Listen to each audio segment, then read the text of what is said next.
Chapter 404. Opening up the system, there was already a notification. His fight for ranking mission had already reached the top 10. Next, it was time to fight for the top 3. However, the top 3, Wu Yan glanced at Astria and then at Mikoto before lowering his head in dejection. These two girls, if he were to go up against them, he wouldn't stand a chance against them. Astria's level is much higher than mine. She's even stronger than Jaffer. Plus, she's a melee angel. Her combat prowess is off the charts. She's one of the top 3 fighters in our group. I already had a hard time going up against Jaffer. I'm sure Astria will be a piece of cake if I go up against her. Mikoto's level is about the same as Jaffer's, but she's using her abilities. It's not wrong for her to say that she only lost to Sylph because of her gold armament. She can at least tie with Sylph without her gold armament. Jaffer, on the other hand, can't beat Sylph at all. Plus, a part of his strength is Mikoto's ability. Against Mikoto, the wielder of Uehara, Wu Yan doesn't think he can beat her with just the power of the electroshock user. If Mikoto can't beat her, then Sylph. It looks like the top 3 is out of the question for now. As for the Tower of Arena quest, Wu Yan is currently at the 6th floor. If he wants to challenge the floor master of the 6th floor, he can do so at any time. Unfortunately, this quest has no end in sight for the time being. Even Sylph, Ka, and Jaffer haven't cleared the 6th floor. This means that the strongest student in the Spalier World Academy is currently stuck on the 6th floor. Even if he goes up, he won't stand much of a chance. The 2 quests in Silveria World Institute won't make any progress in a short period of time. Unless I reach level 70. After the battle with Jaffer, Wu Yan noticed that he leveled up to level 69. One more level and Wu Yan will become a true tier 8 powerhouse. When that happens, Wu Yan, who can challenge those above him at tier 7, can challenge the 6th floor of the Tower of Arena. However, this one level might seem easy, but it's actually very far away. After all, tier and level are 2 completely different things. Wu Yan still remembers how long it took Mikoto to level up. If it wasn't for the help of the 20,000 sisters who fought in the Behemoth Forest, he wouldn't have reached level 69 even if he defeated Jaffer. That's why it's going to take a lot of effort to level up. Should I make another plan? The girls in the room noticed Wu Yan's silence. They all turned to look at Wu Yan. What are you thinking about? Shokuha Misaki was the closest to Wu Yan, so she was the first to notice Wu Yan's contemplative expression. Wu Yan's expression told her that Wu Yan has something to announce. Looking at the girls, Wu Yan made up his mind and he told the girls, I am thinking, maybe we should head to the next dungeon world. The girls looked at Wu Yan. Chuju came to Wu Yan's side and asked, Why do you want to go to a dungeon all of a sudden? Wu Yan shrugged and helplessly continued. You guys know that I have 2 missions in the academy, right? Currently, these 2 missions are within the scope of my abilities. I can't do anything more than that with my current strength. Super, is that so? Kinuhata Sai tilted her head and looked at Astria. If you super make Astria surrender, wouldn't you be able to super complete the fight for ranking mission? If only it was that easy. Wu Yan rolled his eyes and continued in an annoyed manner. The problem is that the system doesn't recognize it. If there isn't a huge disparity in strength, then that's fine. The system can still determine if the user is competent enough, so it will recognize it. However, between me and Astria, honestly, don't you think there isn't a huge disparity in strength between us? The girls laughed dryly when they heard Wu Yan's words. They agreed that Wu Yan and Astria's strength was too far apart. So, you want to enter a dungeon and use the time difference between the dungeon and the Spalier world to level up? Shokuha Misaki asked in realization. This is one of the reasons why I can earn some points. I can exchange them for abilities or armaments to increase my strength. Of course, this is only one of the reasons. Wu Yan smiled mysteriously. He extended his hand and a beautiful crystal appeared in his hand. The girls stared at it in awe. Mysterious crystal? Chuju asked hesitantly. Isn't that the mysterious crystal he got from Butler Whirlwind? Under the watchful eyes of the girls, Wu Yan nodded and he raised the crystal above his head. When I was in the magic catalog world, I obtained 2 special items, Control Brain and Dark Matter Crystal. According to the system, these 2 special items are used to unlock the mysterious crystal.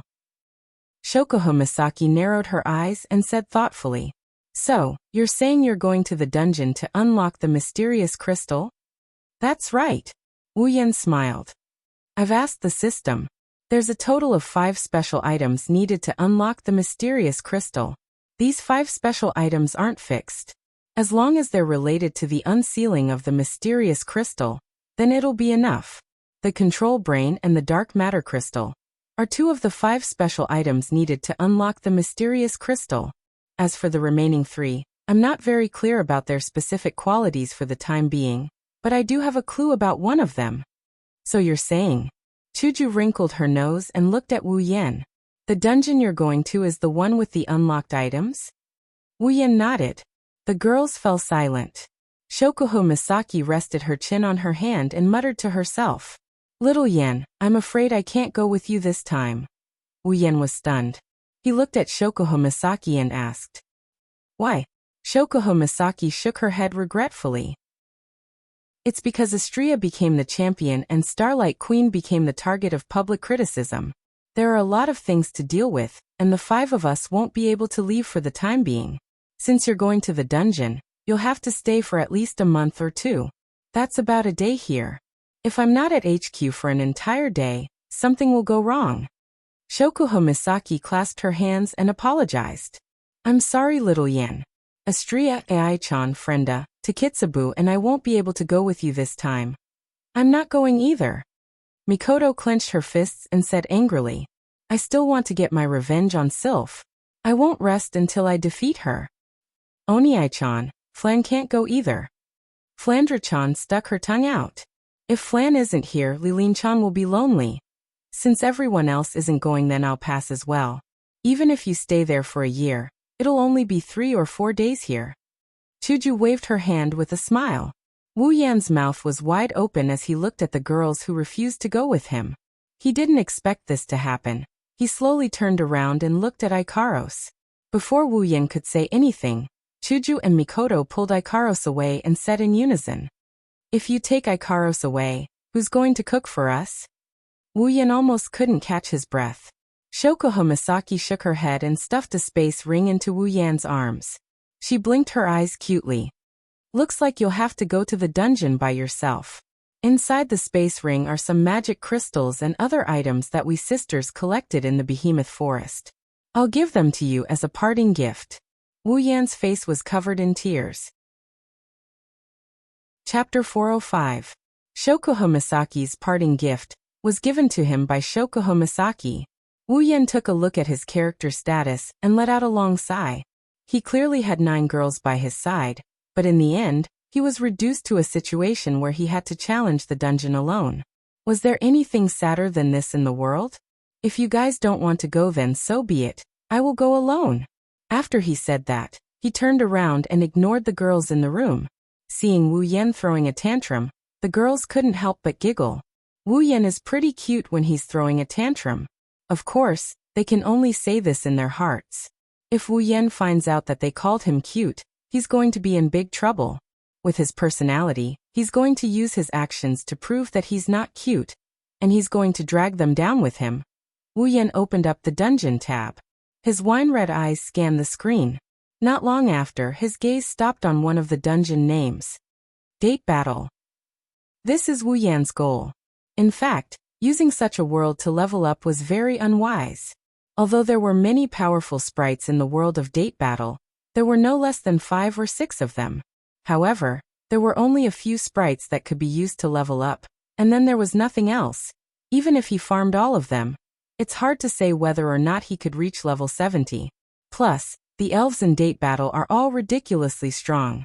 Conservatively speaking, they're all at Astria's level. Even if he wanted to farm them, would he be able to do it? That's why he chose Date Battle. His main goal isn't to level up, it's to unlock the mysterious crystal's special item. According to the system, one of the items needed to unlock the mysterious crystal must contain spatial properties. In the Date Battle world, the item that appears the most is the Spacequake. And after asking the system, the answer given by the system was that it was possible. As for the matter of leveling up, 100 days in the other world was only 1 day in this world. Once he obtained the item to unlock the mysterious crystal, he would choose another world to level up. However, he needs to bleed a little bit. Beep. The date battle world is inactive. Beep. Please activate the date battle world. Activation cost: 200,000 equipment points, item points, ability points, summoning points. Do you wish to activate? 200,000 equipment points, item points, ability points, summoning points? Wu Yan's lips twitched as he clicked on the activation button. Then he clicked on the activation button with an expressionless face. Beep. 200,000 equipment points, item points, ability points, summoning points have been deducted. Date battle world activated. Ding. Date battle world successfully activated. Character: Wu Yan. Ability: True Ancestor Bloodline, Infinite Martial Arts Electromaster, LV5. Equipment: Kaibao of Wang Di. Rank: Summons Misaka Mikoto, Katsura Hinajiku, Ikaros, Astria, Flandra, Scarlet, Shokuho Misaki, Kanuhata Sayai, Frenda, Takitsubu Riku, Misaka Sisters. 20,000 equipment points, 120000 item points, 800000 ability points, 120000 summoning points, 180000 level, 69. After deducting 100,000 points from each of the 4 types of points, the date battle column lit up. Looking at the date battle column, Wu Yan's pained expression slowly eased up. Glancing at the girls in the room, Wu Yan waved his hand. Well then, I'm leaving. Wu Yan clicked on the date battle section. After a flash of light, Wu Yan disappeared from the spot. The girls looked at the spot where Wu Yan was standing. Suddenly, Shokuho Misaki seemed to have thought of something and she screamed in shock. Not good. The sudden scream startled the girls, and when they recovered, Mikoto immediately pointed at Shokuho Misaki in dissatisfaction. Why are you screaming all of a sudden? If it was any other time, Shokuho Misaki would have retaliated. But this time, Shokuho Misaki had no intention of doing so. Instead, she stood up from her bed. Biting her lips, Shokuho Misaki said regretfully, I should have known. If I knew, I would have followed him even if he disbanded Starlight Queen. The girls looked at each other in confusion. Why did Shokuho Misaki suddenly go back on her words? Shokuho Misaki glanced at them and said, What do you guys think if Xiao Yan brings a girl back? Hearing this, all the women froze in place. After a while, Astria smiled awkwardly and raised her hand weakly. I don't think so. Everyone turned to look at Astria. Astria shrunk her head and kept quiet. Mikoto narrowed her eyes. A dangerous glint flashed in her brown pupils. If Yen brings a girl back, I won't let him get away with it. The girls nodded in unison. Their faces were filled with determination. Only Shokuho Misaki sighed faintly and said with a hint of bitterness, Are you really willing to do this? Of course. All of the girls said the same thing, but their voices were extremely weak. Shokuho Misaki coldly snorted and touched her cheeks. Looks like I have to take some measures. Dungeon, Date Battle Dungeon Mission Collect. Mission 1. Materialize all the dimensional quakes in the world and collect them. Current progress, 0. 10 mission reward. Equipment points, item points, ability points, summoning points, 50,000 each. Mission 2. Yet to be activated. Mission 3. Yet to be activated. Beep.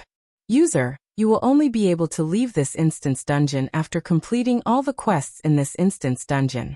When Quest 1 is completed, Quest 2 will be activated. When Quest 2 is completed, Quest 3 will be activated. When Quest 3 is completed, user will be able to leave this instance dungeon. Reminder, the time ratio between the real world and the real world is 100. 1. User can train in this dungeon without worry. Have a good time. When Wu Yan recovered from the dizziness caused by the teleportation, the mission notification rang in his ears. Wu Yan felt refreshed. His purpose for coming to this world was to collect spaceships. Unexpectedly, the quest for this instance dungeon had always been this one. This was just right. He slowly opened his eyes, and when he saw the scene in front of him, he jumped in fright. There's nothing in front of him, it's just pitch black. At this moment, the system notification rang out once more. Beep. Detected dimensional quakes in user's surroundings. Beep. User has entered the effective range of dimensional quakes. Do you wish to materialize dimensional quakes? Hearing the two system notifications, Wu Yan was stunned. Could it be that this blackness was the space quake? Am I inside a dimensional quakes? When the thought appeared in Wu Yan's mind, the surrounding space suddenly shook. A powerful storm swept through the dark space. In the blink of an eye, the storm filled the entire space.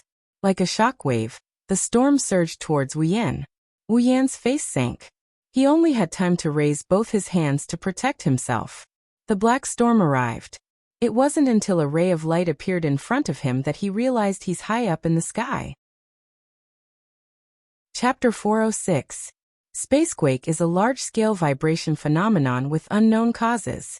As its name suggests, spacequake refers to the vibration of the space itself.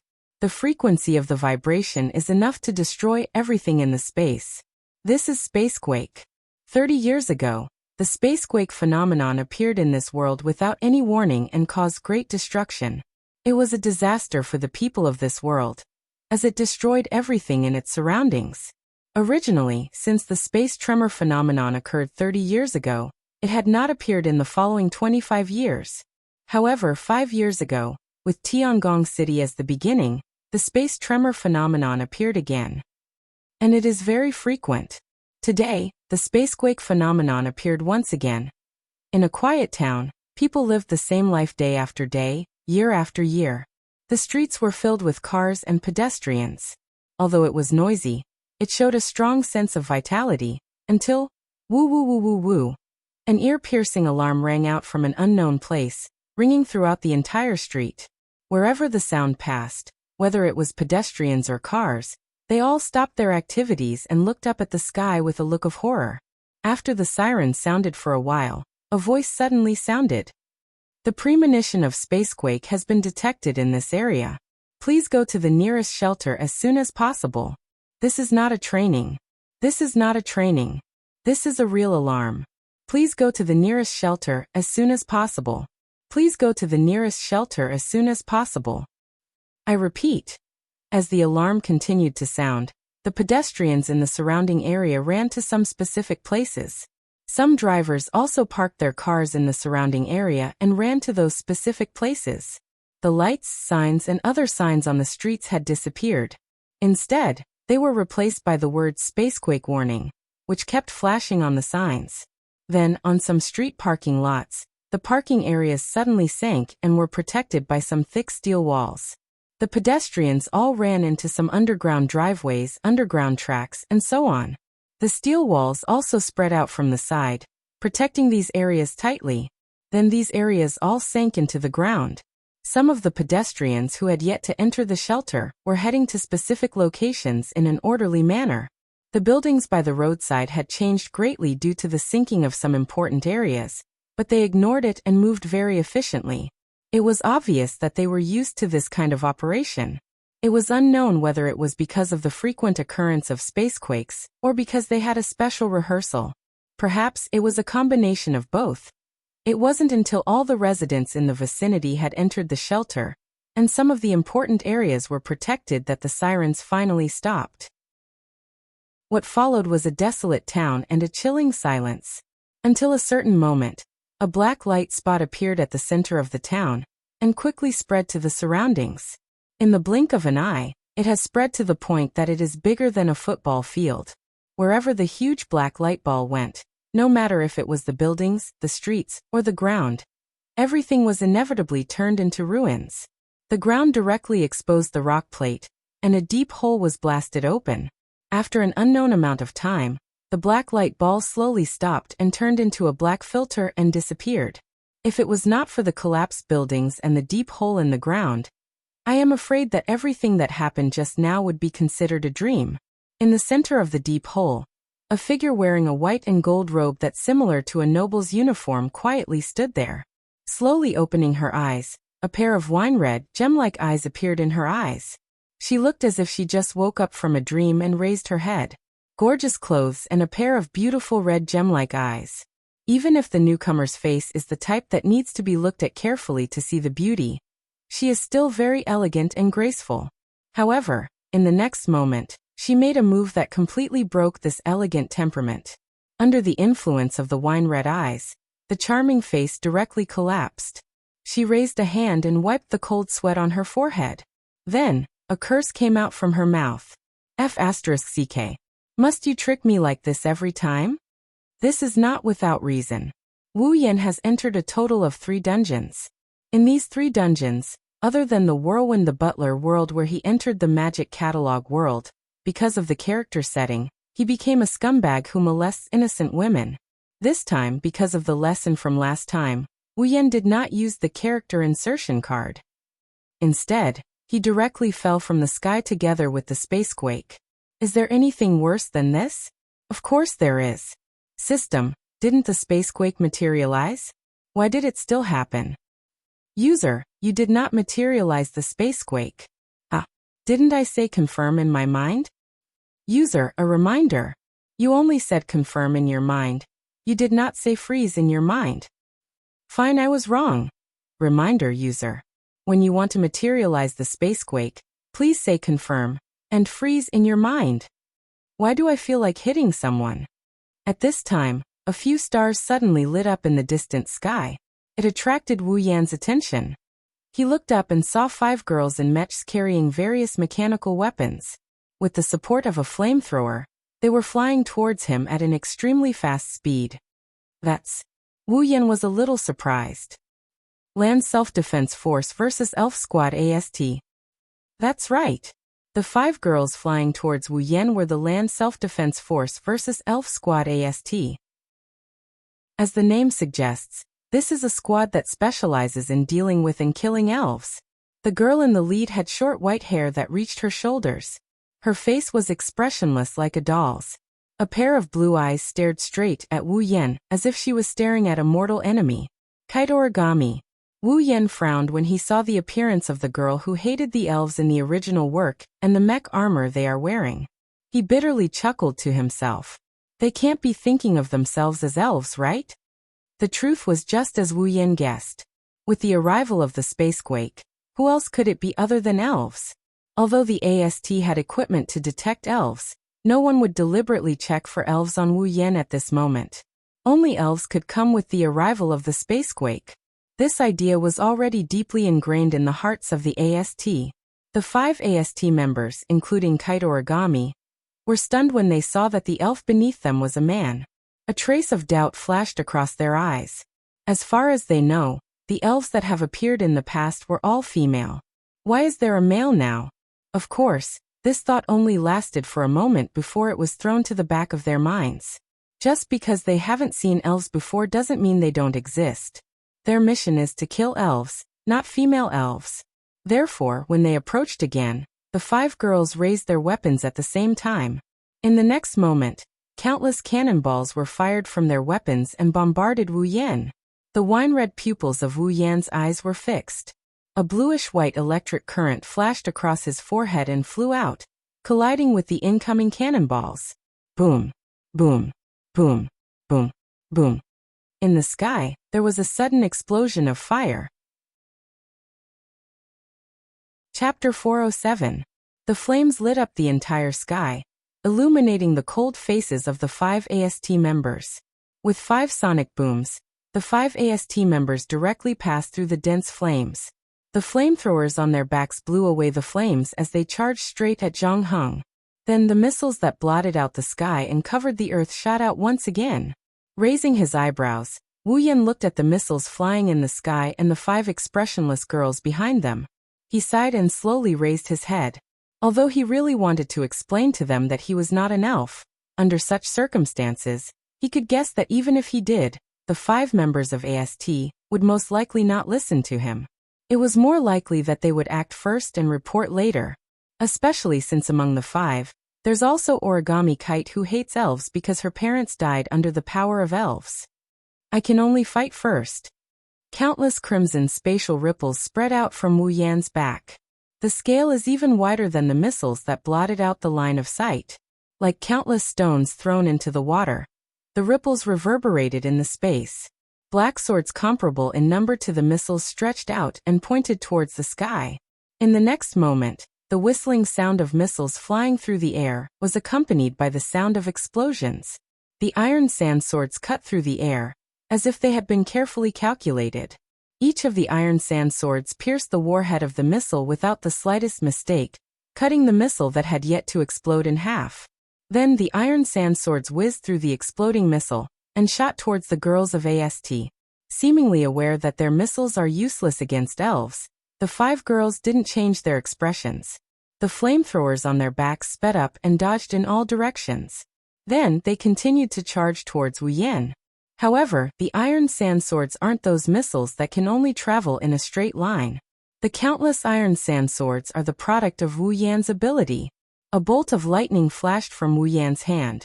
Along with the sound of electricity, the iron sand swords trembled and reversed in the air. Then they shot towards the girls who were charging towards Wu Yan. This time, the expressions of the 5 AST members finally changed a little. Even Kitsune Origami showed an expression of gritting her teeth. The iron sand sword shot backwards. The AST members could only helplessly stop their charging bodies and quickly dodge to the side. All of this was within Wu Yan's expectations. So he showed a victorious smile. However, the next moment, the smile froze. Unlike the other AST members, Origami Kite only glanced at the iron sand swords behind her.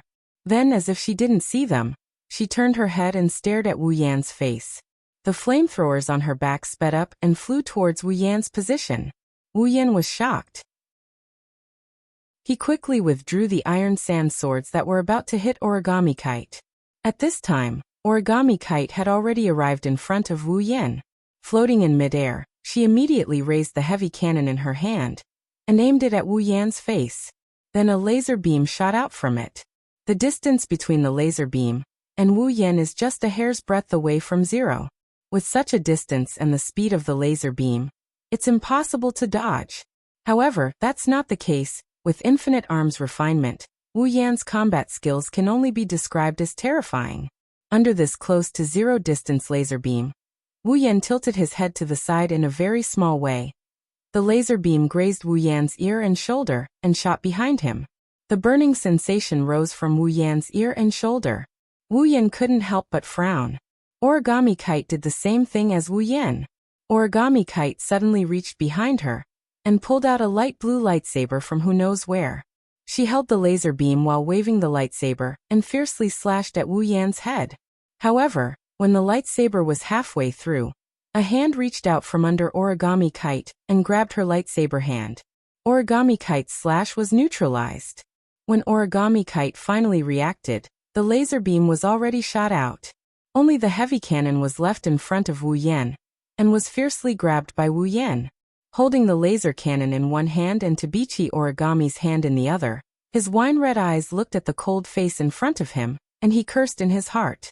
This Origami Kite really hates the elves to the bone. She actually desperately rushed in front of him to shoot at him. No wonder every time he faced the elves in the original work, she was the craziest one. Wu Yan also tasted something new. If it weren't for the fact that the infinite martial arts was simply superior in terms of skill, he would probably have to obediently take a shot from that round of attack just now. While Wu Yan was rejoicing in his heart, Origami Kite in front of him moved her body vigorously, trying to break free from Wu Yan's control.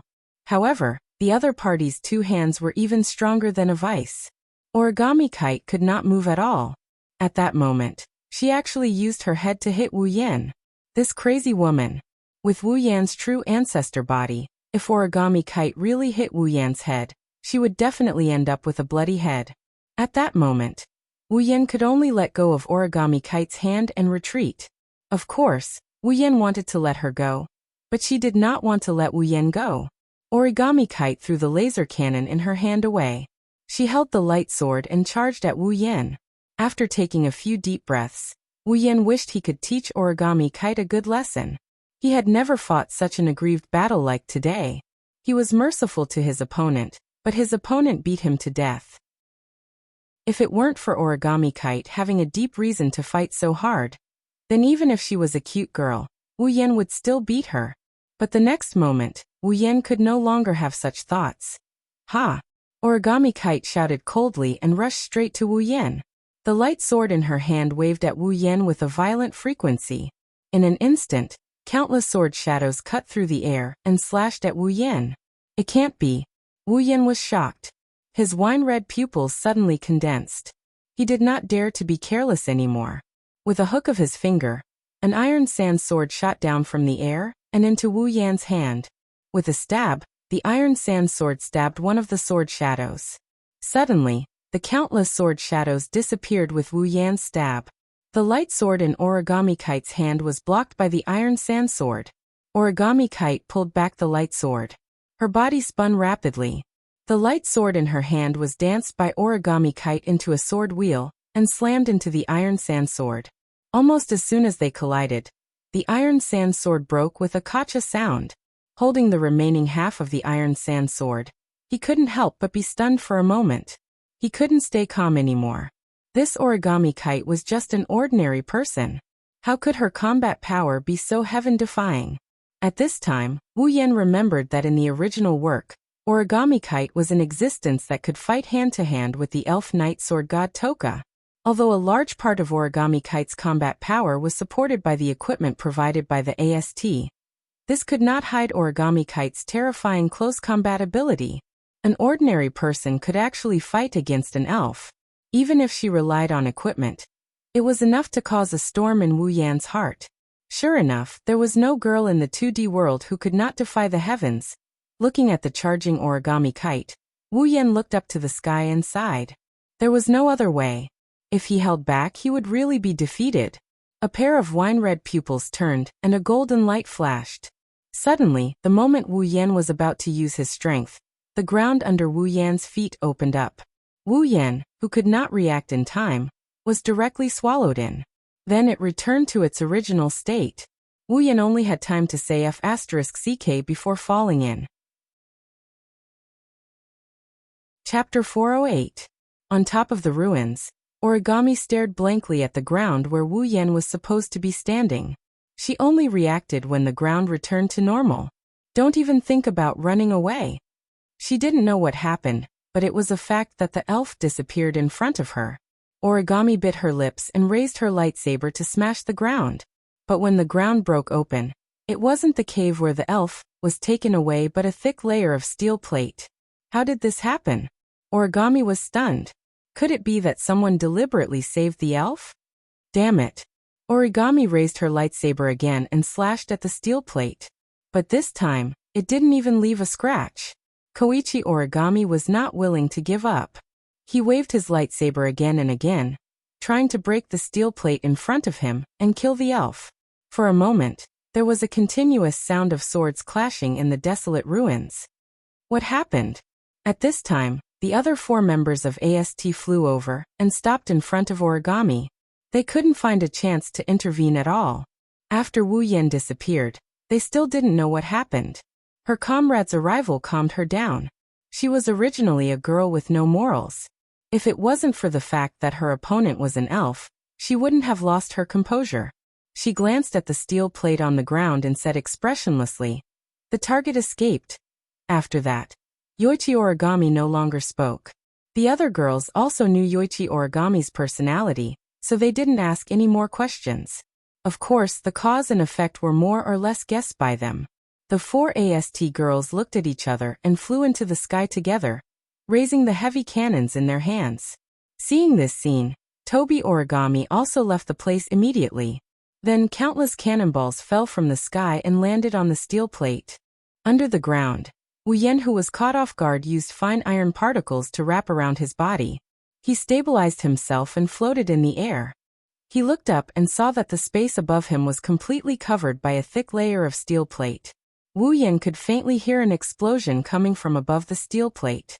He knew that it was either Origami or AST attacking the ground. He stayed silent for a while until he confirmed that AST couldn't break through the steel plate. Only then did he let out a sigh of relief. Although he's not happy about being tricked by such a retarded trap, he has to admit that this trap came at the right time. At least it solved his immediate problem. If it wasn't for this trap, he would have to take down Tobichi Origami first. That's not a big deal. The scary thing is that if he was the one being taken down, he would be in big trouble. Wu Yan doesn't think that Tabichi Origami would let him go. Don't think that Wu Yan was joking. He understood that with Origami's ability and AST's equipment, she wouldn't be at a disadvantage against a rank 8 powerhouse. Wu Yan is only level 69. His true strength is around rank 8. If he's not careful, Origami might succeed. Although he's a primogenitor, so he won't die. He tilted his body downwards and his lips started twitching when he saw the bottomless pit. Who has a grudge against me? Who is the one who tricked me in the name of saving me? Such a deep pit. Is it to save me from the sea of bitterness? Or is it to directly throw me to my death? After cursing in his heart, Wu Yan sighed. No matter what, he fell into this pit on purpose. Since the other party helped him block AST's attack, it shouldn't be an enemy. Let's go down and take a look. Wu Yan's wine-red eyes stared at the space below. He swooped down and flew down. The more he flew down, the more Wu Yan was sure that the guy who made the pit was trying to kill him. He's been flying for about 10 minutes and there's still no bottom. Wu Yan started getting impatient as he looked at the monotonous rock trays. After 20 minutes, the ground finally appeared in front of him. However, Wu Yan didn't feel happy at all. Because there's a person there. A man with blonde hair and brown eyes who looked like a handsome Western man. Wu Yan narrowed his eyes when he saw this person. Information about this person instantly appeared in his mind. Kanazuki Kyuhei, Ratatosker's deputy commander. Ratatosker is an organization similar to AST. The reason why they are similar is because Ratatosker and AST are specialized in dealing with elves. The only difference is that AST advocates killing elves while Ratatosker advocates rescuing elves. The person in front of Wu Yan is Ratatosker's deputy commander. He's a person who left a deep impression on Wu Yan. Of course, there are two reasons why he left a deep impression on Wu Yan. First, Ratatosker's deputy commander is Kanazuki Kyuhei. The commander is Itsuka Kotori, one of the main female characters in the original novel. Second, Kanazuki Kyuhei is a masochist. On the other hand, Kanazuki Kyuhei didn't know that Wu Yan already knew everything about him. He looked at Wu Yan with a serious expression on his face. If one were to look at him from the surface, one wouldn't be able to tell that this handsome man with Western features is a masochist. After a while, Wu Yan landed in front of Kanazuki Kyuhei. He stared at him with his red eyes. Kanazuki Kyuhei felt pressured. Kanazuki Kyuhei took a deep breath and bowed to Wu Yan. Nice to meet you. I am Kanazuki Kyuhei, Ratatosker's deputy commander. Wu Yan smiled faintly. Of course he knows about this. This isn't what he really cares about. So, you were the one who stopped those who wanted to kill me? Yes. Why? Kanazuki Kyuhei stood up and looked at Wu Yan. Our commander wants to see you. Itsuka Kotori wants to see me? Wu Yan flinched for a bit, then he understood what happened. Ratatosker's goal was to save all fairies. He came to this world along with the spacequake, so there was no way Ratatosker didn't notice him. However, Itsuka Kotori should know how powerful the elves are, and they don't have a good relationship with the humans. Why would she send someone to bring me to her in the first place? Isn't she afraid that I'll kill this masochist? Or does Itsuka Kotori already know that I'm not a fairy? With that in mind, Wu Yan tilted his head and said, If that's the case, lead the way. Kanazuki Kyuhei froze and looked at Wu Yan in shock. He thought it would take a lot of effort to bring this powerful guy to Ratatosker's headquarters. He didn't expect Wu Yan to be so straightforward. However, it's still a good thing that he achieved his goal. Kanazuki Kyuhei smiled. Well then, please follow me. Just as Kanazuki Kyuhei was about to lead the way, Wu Yan suddenly spoke. Oh right. Under Kanazuki Kyuhei's confused gaze, Wu Yan walked up to him and threw a punch at his face. Ah!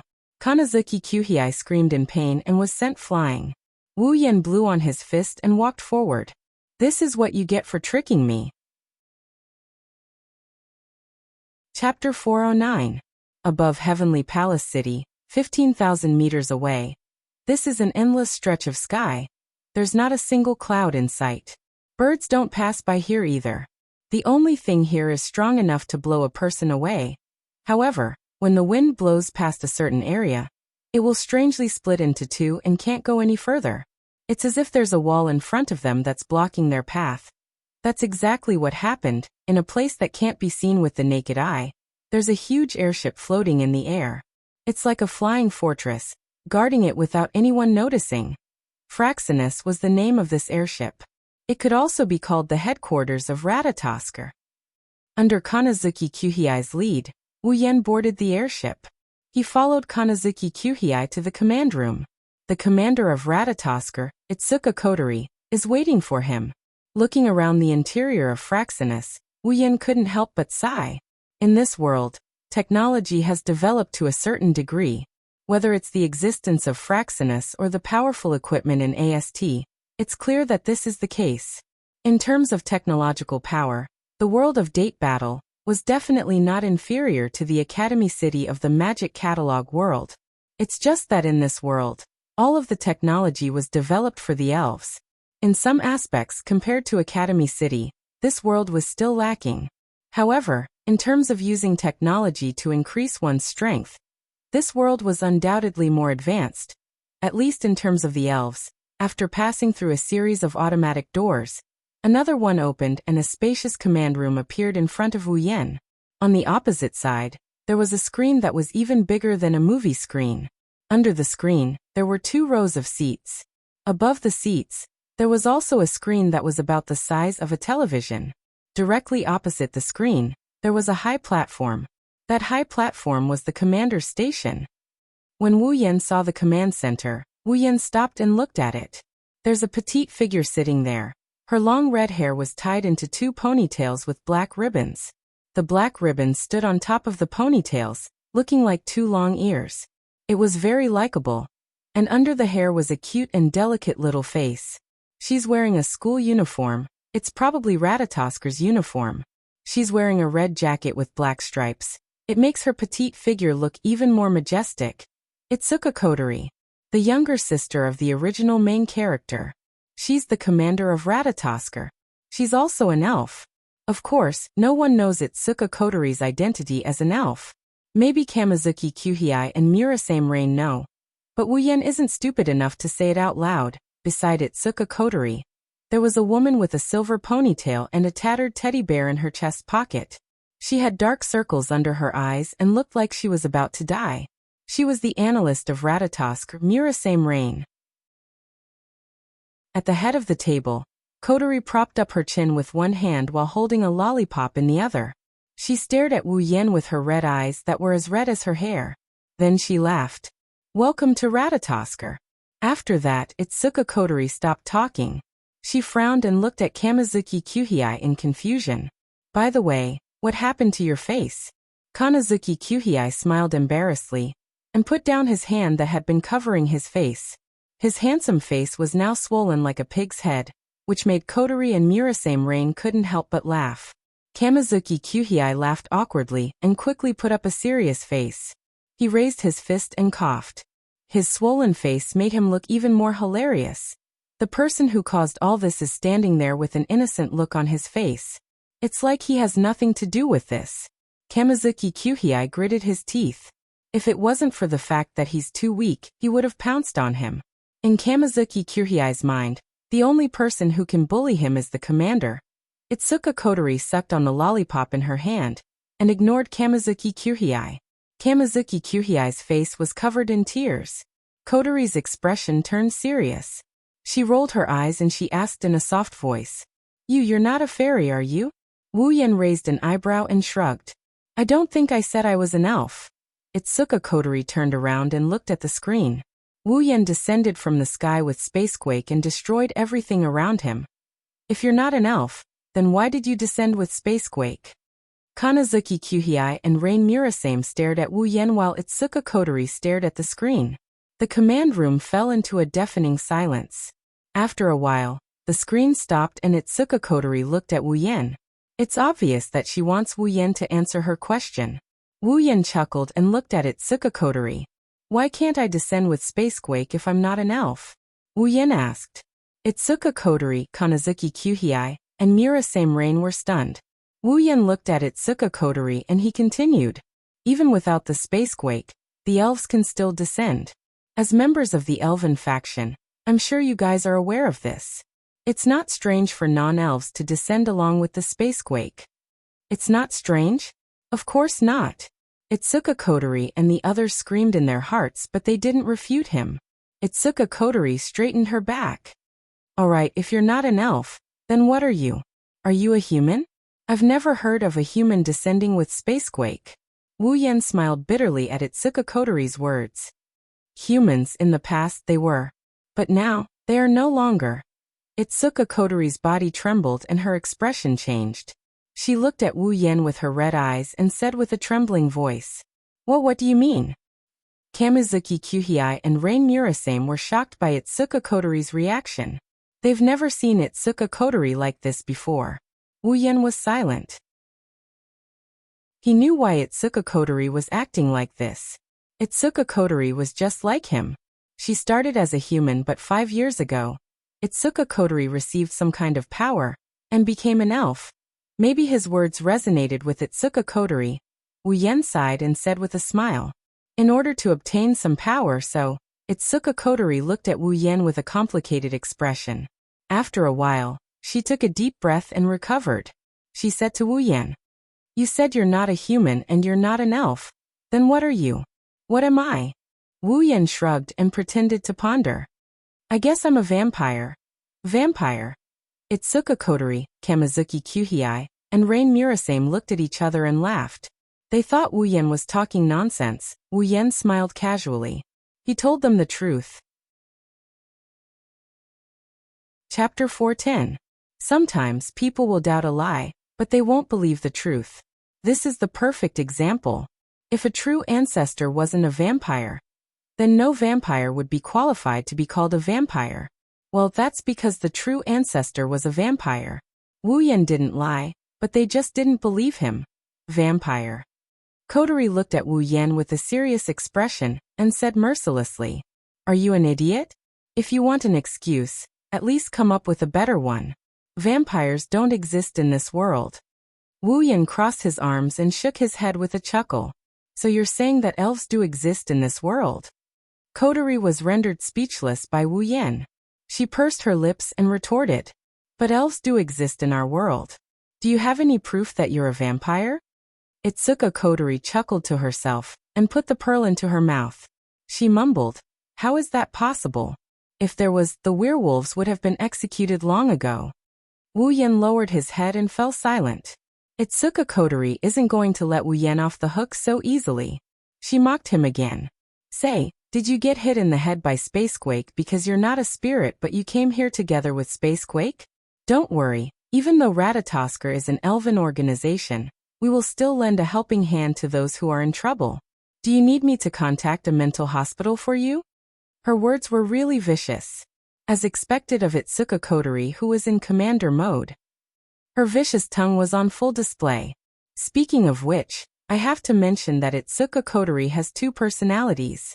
One of them is the cold and vicious commander mode, while the other is the naive and cheerful sister mode. The 2 personalities are worlds apart. When Kotori wore a black ribbon, she would be in commander mode. When she wore a white ribbon, she would be a cute little girl. She would be in little sister mode. Now Itsuka Kotori is wearing a black ribbon on her head. She's in her commander mode with her venomous tongue. Just look at how venomous Itsuka Kotori can be when she's in this mode. She didn't hesitate to taunt Wu Yen when they first met. Kuhei and Rain Murasame seemed to be used to Kotori's vicious tongue, so they didn't say anything. Kotori, on the other hand, had a bad feeling after mocking Wu Yen. Wu Yen started walking towards Itsuka Kotori on the command deck. Itsuka Kotori flinched, and she wrinkled her nose. What are you doing? Didn't you want to see the evidence? Wu Yen raised his head, and he flashed a radiant smile at Kotori. His words sent chills down Kotori's spine. Let me suck your blood and you'll know. Blood. Blood. Itsuka Kotori shrunk her head subconsciously, but she quickly realized she was showing weakness, so she quickly straightened her back. Sure. I want to see if the so-called vampires really exist. Is that so? Wu Yen giggled, and he jumped onto the command platform before Kanizuki Kuhei and Murasame Rain could react. Kotori jumped in fright. Then I won't hold back. As soon as he said that, Itsuka Kotori felt her hair stand on end. She was completely dumbfounded. Wu Yan slowly opened his mouth and revealed 2 sharp fangs. Speaking of which, this is the first time Wu Yan bared his fangs. He didn't think that the first time he bared his fangs would be under such circumstances. But it's not a big deal. The first time he sucked blood, he sucked his own blood anyway. Itsuka Kotori is completely stunned. Wu Yan pressed down on her shoulders, and he slowly inched his way towards her neck. I am going to move. When Wu Yan spoke slowly, Kotori finally reacted. She saw the 2 sharp fangs in Wu Yan's mouth and she was scared. No, Itsuka Kotori yelled. She placed her hands on Wu Yan's chest and pushed him away with all her might. But how can she beat Wu Yan in terms of strength? As a result, a scene of rape unfolded in the spacious command room. Commander! Kanazuki Kyuhei was shocked. His handsome face, no, his pig face was furious. He forgot about Wu Yan's combat ability and rushed towards the command desk. Commander! I'm coming to save you. A foot appeared on Kyuhei Kanazuki's face as he was kicked off the podium. It was Itsuka Kotori's little foot that was kicking him off the podium while she was struggling to free herself. Stop! Stop it! Kotori pushed Wu Yan with all her might. But Wu Yan didn't budge at all. Kotori screamed with her eyes closed. For the first time in her life, Kotori wished that she still had her fairy power. Be a good girl and don't move. Let me suck you. Wu Yan said unhappily. Didn't you want to prove yourself? Why did you reject me? There's no need for that. There's no need for that. I believe you. Itsuka Kotori said with tears in her eyes. She did believe it. After all, the 2 sharp fangs might be fake, but the fear that came from the bottom of her heart was real. Her instincts told her that the person before her was indeed a vampire. Wu Yan stopped moving his mouth towards Kotori's neck. His lips curled into a smirk. Wu Yan looked at Kotori's face and smiled evilly. Do you really believe me? You don't need me to prove myself? No, no, no. Itsuka Kotori shook her head like a rattledrum. However, her head stopped abruptly and her eyes widened. She stared at Wu Yan's hand with disbelief. Wu Yan looked at Kotori in confusion. He looked at his hand and scratched his head. What's wrong? Is there something wrong? Kotori stared at Wu Yan's hand blankly. She didn't react at all. Suddenly, tears welled up in Kotori's eyes. She stood up and grabbed Wu Yan's hand.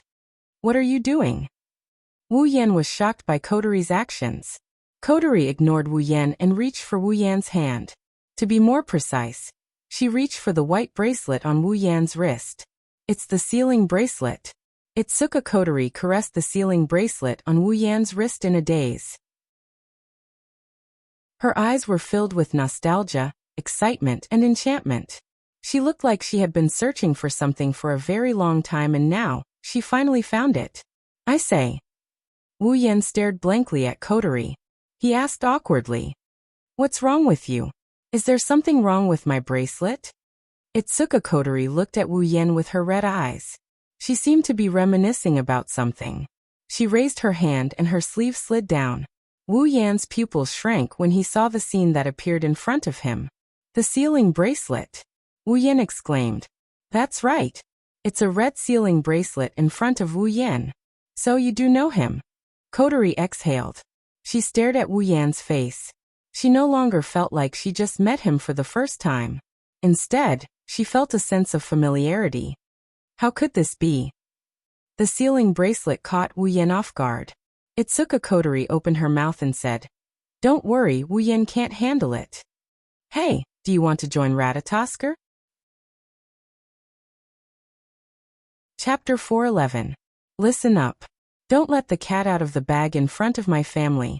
Otherwise, you'll have to sleep on the streets. Kotori reminded Wu Yan for the nth time in front of her house. It seems like she's worried about Wu Yan's character. Wu Yan's heart twitched when he saw that. Wu Yan wanted to look up at the sky and let out a long sigh, but when he raised his head and saw the house in front of him, he stopped what he was about to do and his expression turned weird. How did he end up going home with Itsuka Kotori? Wu Yan himself is confused as to why he ended up going home with her. When he saw the red sealing bracelet on Itsuka Kotori's wrist, Wu Yan's mind went haywire. He had no idea what's going on here. It was his first time in this world, and it was his first time meeting Kotori. Why was she wearing the sealing bracelet? Could it be that the sealing bracelet exists in this world? As soon as the thought popped up in his mind, the system notification told Wu Yan that the sealing bracelet can only be found in the system. In other words, the sealing bracelet on Kotori's wrist came from the system. But then again, there's no way to explain this. He and Kotori just met today, and they didn't know each other at all. He's never been to this world before. More importantly, other than that time with Flandre-chan, he's never exchanged for another sealing bracelet. Where did the sealing ring in the Five Rivers zither come from? If the red sealing bracelet appeared, where did the white sealing bracelet go?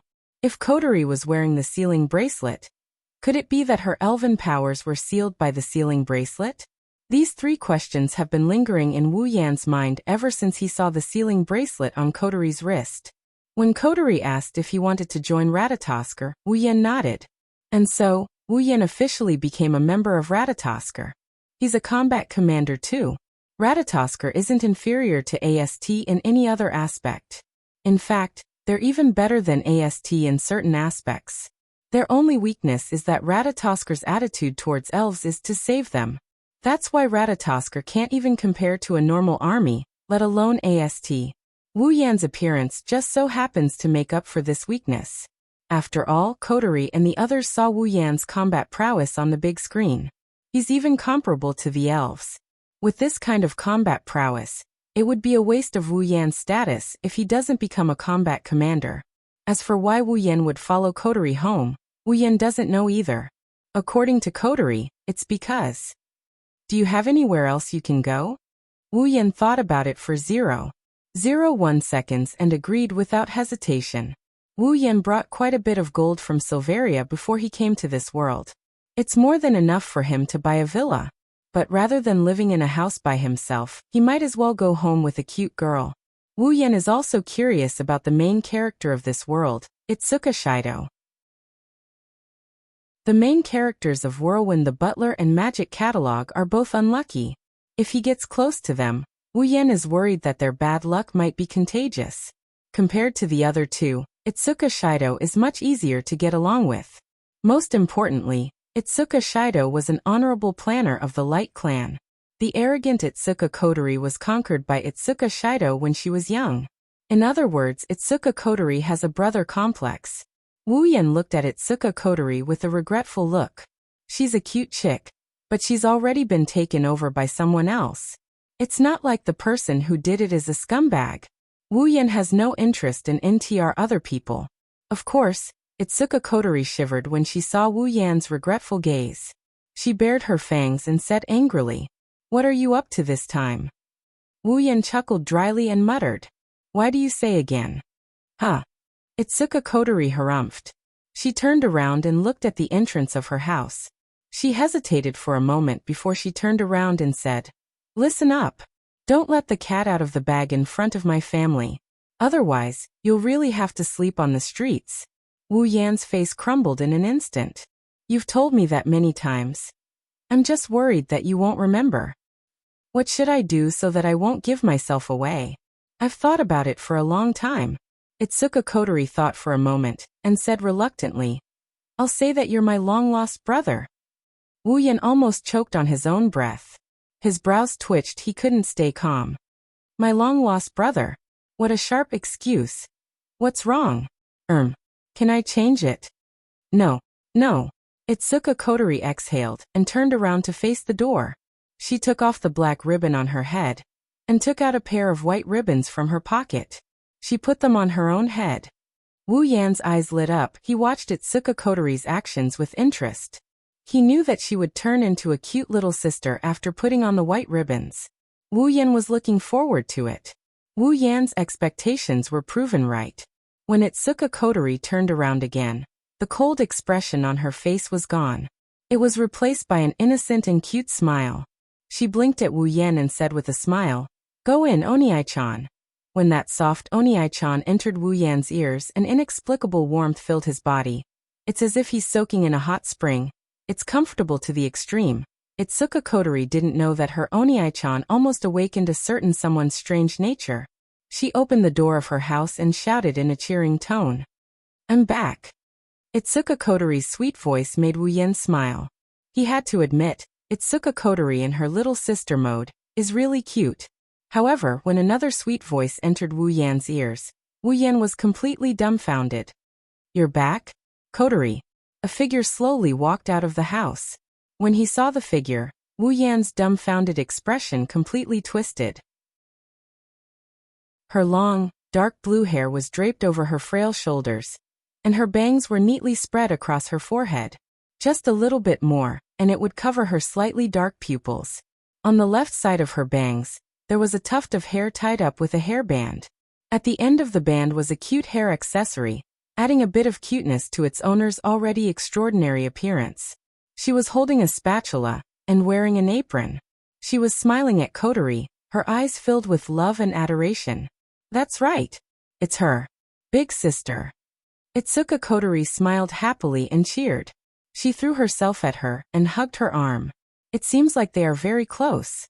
However, the word big sister from Itsuka Kotori caused Wu Yen to have a mental breakdown. Big sister, yes, Itsuka Kotori smiled and hugged her big sister. She said to Wu Yen, "This is my big sister, Shiori Itsuka." Chapter 412. Itsuka Shiori. Itsuka Kotori's older sister? Female? What about Itsuka Shido? Did Itsuka Shido turn into a girl? Is this Itsuka Shiori the main character of the original novel? Looking at the two girls hugging each other intimately, Wu Yen felt a bit absent-minded. He had imagined a lot of situations where he would come into contact with the main character, but he didn't expect the final outcome to be like this. In the original work, Itsuka Shido did dress up as a woman. However, that was because he was trying to woo a certain elf who hated men. Wu Yen didn't believe that Itsuka Shido would dress up as a woman at home. Or at least, he didn't have a habit of dressing up as a woman. Wu Yen swallowed his saliva and smiled awkwardly. He turned to Itsuka Kotori and asked in a serious tone, Do you only have one older sister in your family?" "Yes." Itsuka Kotori looked at Wu Yen strangely.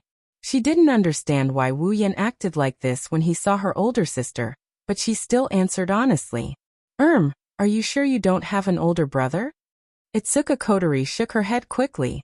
Her two red ponytails swung back and forth, giving her a youthful vibe. "Nope, I only have one older sister." Wu Yan's mouth twitched. In his mind, the thousands of tables in front of him have been destroyed by Wu Yen in the most violent way possible. He didn't expect Itsuka Shido to really turn into a girl. At this moment, Wu Yen felt like the date battle world that he was familiar with has become a stranger. The sealing ring that appeared out of nowhere. The main character of the original novel turned into a girl. Even if the plot characters are still the same people, no more, no less. At most, one of the main characters will be turned into a girl. But Wu Yen can't be sure if things will continue the way they did in the original work in this world.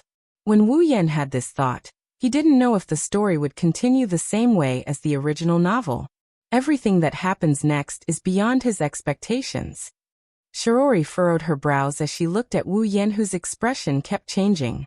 She also noticed the weird questions he asked her. She pulled Itsuka Kotori and whispered into her ear. "Kotori, who is this person? He looks really strange and suspicious." If Itsuka Kotori was in commander mode, she would be shocked by her sister's intuition. She would then reveal all the strange and suspicious things about Wu Yen without hesitation. Of course, Itsuka Kotori was a good girl in her younger sister mode. She shook her head as if she was trying to defend herself. "He's not a strange person." Itsuka Kotori stepped forward and opened her hand. She grinned mischievously at Wu Yen. "Sister, let me introduce you. This is Kotori's long-lost older brother." "Long-lost older brother?" Itsuka Kotori's words didn't make Shiori feel relieved. It made her even more confused.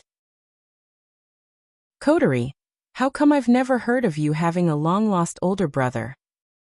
It's reasonable for Shiori to ask such a question. After all, Shiori isn't Kotori's biological sister. Even though Shiori and Kotori have been living together for a long time, Shiori isn't sure if Kotori has a long-lost older brother. Kotori scratched her head and stuck her tongue out at Shiori. She said embarrassedly, "It's because I didn't know before. I only found out recently that I have an older brother. Is that so? Shiori was still confused. She didn't know where Kotori found out she had a brother, and where did she go to find him? Shiori was confused about all of this. However, when she saw Kotori's mischievous look, she knew she was familiar with Kotori. At the very least, she won't be able to get any answers from Kotori. Shiori looked at Wu Yan. She had her doubts, but since Kotori said so, Shiori had no choice but to believe her. They still have a long way to go. Shiori decided to help Kotori keep an eye on her. She didn't want the naive Kotori to get scammed. Welcome to the Itsuka family. Shiori smiled at Wu Yan and bowed. I'm Shiori Itsuka. I'm Kotori's legal older sister. Nice to meet you. Of course not. Wu Yan turned his head away. To be honest, he really doesn't know how to deal with this feminine main character of the original work. Whether or not the main character is feminine has nothing to do with him, but the fact that Wu Yan was caught off guard is a fact. Suddenly, Wu Yan's eyes lit up and he looked at Itsuka Kotori, who was giggling. The protagonist is feminine. In other words, Itsuka Kotori was not conquered by the main character. Wu Yan, who was feeling a bit depressed because things didn't turn out the way he had envisioned. The gloomy mood of a second ago suddenly brightened up. Even his mood became a lot more cheerful. Kotori didn't know she was being targeted by a wolf. She saw Wu Yan's expression change, and his eyes darting around. He didn't even greet Shiori. This made Kotori anxious. To prevent the atmosphere from turning awkward, Kotori jumped out and faced her older sister. Sis, Oniai-chan will be living with us from now on. Please make sure to cook for one more person. I see. Shiori nodded and smiled at Wu Yan. Then I'll go help this. Wu Yan and Kotori knew that Shiori didn't know how to address the other party. Wu Yan didn't even introduce himself since the start of the meeting. Wu Yan wanted to introduce himself, but Kotori thought Wu Yan was still in a daze. She quickly said, Sis, Oniai-chan's name is Itsuka. Itsuka. Itsuka Kotori's eyes lit up, and she said something that left Wu Yan flabbergasted. Shido. Oniai-chan's name is Itsuka Shido. The name Itsuka Shido reverberated throughout the room. The three of them reacted differently. Kotori had a smile on her face, as if she was proud of herself for coming up with a good name. Shiori, on the other hand, had a weird expression on her face. The name Itsuka Shido and Shiori sound more like a pair of siblings. Wu Yan, on the other hand, who already has the name Itsuka Shido, his heart contracted. His expression changed to one of embarrassment. Itsuka Shido. My name. How should I react? Wu Yan forced a smile as he looked at the happy Kotori. Itsuka Shido. Kotori made a funny face at Wu Yan. She tried to tell herself not to be so embarrassed. How would Kotori know what the name Itsuka Shido represents? Is there anything you're not happy about? Oniai-chan. No. He's the main character now. What's there to be unhappy about?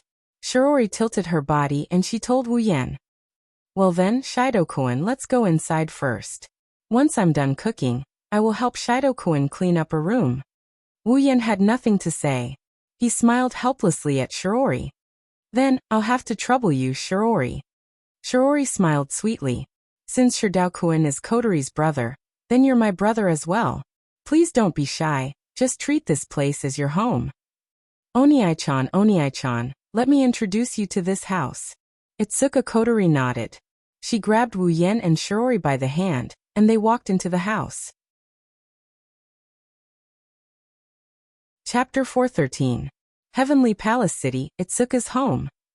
Morning, Itsuka's home. Itsuka Shiori is already in the kitchen humming a tune. She skillfully flipped the pot in her hand. She looks like a virtuous cook. It's obvious that she enjoys cooking.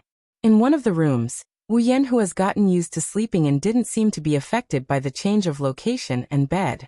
He's still sleeping soundly under his blanket. It's as if he's not going to stop until the sky falls and the earth rends apart.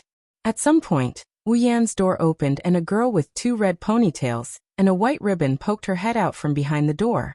She looked around furtively before looking at the bed. Oniai-chan found it. Itsuka Kotori covered her mouth and giggled.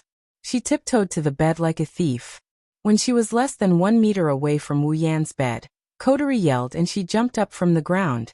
She pounced on Wu Yan's bed, and she stomped on Wu Yan's body. Oniai-chan, wake up. Itsuka Kotori giggled as she danced around Wu Yan. She stomped her feet on the bed in an attempt to wake Wu Yan up from his slumber. However, Kotori weighs less than 40 kilograms. Even if she danced on Wu Yan's body, it's nothing to Wu Yan, who has the body of a true ancestor. She can't even tickle Wu Yan, let alone wake him up. Itsuka Kotori stopped, and she glared at Wu Yan, who is still snoring away. She pursed her lips and she jumped up again.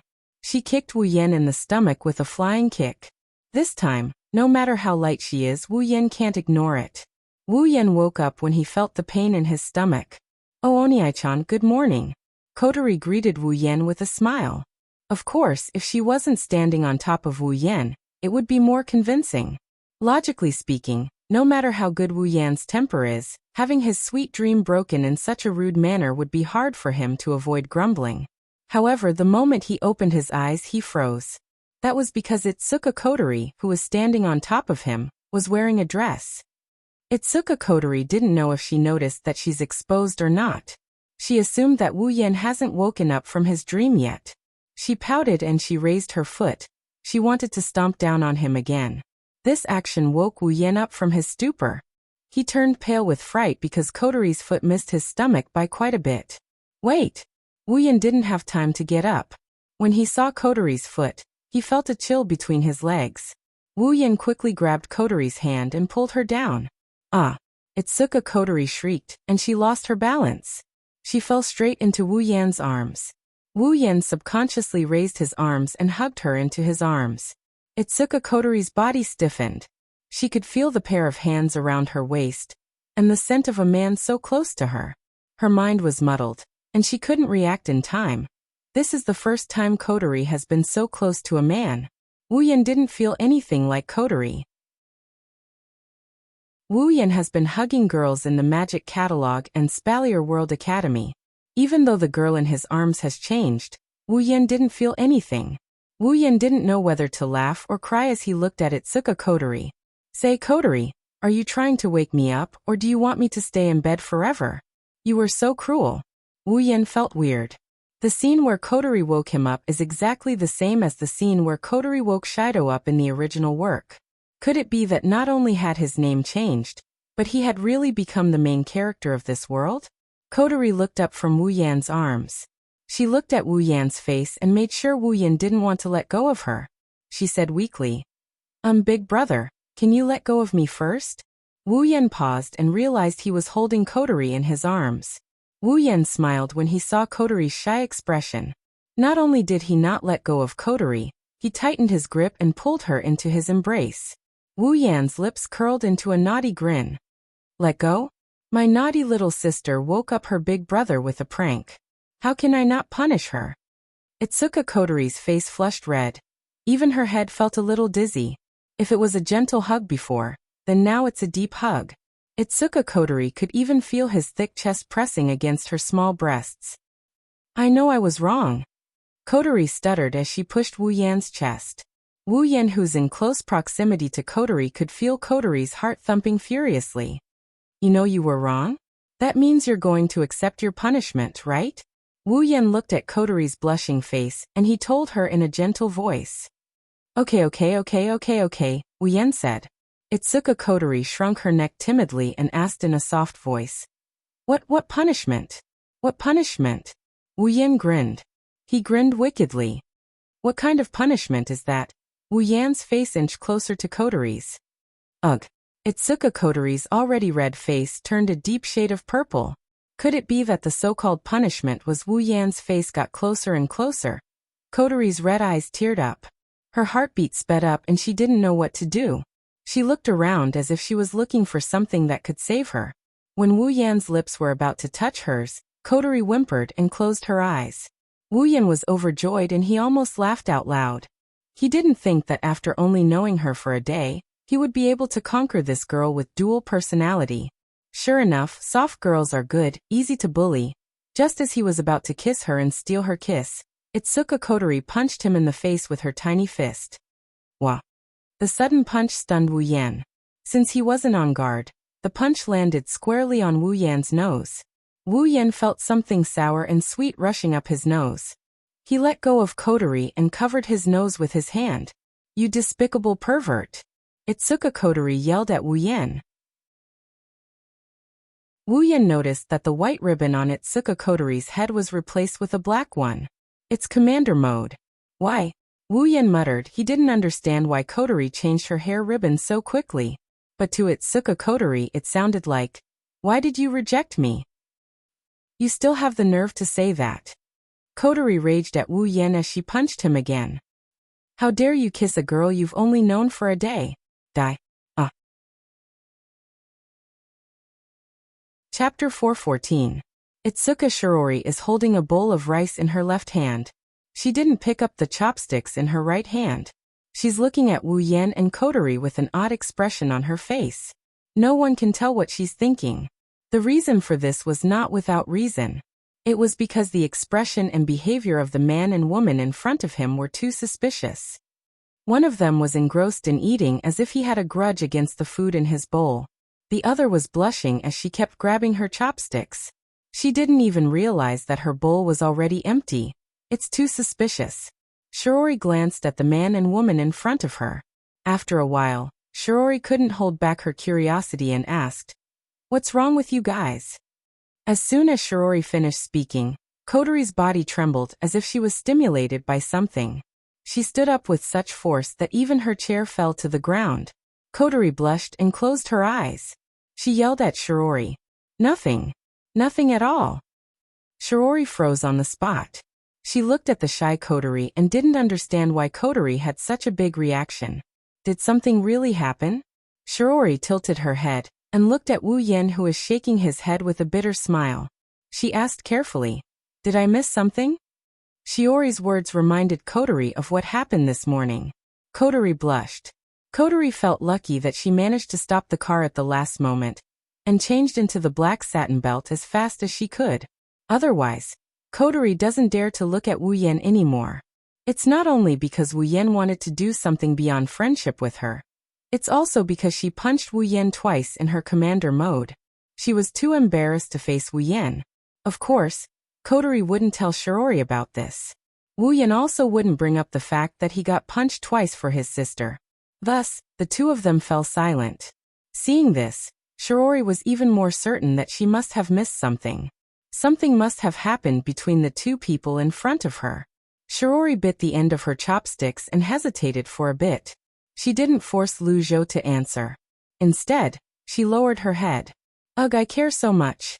It has to be said that in every girl's heart, there is a flame of gossip. At this moment, a report came out from the TV.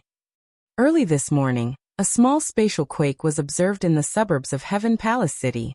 The damage was light and there were no casualties. The cause of the spatial quake is currently being investigated. The report made the three of them stop eating. Wu Yan and Kotori's expression froze. Kotori's no longer shy. She looked at Wu Yan and relaxed when she saw his calm expression. If Kotori was in her commander mode, she wouldn't have gone looking for Wu Yan. She's just a cheerful, naive, and lively little girl. She doesn't have much of an opinion of her own when it comes to big matters like this. Wu Yan was confused by this difference. He doesn't know if Kotori's two personalities are really split personalities. On the surface, the two personalities share their memories. Kotori should know how to deal with spatial quakes calmly after seeing her other self as a commander. Of course, with such a profound question, he didn't even give the original story. How could Wu Yan come up with an answer in just one day? So, as usual, he'll just let it be. He'll cross the bridge when he comes to it anyway. Shirori didn't know that her two seemingly normal family members were in a different world from her. At least not for now. She looked at the TV and said, "Is it a bit too much lately?" Shirori is obviously talking about spatial quakes. Kotori glanced at the TV and said casually, "Yeah, they came a little early too." Kotori whispered her last sentence very softly, so Shirori didn't hear her. Wu Yan, on the other hand, heard her and he chuckled before turning his back on her. Despite his nonchalant look, Wu Yan is actually very excited. Shirori and Kotori might not know what this news means, but how could Wooyin not know? It means that the female lead of the original novel, Toka Toka, is about to arrive. Today was also the day where the storyline would begin. The atmosphere at the dinner table quieted down after the spatial quakes report. Shiori's heart sank when she heard about it. Wooyin and Kotori had their own thoughts. Shiori recovered and looked at Wooyin. "Oh right, Shido. What do you plan to do?" Wooyin flinched when he heard that. He looked at her blankly. "What do I plan to do? What do you mean?" Shiori chuckled and said to Wooyin, "Kotori and I are going to school soon. You're the only one left at home, is that okay?" "Well, it's nothing." Wooyin scratched his face. Before he could finish, Kotori stood up and cut him off. "Sis, you don't have to worry." Kotori wagged her finger. "Oniai-chan won't be home alone. Wait, Oniai-chan is going to school with you." "What?" Wooyin and Shiori were shocked. Wooyin wanted to say something, but Kotori winked at him and signaled him to keep quiet. Wooyin helplessly shrunk back into his seat. He knew that this must be Kotori's decision in her commander mode. Shiori looked at Wooyin in surprise. "Shido, are you really going to school at Toritani Zen High?" "I think so." Wooyin dryly laughed. He's more or less annoyed. He's already over 20 years old. He should be able to graduate from university. Now he has to go back to high school. It was fine back in Silveria World Institute since it was a completely different school, and they only learned combat. However, it was different here. They were going to school for real, and they had to carry a backpack around. If possible, Wooyin really doesn't want to go. But no matter how unwilling he is, he still has to go. Ignoring the fact that he's a member of Ratatosker, it's disrespectful to disobey the commander's orders. Plus, he's living under someone else's roof, so he can't refuse. Toritani Zen High is the school the original main character went to. Shiori is a feminine version of the original main character. She should be in the same class as Tokichi Origami. If I go to school there, I should be able to meet Kite One Origami. I wonder if that girl will be surprised when she sees me going to school? In the original work, Tashiichi Origami was infatuated with the main character, Itsuka Shido.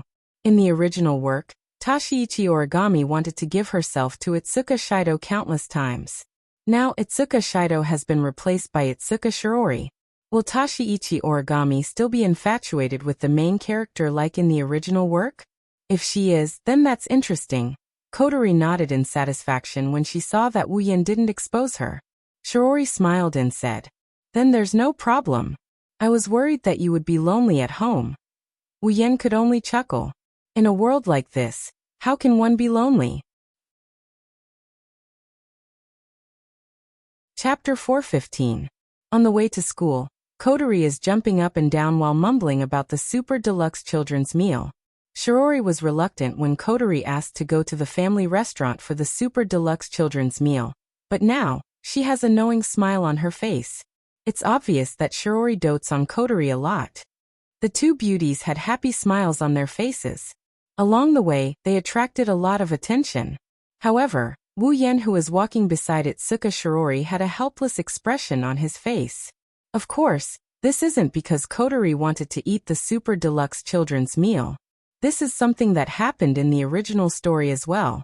Wooyin expected this to happen, so he didn't feel anything against it. After all, Kotori's request to eat the children's meal was the start of the story. What makes Wooyin helpless is the clothes he's wearing. To be more precise, it's a uniform. He was wearing a suit with a white shirt and a blue striped bow tie. His trousers were gray trousers and a black jacket. He was also carrying a briefcase-like backpack in his hand. He was completely dressed like a high school student. Wooyin might be in his 20s, but with the uniform and his fair face, he does look like a high school student. At least, those who don't know Wooyin wouldn't be able to tell that he's in his 20s. I don't know what Kotori did. Kotori just told me to go to school, and in the blink of an eye, she gave me this uniform. She even convinced Shiori to go to school. It's not that strange. In the original novel, Ratatosker has the power to renovate commercial streets, restaurants, and hotels. With this kind of power, it's a piece of cake for Wooyin to go to school. Thus, it was decided that Itoka Shido would be admitted to Durichi Zen High School. Wu Yan originally wanted to go to Fraxinus to wait for Yatan Toka to descend and take a look at the airship. But now he decided to go with Shirori to the school instead. However, even if they went to the school, it wouldn't be of much use. After all, it wouldn't be long before the spacequake appeared. Everyone would have to run away to avoid it. And the next time, even the school would be directly destroyed by the spacequake.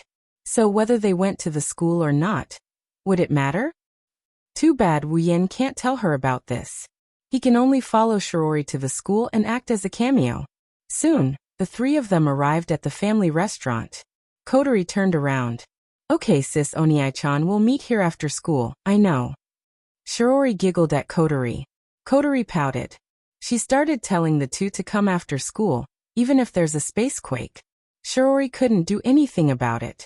Wu Yan snickered on the inside. After Kotori left, the two of them looked at each other. Shirori said softly. Then Shido, let's go to school. It's a new semester, all the students have to report to the school. Wu Yan shrugged. He was about to follow Shirori to school when a figure hiding behind a telephone pole caught Wu Yan's attention. The person seemed to have noticed Wu Yan's attention. She quickly hid behind the pole. Wu Yan raised an eyebrow. A strange feeling rose in Wu Yan's heart. If Wu Yan is not mistaken, the person hiding behind the telephone pole should have a head of white shoulder-length hair. Tabichi origami. Wu Yan's lips twitched. He sneaked a peek at the electric pole, and then at Shirori who is walking in front of him.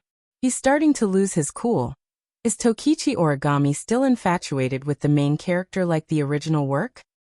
But Tokichi Origami has become Shirori. Now Tokichi Origami is me. There's no way Tokichi Origami would fall for a fake main character like me. Could it be that Tokichi Origami's surname changed because the main character became a girl? In other words, Tokichi Origami is a Yuri? At this moment, Wu Yan's heart is filled with unbearable emotions. Wu Yan's expression is conflicted. What's wrong? Shido, hurry up, we're going to be late. I got it. On the other side, Tokichi Origami stuck her head out from behind the pole. She looked at Wu Yan and Shirori walking towards the school. She frowned slightly. That elf. Tokichi Origami looked at Wu Yan who is walking away. Why is he here? What is his purpose? Together with Shirori Itsuka, Yuichi Origami tapped the watch on her wrist as if she was doing something. After a long time, she raised her head in confusion. The elf is here. Why is there no psychic wave reaction? He lifted his head and looked at the class sign with 2 to 4 written on it. He didn't say anything, but after a while, he let out a long sigh. Dori Lai-chan High School 2nd year 4th class, the original main character's class. Although Wu Yan had some guesses on the way here, he still got a headache when he was assigned to this class. There's Shirori and Tokichi Origami in this class. Did I really become the main character of this world? But I don't have the enviable ability to seal a fairy's power with just a kiss. In the classroom, the seemingly cute but aged head teacher also finished the opening speech of the new semester. She said to the students below, well, next there will be a transfer student who will be joining our class and learning with us. Hearing this, the students all had different reactions. They were just guessing the surname and appearance of the person. For these students, it was undoubtedly an exciting thing to have a beautiful female classmate or a handsome male classmate in the same class as them. Shirori, who was sitting in the last row, was stunned when she heard the homeroom teacher. Transfer student. Don't tell me it's Shido. He's in this class? The homeroom teacher seemed to have expected this reaction, so she didn't say anything else. She turned around and faced the door. Please come in. Outside the door, Wu Yan slapped his cheeks. He decided to stop tormenting himself. It won't be long before the spacequake alarm goes off. Everyone in the school will have to take shelter. He might as well sneak out when that happens. Wu Yan slowly opened the door, and he walked up to the podium under the watchful eyes of the entire class. He looked at the students and he smiled at Shirori who had an I knew it expression on her face. He then glanced at Tabichi Origami who was glaring at him, and he wrote his name on the blackboard. Itsuka Shido. The students were stunned when they saw this name. They all turned to look at Shirori. Shiori felt a bit embarrassed, but it was inevitable. After all, these two names can give people a lot of thoughts. I'm Itsuka Shido. Wu Yan's expression was a little unnatural when he said the name, but he quickly brushed it aside. Nice to meet you all. The students were stunned when they heard Itsuka Shido's simple self-introduction. They looked at each other, and the atmosphere froze. Even the homeroom teacher smiled awkwardly. She didn't know what to say. Chapter 416. Tiangong City, Duralaizen High School. For the entire morning, the teacher on the podium lectured nonstop with spittle flying all over the place. She didn't even pause in the middle of her lecture, which made one sigh in admiration of her skill. However, Wu Yan didn't even listen to a single word during the entire morning's lesson. It's not that he can't understand. With his perfect memory ability, even if he can't listen to it, he can still remember it. But for him, going to class is a form of torture, and he, as a standard otaku, had already endured this torture for 12 whole years. And this didn't even include the kindergarten. Fortunately, Japan's classes aren't as boring as China's. Classes aren't that long. There are also clubs, and clubs. For some people, it's a pleasure to attend classes here. Wu Yan, on the other hand, spent the whole morning in a daze. Other than Wu Yan, there's another person who didn't pay attention to a single word. That's Tashiichi Origami. On the surface, she's always the top student in the school year. She's an all-rounder in sports and got full marks in looks. She's the best of the best. But today, for the first time in her life, she's doing something that didn't invade her mind. That's because this morning, she placed all of her attention on Wu Yan, who is sitting beside her. Like he's worried that Wu Yan might go on a rampage and hurt someone. Being stared at for an entire morning, Wu Yan's heart twitched, and his whole body felt weird. It's not that he doesn't like being stared at by pretty girls. It's just that Tabichi Origami stare at him. If there's even the slightest bit of emotion in it, even if it's just killing intent, it's fine.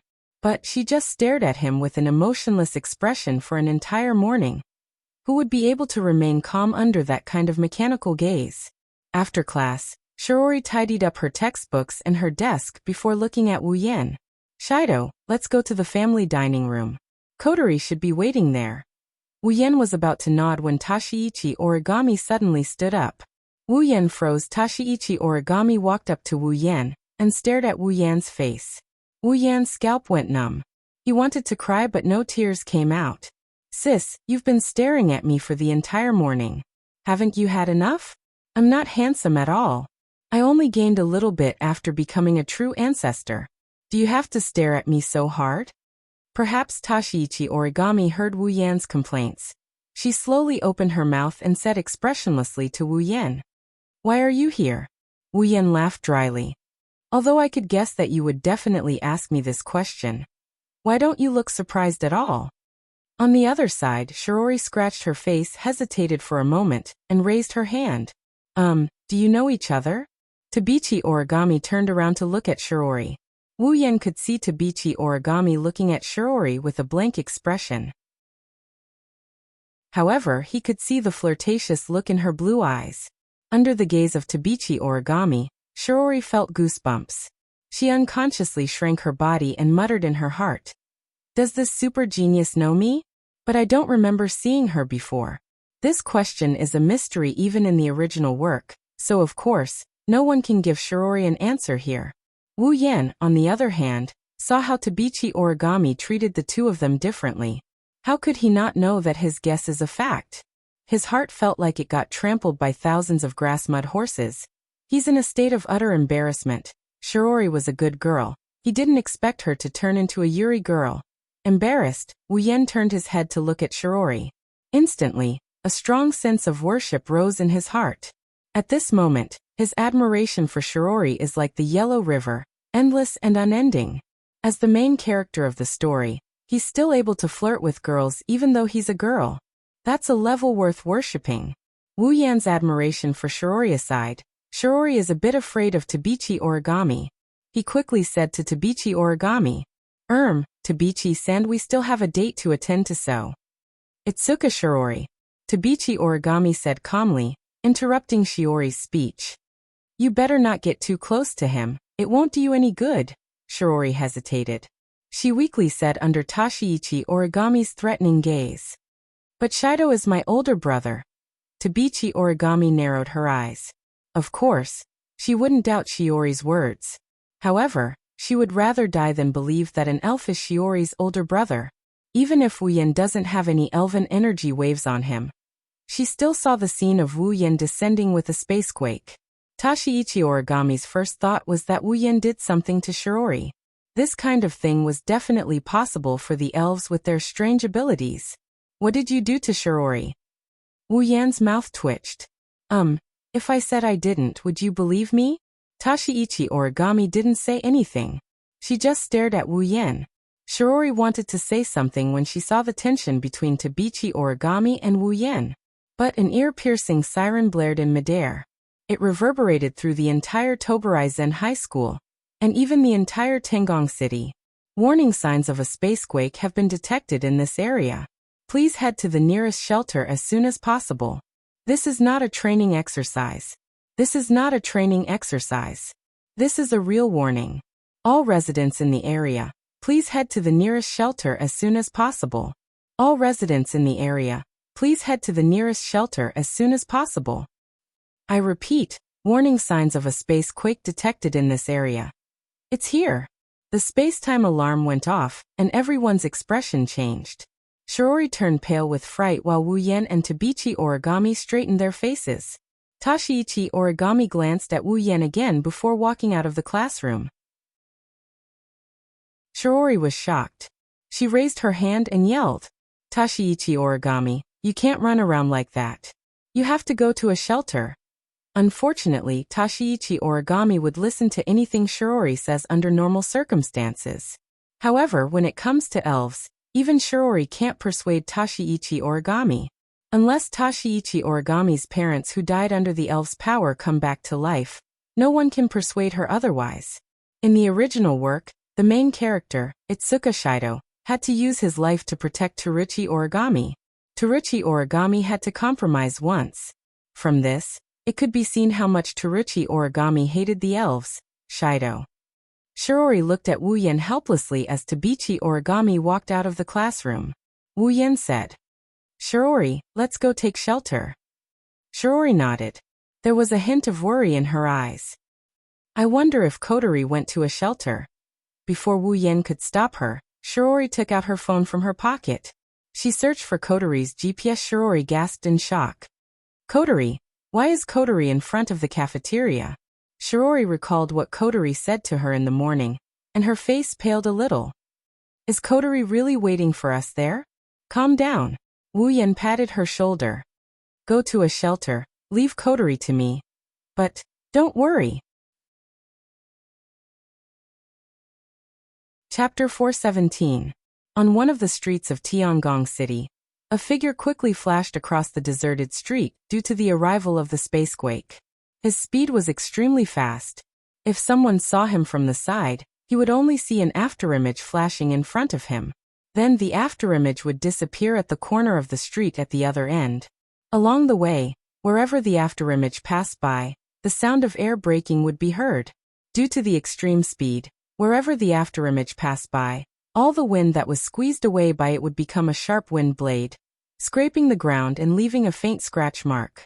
That was the performance of extreme speed. As Wu Yen is dashing towards the location of the spacequake, a voice rang in his ear. If one were to look closely, one would notice that Wu Yen has a wireless earpiece plugged into his ear. Hey, Shido, can you hear me? Is that Kotori? Wu Yen pressed down on his earpiece to prevent himself from hearing what is going on inside the room, due to the high speed of the wind. Kotori felt uncomfortable when she heard Wu Yen call her name. She's not as open-minded as she is when she's in her sister mode. She can't call Wu Yen, who she's only known for a day, big brother without hesitation. It's also uncomfortable to be called by her name by someone she's only known for a day. Of course, Kotori quickly tossed this matter aside. It's not that she doesn't care, it's just that even though she's only known Wu Yen for less than a day, she knows that Wu Yen and she aren't strangers. Where are you right now? I'm heading towards the center of the spacequake. Kotori frowned slightly. Then what about Shiori-ne-san? I told her to take shelter. I see. Kotori fell silent. Wu Yan didn't know what she was thinking. Kotori fell silent when she heard that Shiori didn't come with them. Wu Yan could guess what's going on. For some reason, Shiori has an ability that allows her to seal the power of fairies into herself by kissing them. This ability is also the ability of the original main character, Itsuka Shido. As Shiori's younger sister, Kotori knew that Shiori had this power. Therefore, to Ratatosker, who wanted to save the elves, Shiori's power was the most important thing they could do to save the elves. In the original work, Kotori worked with her brother to improve the favorability of the elves step by step, thus sealing their power and allowing them to live a normal life. But here, the situation was completely different. In Kotori's heart, she didn't want to drag her doting older sister into this whirlpool that could cost her her life.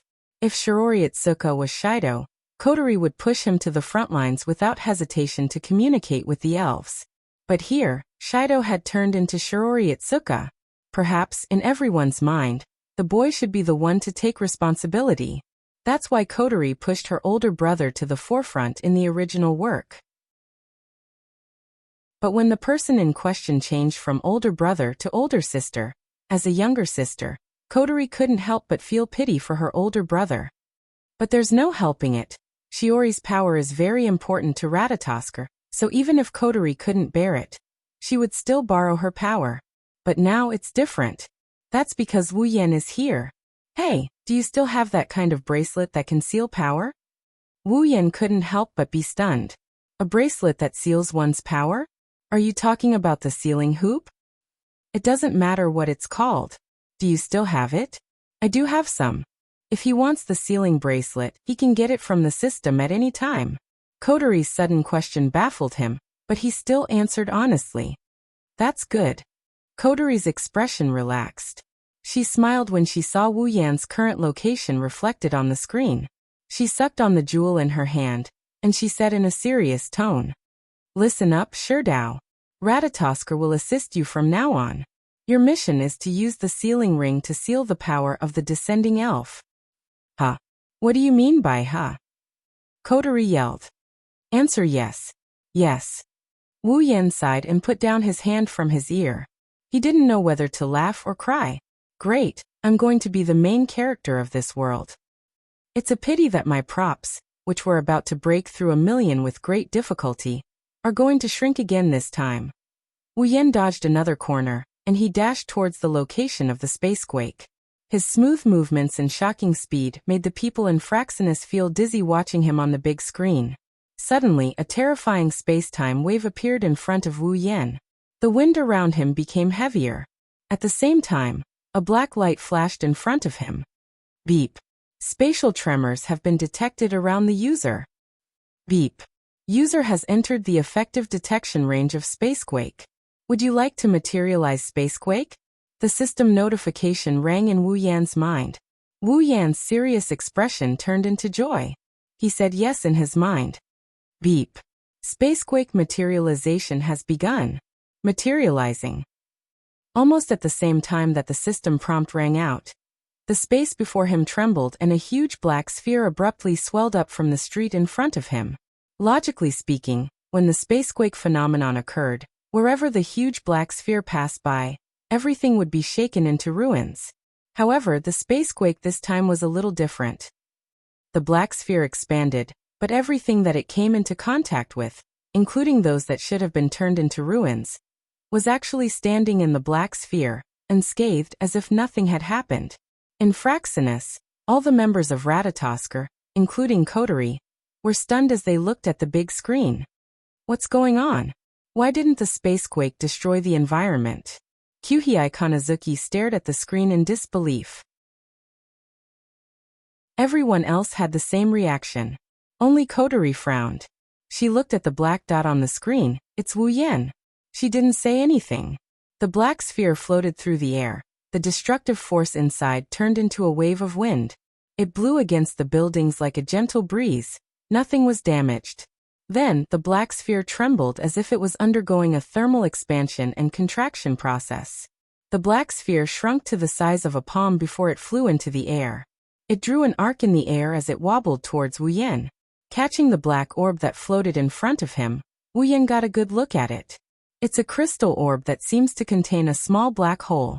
The black hole inside is spinning and black light seeped out of the orb. It's a bit of a dark beauty. Beep. Obtain dimensional orb. Holding the space orb, he glanced at his quest tab. The 010 has turned into 110. Wu Yan grinned, and he tossed the space orb into the air. A crimson spatial ripple appeared and sucked the space orb in before it disappeared into thin air. As for Wu Yan, he went to the epicenter of the spacequake. There he saw a purple figure. Chapter 418. Her long purple hair is tied up by a pair of purple crystal hair ornaments that look like butterflies. Her purple hair flutters down her back like a splash of water. It's a stunning sight to behold. She was wearing armor that looked like a ceremonial dress. Her skirt was made of pink silk. There was a pink feather on her chest, neck, and between her ribs. Not only did it give her a heroic spirit, it also gave her a beautiful appearance. A golden throne stood beside her. Below the throne was a bottomless black hole. One could tell that the throne floated up from the black hole. Its owner was standing on top of the throne. At the top of the throne, there was a thorn-shaped giant sword. Specks of purple light wandered around his body. A pair of inconceivable purple crystal eyes were flashing with a unique light, as if he was trying to understand this world. Princess. Level 78. Wu Yan is speechless at the sight of the beautiful girl. Wu Yan has seen his fair share of beautiful girls in his life. Chuju Mikoto, Ikaros Shokuho Misaki, Astria Flanderchan, Kinuhata Sayai, Frenda, Takitsubu Riku, Lulu Feifei, all of them are cute and beautiful. None of them are inferior to the girl in front of him in terms of looks. But at this moment, it's as if she's the only one left in this world. Her beauty is so extreme that even Wu Yan couldn't help but admire her beauty. Night Sword God Toka, the elf with the codename Princess. She's the first female lead of the original novel, and the first elf to appear. Of course, Night Sword God Toka doesn't have a name yet. In the original novel, the name Toka was given by Itsuka Shido. The surname Night Sword God Toka was given later on. The current Night Sword God Toka doesn't have a name yet. She only has the codename Princess. Night Sword God Toka finally noticed Wu Yan. Wu Yan's figure is reflected in her purple crystal eyes.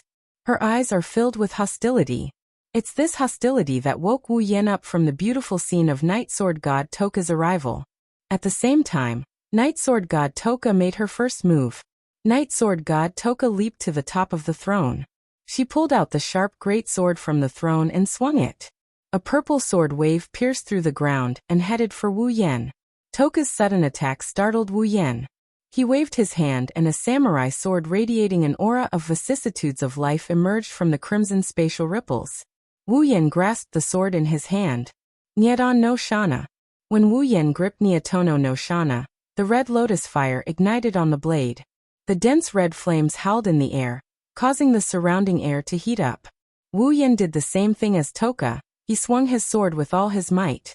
In an instant, a wave of fire gushed out from the nether temple Shana and ignited the ground to meet the violet sword wave.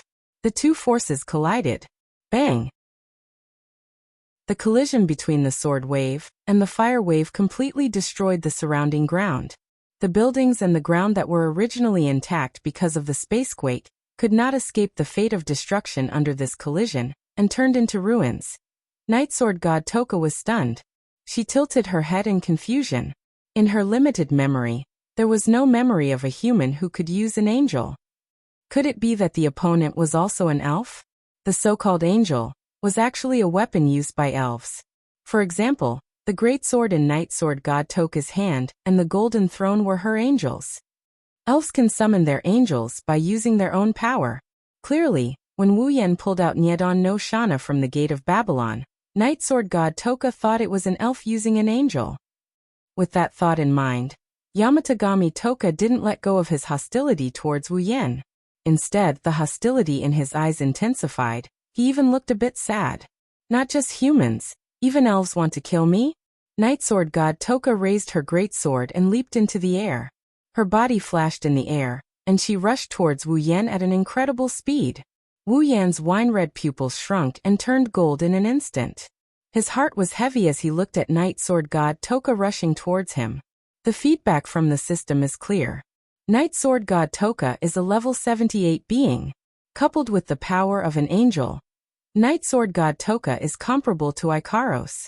Wu Yan, on the other hand, is only comparable to a beginner tier 8 being around level 70. Ikaros and Night Sword God Toka, who are extremely close to tier 9, there is no way he can compare to them.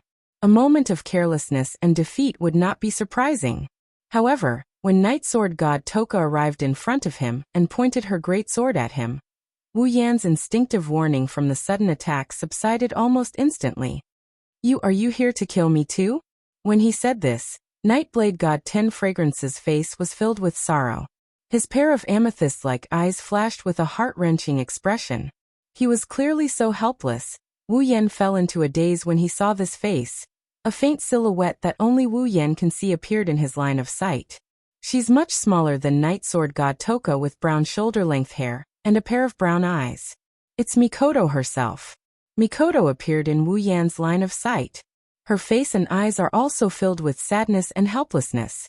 Then she slowly merged with Toka, who is pointing her greatsword at Wu Yan. Her face slowly overlapped with Toka's. At this moment, the two of them have the same expression. Wu Yan remembers the expression on Mikoto's face when she found out about her sisters for the first time. The flames on Nyedan Shana that was raised high in front of his chest in a defensive posture disappeared in an instant, revealing a silver blade. Then Wu Yan lowered his hand. Night Sword God Toka was stunned again. Seeing Wu Yan suddenly drop his defense, she was confused. Under Night Sword God Toka's confused gaze, Wu Yan sighed and slowly reached out his hand towards her face. Night Sword God Toka's eyes became alert. She pushed her greatsword forward and pressed it against Wu Yan's chest. But Wu Yan acted as if he didn't see or feel anything. He still reached his hand towards her face. Because he leaned forward, a wound appeared on his chest. Night Sword God Toka didn't know what to do. She reflexively pulled back her greatsword. She didn't have time to dodge Wu Yan's hand. Wu Yan's hand caressed her face. Night Sword God Toka was stunned. She felt the hand caressing her face. She couldn't react at all. Really?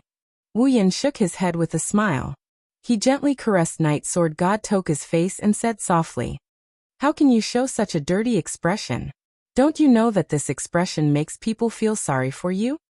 Night Sword God Toka was stunned speechless. The naive Night Sword God Toka didn't know how to react at this time. She only knew that the person in front of her suddenly became very gentle. That hand was also very warm. It warmed her heart. Chapter 419. In the command room of Fraxinus, everyone stared blankly at Wu Yan, who was caressing the princess' cheeks. They were all stupefied by what they saw on the screen.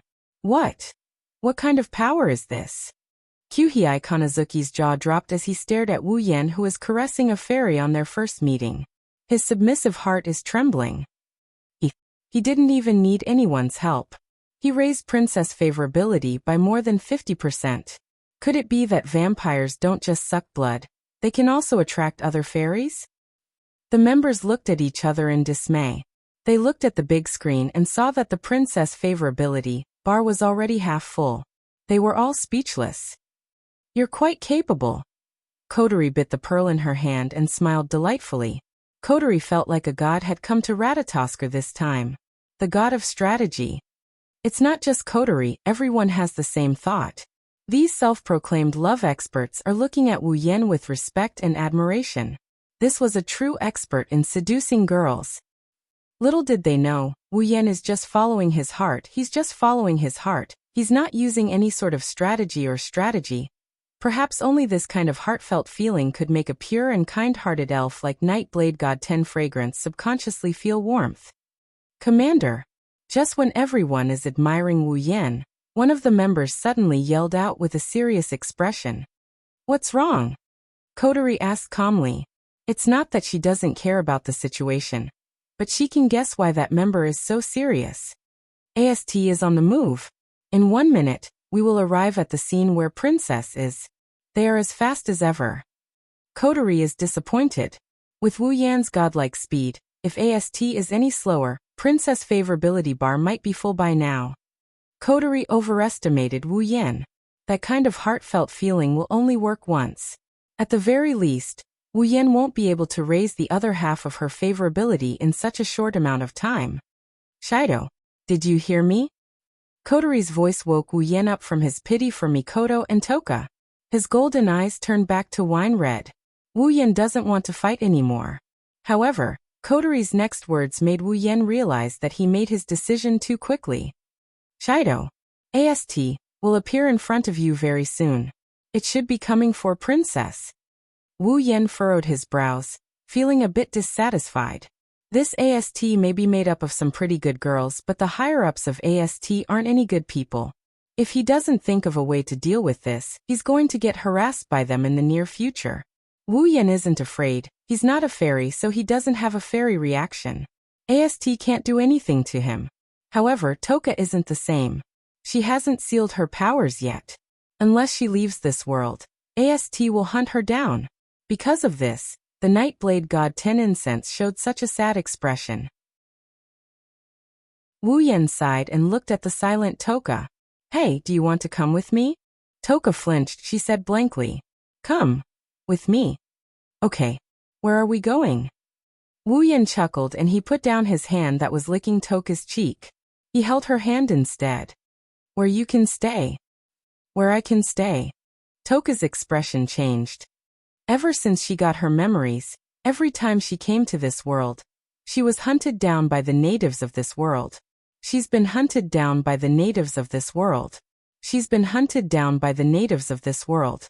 She's been hunted down by the natives of this world. She's been hunted down by the natives of this world. What the Nightblade God 10 fragrances could do was to fight back and run away while being chased by humans. Because she was kind, she did not want to harm lives in the original work. The Night Sword God Toka once said that if Shido Itsuka hadn't saved her, then perhaps one day, she wouldn't have been able to hold it in anymore, and would have swung her sword at the humans who were chasing after her. Then, from then on, she would have become a greedy elf who viewed life as ants. That's not a random statement. There's an elf who can be used as an example. In this life of fighting and running away, Toka has almost lost all hope. But now, there was someone who was telling him that there was a place for him to stay here. Those 4 words were like a bolt from the blue in Toka's ears. Wu Yan felt even more pity for Toka when he saw her like this. Who would have thought that under that sorrowful expression, Toka is just a simple, naive, and kind girl. She's obsessed with food and curious about the human world. She would reveal the most foolish and naive smile. She would be affected by a joke made by others. When she was hungry, she would look at others pitifully. When she was in a good mood, she would jump up and down. When she was in a bad mood, she would cry and scream. Nightblade God 10 Fragrances was such a cute sprite. Wu Yan finally understood why the main character, Itsuka Shido, knew how dangerous the front line is and how he could lose his life at any moment. Yet he still charged in without a care in the world. Because after seeing them in such a state, how could he still turn a blind eye when he knew what was going on? I can't bear it. Wu Yan smiled gently at Toka. Do you want to come? Toka looked at Wu Yan with her crystal-like eyes. Her heart became more active than ever. She glanced at her hand and nodded. Wu Yan smiled. Well done. In the command room, Kotori looked at Princess who left with Wu Yan. Toka's favorability bar increased a lot. She couldn't help but praise Wu Yan. Kotori thought it would take a lot of effort to influence Princess's decision. She even asked the members of Ratatosker to help Wu Yan conquer Princess. She didn't expect that less than 15 minutes had passed since Princess arrived. The conversation between Wu Yan and Princess was only a few short sentences. However, the effect was surprisingly good. Sure enough, it was right to pull him into Ratatosker. This way, Shiori-ne-sen won't have to get involved in this mess.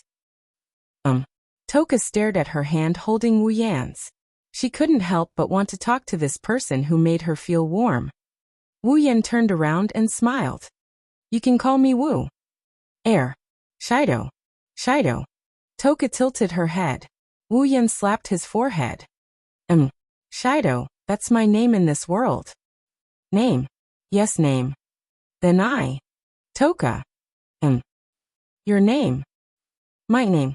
At this moment, 10 Incense finally revealed a smile. My name. Toka. Chapter 420. Shido, where is this place? Toka looked at the building before turning to Wu Yan. She asked Wu Yan in a confused manner. Is this the building Shido was talking about? The place where she can stay? This is my home. Shidao's home. 10 Fragrance's purple eyes brightened. She said excitedly, then does Shidao live here? Since it's my home, of course I live here. Wu Yan shook his head. Of course, this will be your home in the future. My home. Toka laughed happily. She pulled Wu Yan, and they ran towards Itsuka's home. Let's go in then. Seeing this, Wu Yan helplessly allowed himself to be dragged into the house. However, looking at Toka, who is pulling him towards the door with a smile on her face, Wu Yan couldn't help but smile back. Toka is no longer wearing her armor. Instead, she's wearing casual clothes. She's holding Wu Yan's hand, and she's wearing a red bracelet. Wu Yan's white bracelet now has another white bracelet on his wrist. On the way back to Itsuka's house, Wu Yan exchanged for the sealing bracelet. He explained the effects of the sealing bracelet to Toka and asked her to put it on. Everyone on Fraxinus saw this. Many of them cursed out loud. Even Kotori scolded Wu Yan over the radio. They all thought Wu Yan's actions were stupid. Her favorability towards him wasn't full yet he made such a request. Did he think elves were easy to negotiate with? Who would seal their own power for no reason? However, just as the members of Ratatoskr were waiting for 10 Fragrance's favorability to drop, they were once again dumbfounded by what they saw. Toka put on the bracelet without hesitation. This was to be expected. Compared to her elven power, Toka cared more about her so-called shelter. The naive Toka didn't care about her elven power as much as others thought. Right now, 10 Fragrance's heart was filled with hope. She hoped that this person who brought her warmth would be able to save her from her life of being constantly hunted down and fighting. That's why when Wu Yan suggested using the sealing bracelet to seal her elven power to avoid being hunted down, Toka immediately agreed. Seeing how the princess was taken care of just like that, the bunch of Ratatoskr's followers couldn't help but go crazy. In the end, they never thought it would end up like this. How could the love experts who were eager to show off their skills not go berserk? This was a mistake they made. They thought that only when their favorability towards Toka was high enough would they be able to make rude requests to achieve their goals. Of course, Toka's favorability towards Wu Yan was also quite high. Shidao. 10 Incense tried to push the door in front of him, trying to defeat the door that was preventing him from entering the house. However, 10 Incense had sealed his power. How could he open a locked door with brute force? She looked at Wu Yan with tears in her eyes. This door won't let me in. Wu Yan didn't know whether to laugh or cry. He stepped forward. The door is locked. Of course you can't get in. You have to press the doorbell or knock on the door. Doorbell. Toka rubbed her chin as if she's trying to figure out what a doorbell is. Wu Yan raised an eyebrow when he saw this. Shidao.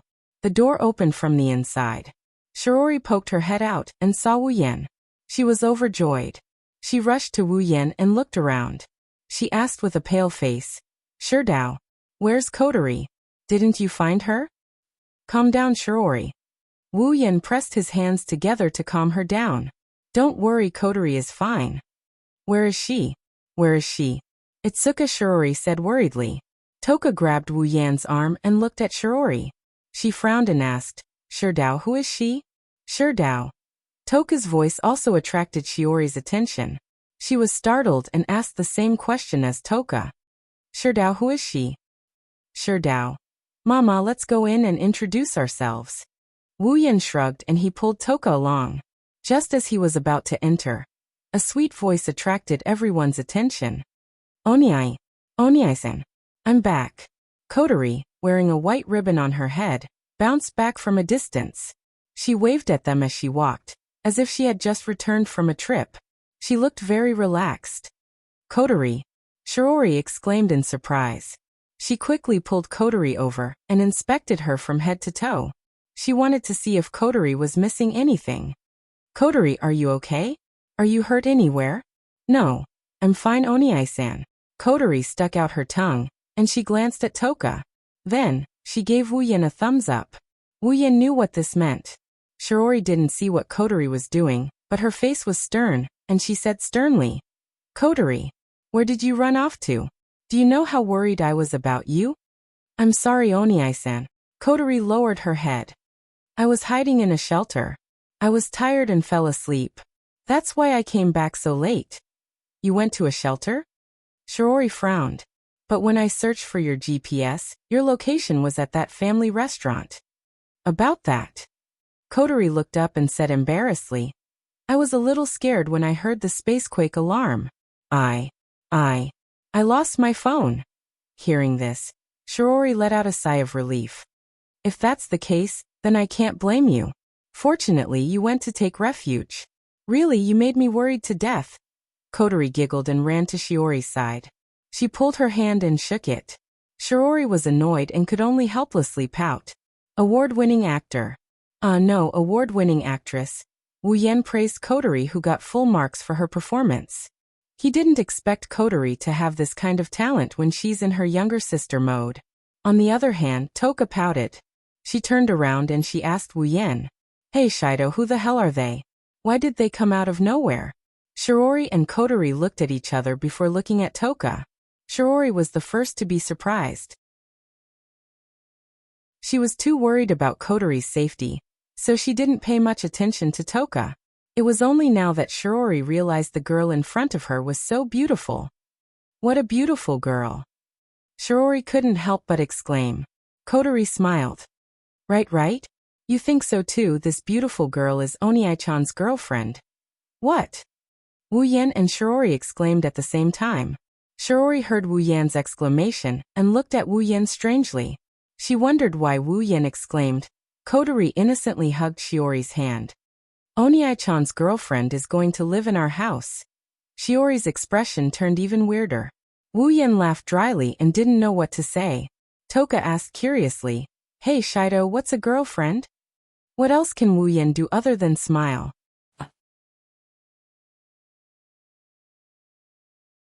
Chapter 421. Heavenly Palace City, Itsuka's house. Sitting on the sofa, Wu-Yen looked at Toka, who is running around the house. Then he looked at Shiori, who is going upstairs to clean up a room for Toka. Wu-Yen pursed his lips. Then he looked at Kotori, who is chewing on a jewel. "Kotori, what will Ratatosker do about Toka?" Kotori flipped her ponytails and she replied in a nonchalant tone. "Well, since Toka's power is sealed, Ratatosker decided to allow Toka to stay in our house for the time being. We will supervise and observe Toka while she's at it." Wu-Yen looked at Kotori suspiciously. She's more interested in the jewel than the Toka incident. "Just observe? Don't tell me that Ratatosker doesn't want to examine 10 Fragrance in detail to study the mysteries of the elves' power, the elves' body structure, or analyze the weapons to deal with the elves." Kotori looked at Wu-Yen in shock. Her red eyes scanned Wu-Yen from head to toe. Kotori shrunk back and said in fear, "Big brother, are you planning to dissect elves?" "What are you thinking?" Wu-Yen was speechless. "I'm just curious. Don't you think Ratatosker would want to study the elves? After all, they might be able to find out more about Spacequake and elves." "I see." Kotori released a sigh of relief. She put on a smile again. Wu-Yen's eyelids twitched. "This brat, she's not thinking that I'm going to dissect her, is she?" Actually, in the beginning, there were people who wanted to capture an elf alive and conduct research on it. But such a method went against the main purpose of Ratatosker, so such a proposal was rejected. Wu-Yen scratched his face. He didn't think much of it. An organization like this is bound to have a dark side. Ratatosker's goal is good, but there's no guarantee that no one in the organization is plotting against the elves. In the face of ambition, the mission is nothing but something that can be changed at any time. However, Ratatosker doesn't have such a thing. Wu-Yen doesn't care about that. He just wants Toka to be treated like a tool. "Shido, what is this?" Jiuxiang's voice made the man and woman sitting on the sofa turn their heads to look. The scene they saw when they turned their heads immediately scared them out of their wits. He didn't know when Towa had run into the kitchen. She was holding a bottle of something in her hand. She looked left and right. Then she opened the bottle cap and slowly poured it into her mouth. Wu Yan and Kotori can clearly see the words detergent written on the bottle. Toka, you can't drink that. Wu Yan yelled when he saw the liquid going into Toka's mouth. He jumped up from the sofa and landed on Toka. Kotori jumped up from the sofa as she screamed at the top of her lungs. In the nick of time, Wu Yan grabbed Toka's hand before the liquid entered her mouth. He swung her hand and the detergent flew in a beautiful arc in the air and splashed all over the screaming Kotori. Kotori froze. Her red eyes stared at the detergent on her body. She confirmed that she was splashed before pursing her lips. 2 small teardrops hung from the corner of her eyes. She looked at Wu Yan and Toka with a bitter expression. Ahaha. Wu Yan laughed dryly and he averted his gaze. I didn't mean to. Shido, why didn't you let me eat it? Toka didn't realize what's going on, so she's not happy that Wu Yan stopped her from tasting the detergent. Idiot. Wu Yan glared at Toka. Not everything can be eaten. Can't it be eaten? Toka lowered her head regretfully. Wu Yan rubbed his forehead helplessly. Wu Yan looked around the kitchen and went to the fridge. He checked the ingredients and said to Toka, You're hungry, right? Wait a minute. Shido, what are you doing? Ten Fragrance asked curiously. For Ten Fragrance, who had just begun to properly understand this world, everything that others did was worth investigating.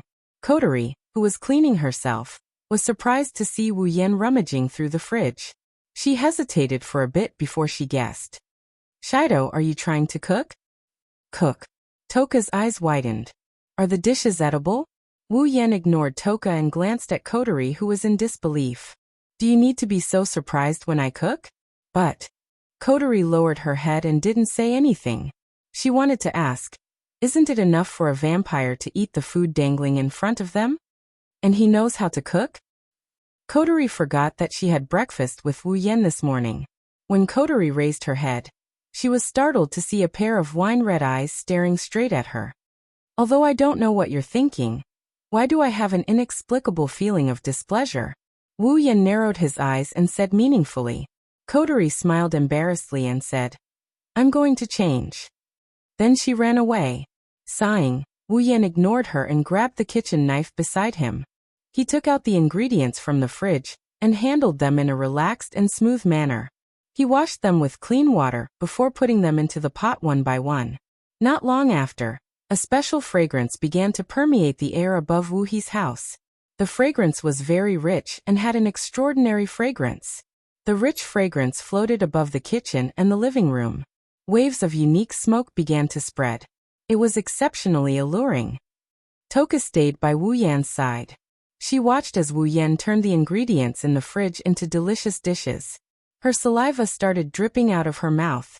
Her little nose twitched fiercely, inhaling all the fragrance into her stomach. A strong sense of hunger suddenly surged into her brain, causing her to subconsciously ask, Shirdao, can you give it to me? Wait a little longer, it's almost done. Wu Yan skillfully turned the pot, and said without looking back. Toka could only look at the food in the pot with tears in her eyes. It smells so good. A clear voice came from the other side.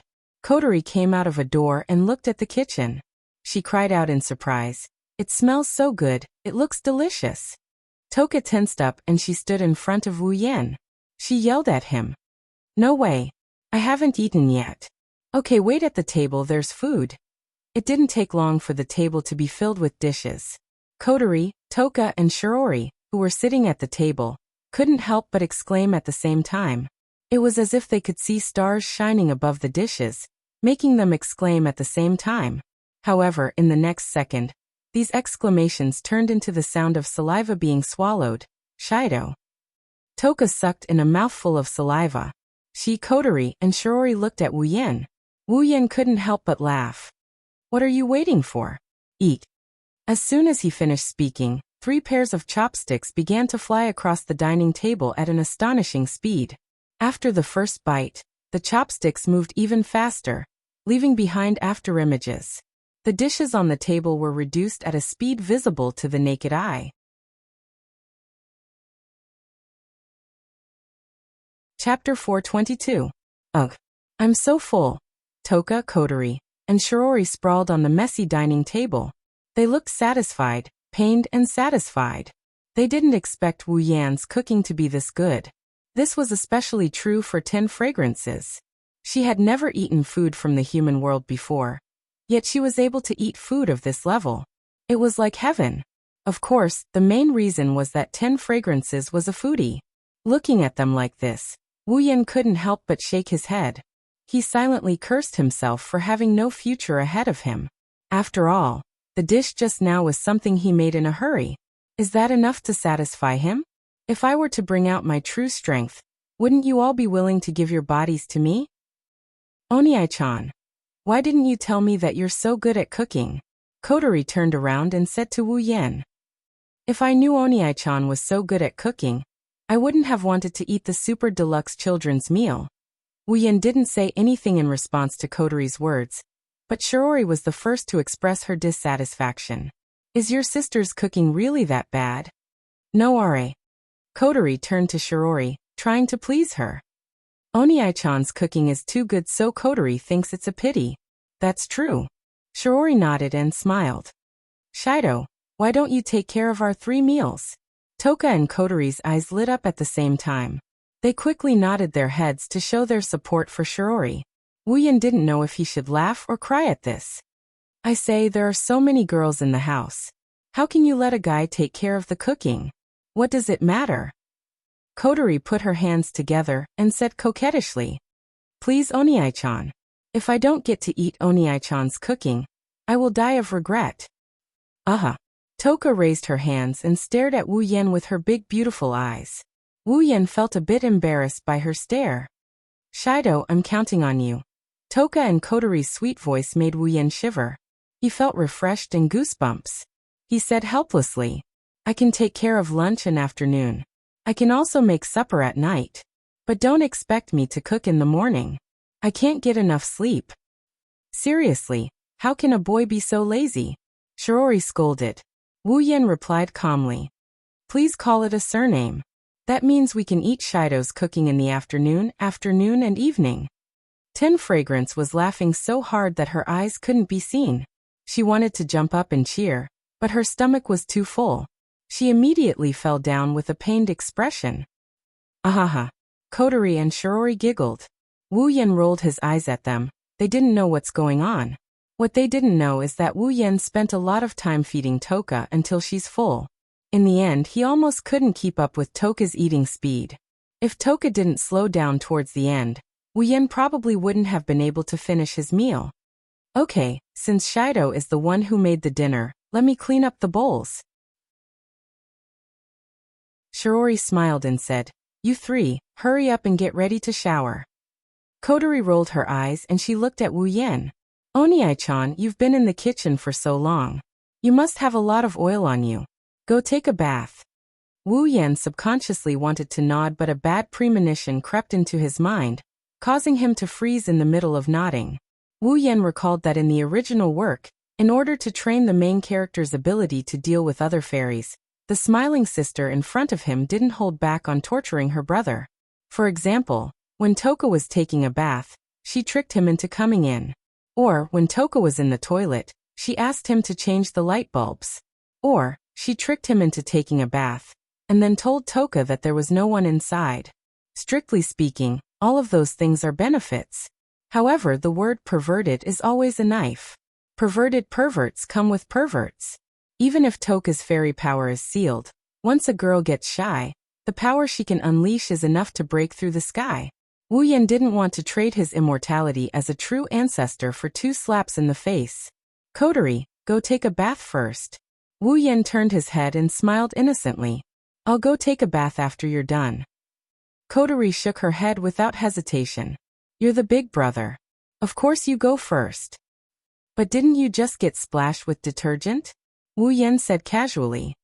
Detergent is very sticky. Don't you feel uncomfortable when it gets on your body? Kotori suddenly felt sticky after hearing Wu Yan's words. Her face lit up. Wu Yan struck while the iron was hot. I heard that if detergent gets on your hair, and you don't wash it immediately, it will get knots the next day. Kotori couldn't sit still anymore. It's fine if she takes a bath first. She can still have Toka attack Wu Yan when she comes out. Then I'll go take a bath first. Kotori sprinted towards the bathroom. It seems like Kotori cared about Wu Yan's words. Every girl cares about their image. Kotori is no exception. Even if she's in commander mode, she's in little sister mode. Kotori, who ran towards the bathroom, didn't notice Wu Yan's sinister grin, as if he got what he wanted. In the bathroom, Kotori took off all her clothes and dived into the water. She breathed out contentedly. At this time, Kotori still had a white ribbon on her head. For some reason, Kotori always has a ribbon on her head. Wu Yan was curious. After all, Kotori with a black ribbon is in commander mode. She with a white ribbon is in little sister mode. If she doesn't have a ribbon, which mode is she in? It's still a mystery. Kotori stretched her petite but voluptuous body. She stared at the ceiling with her red eyes. After a while, she touched the red sealing bracelet on her wrist. No one knows what she's thinking. Kotori is the only one who knows about the origin of the sealing bracelet. Even Wu Yan, who has the right to exchange for the sealing bracelet, didn't know the origin of the sealing bracelet. Wu Yan tried asking Kotori about it, but every time, Kotori would just give him a perfunctory answer. When she was pushed too far, she would switch to the black ribbon and switch to commander mode. She would give Wu Yan a good scolding. In the end, Wu Yan would come in full force only to leave with his tail between his legs. However, there's one thing for sure. Kotori must have seen Wu Yan before this. Otherwise, Kotori wouldn't have acted so agitatedly in Fraxina's command room. She wouldn't have treated Wu Yan like a stranger. She wouldn't have treated him like a stranger. She wouldn't have let her guard down. She wouldn't have become so relaxed and familiar with him. However, Wu Yan has never seen Kotori before that day. That's why this whole thing is a bit inconceivable. Wu Yan ignored such an inconceivable matter. Transmigration is an unbelievable thing anyway. No matter how unbelievable it is, what's so strange about it?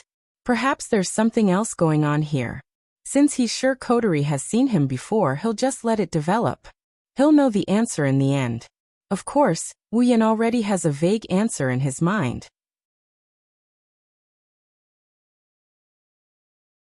Chapter 423. After an unknown amount of time, Kotori finally got out of the bathtub willingly. She shook off the water droplets on her head, and her two ponytails swayed in the air. They looked like two rays of red light in the bright bathroom. Kotori pushed open the bathroom door, and was about to go outside to put on her clothes. However, as soon as she pushed the door open, the scene that appeared before her caused her face to stiffen. She was dumbfounded. Kotori, you took a long time to take a bath. On the other side of the door, less than 20 centimeters in front of Kotori, stood a figure much taller than her. He leaned against the wall and greeted Kotori as if nothing had happened. Wu Yan scanned Kotori from top to bottom with his wine-red eyes. Wu Yan scanned Kotori's body from top to bottom with a panoramic view. His eyes roamed around Kotori's body before stopping at Kotori's chest. Oh, Kotori, I didn't expect you to have such a great body at 14 years old. Wu Yan praised. He clicked his tongue in wonder, as if he was appraising a rare treasure. However, anyone who knew about this scene would scold Wu Yan for being shameless. He came here to peep and commented so confidently. What else could he be if not shameless? Wu Yan's infuriating actions brought Kotori back to her senses. Kotori looked at Wu Yan, who kept looking at her body. She blushed from her neck all the way up to her face. Then her head exploded into a puff of white smoke. Bro. Bro. Bro. Kotori's mouth trembled like a broken machine. Her red face swayed back and forth against the smoke above her head. Her pupils turned into two circles and her head swayed up and down. She looked like she was about to faint. After a long time, Kotori finally opened her mouth under Wu Yan's intense gaze. She's going to scream in the house. Wu Yan had expected this. He looked at Kotori, whose mouth is slowly opening wide.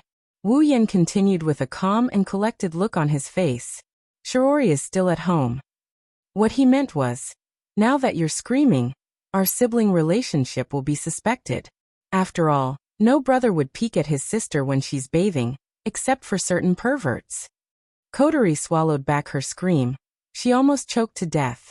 She looked at Wu Yan with tears in her eyes. Then, she dove back into the bathtub at the speed of light and buried herself in the bathtub. Bro. You. How could you? Kotori looked at Wu Yan with shame and anger. She couldn't believe that Wu Yan would peek at her while she was bathing. Wu Yan didn't look ashamed at all. Instead, he walked towards Kotori. Kotori couldn't help but gasp. Bro. Don't come over. What's wrong with that? Wu Yan grinned. You don't know which brat will take advantage of you in the future. You might as well take advantage of me. Wu Yan glanced at Kotori's body and he praised her. Kotori's body isn't as good as most people's. In fact, it's not as good as most people's. But no matter what, Kotori is only 14 years old. At this age, her figure is much better than the 14-year-old Mikoto and the 16-year-old Hinajuku. One has to say Kotori's future is very promising. Take advantage of you. Bro. Kotori almost fainted from embarrassment. What are you talking about? Wu Yan's shameless words made it harder for Kotori to breathe. She looked around as if she was looking for something. Are you looking for this? Wu Yan looked at Kotori with a knowing expression. He extended his hand, revealing a pair of black ribbons. Kotori was stunned. Wu Yan looked at the ribbons proudly. I knew you'd use this trick. Do you think I'll fall for it a second time after I've been tricked once? How can this be? Kotori wanted to cry but no tears came out. She was in a dilemma. With her tiny brain, she didn't know what to do without the support of Commander Mode. She didn't know what to do. She didn't know what to do. Why not?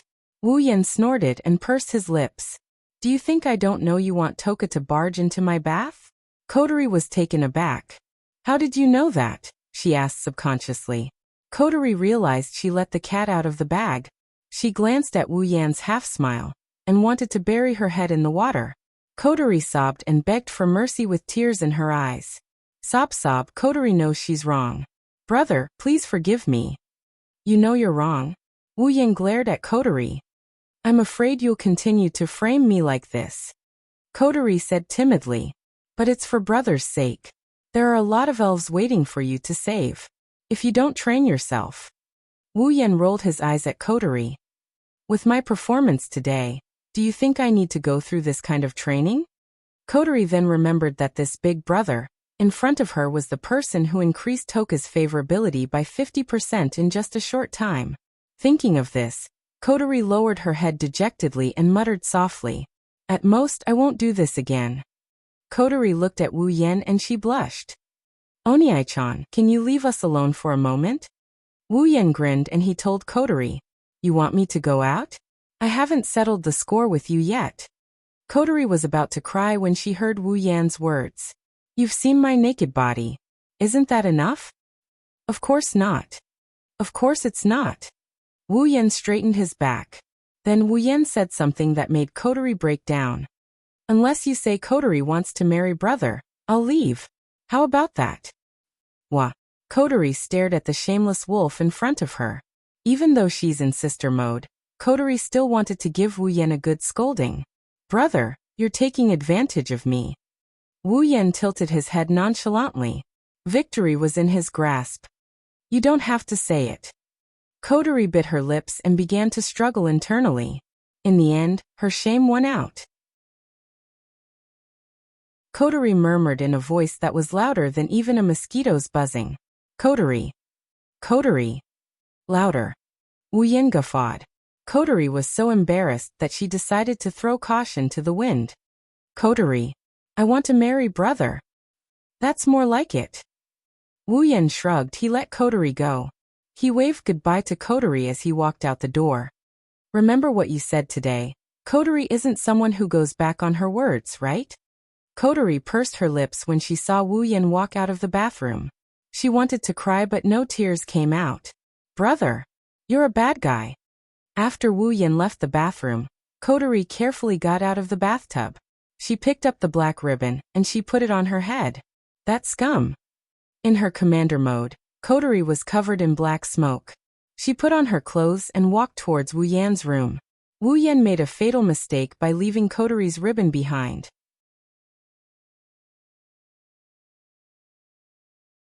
Chapter 424. Heavenly Palace City, Itsuka's house. From the outside, Itsuka's house looks no different from an ordinary building. At night, the faint light from the windows illuminates the walls of the house, making it seem so peaceful. However, this tranquility was quickly interrupted by a muffled sound. Boom! Following this almost imperceptible muffled sound, a soft scream was emitted from one of the windows, accompanied by the sound of something heavily falling to the ground. In one of the rooms, Wu Yan covered one of his eyes as he laid on the floor. The pain from his eye socket isn't that great, but it made Wu Yan's tears flow down in an instant. He bounced up from the floor and looked at Kotori, who is standing in front of him with her head lowered and black smoke coming out of her body. Wu Yan's body involuntarily moved back. He's filled with regret. As the saying goes, a wise man is bound to make a mistake. I shouldn't have been so complacent that I thought I had Kotori in my grasp that I forgot about what might happen next. Why didn't I think that Kotori would come after me? At the crucial moment, he made a mistake and left the ribbon behind. If he knew this would happen, he would have taken it with him. Kotori, Kotori, have mercy. He placed one hand in front of his body as if he can't get close to Kotori. The other hand rubbed his eye. Wu Yan has no doubt that if it weren't for True Ancestor's amazing recovery ability, Kotori's punch would have given him a black eye. Ha, have mercy. Kotori laughed mockingly. She stepped forward and looked down at Wu Yan. The dangerous glint in her eyes made Wu Yan tremble, and his body take a step back. Her face is still a little red. People who don't know her would think of Pian Pian.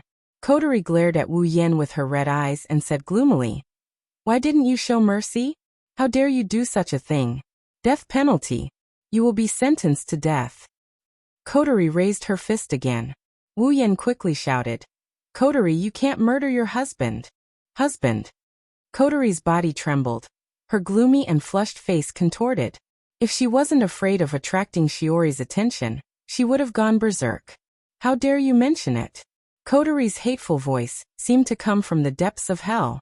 Wu Yan shrunk his neck, but he quickly argued. You said it yourself. What, is our Commander-sama going back on her word? The shameless debate caused Kotori to lower her head. Her bangs covered her expression, making it impossible to see what's going on inside. However, the atmosphere in the room felt like a storm is about to come. Wu Yan's heart started pounding. Kotori. That's right, I did say I would marry you. Kotori suddenly looked up, her face expressionless. Since I said it, I won't go back on my word. Before Wu Yan can feel happy, Kotori's expressionless face turned cold. She chuckled and she continued, emphasizing each and every one of her words. Only if you can live long enough until I become an adult. Gulping his saliva, Wu Yan forced out a laugh. Then he blurted out something that made Kotori go berserk. Actually, you don't have to reach adulthood. Courting death. As soon as Kotori finished her sentence, black smoke erupted from her body. Her two ponytails swayed in the air like the tentacles of an octopus. Her red eyes turned blood red. Wu Yan's hair stood on end. You're courting death. Kotori reached behind her back and pulled out a sharp weapon that Wu Yan couldn't ignore. His heart almost stopped beating. A kitchen knife.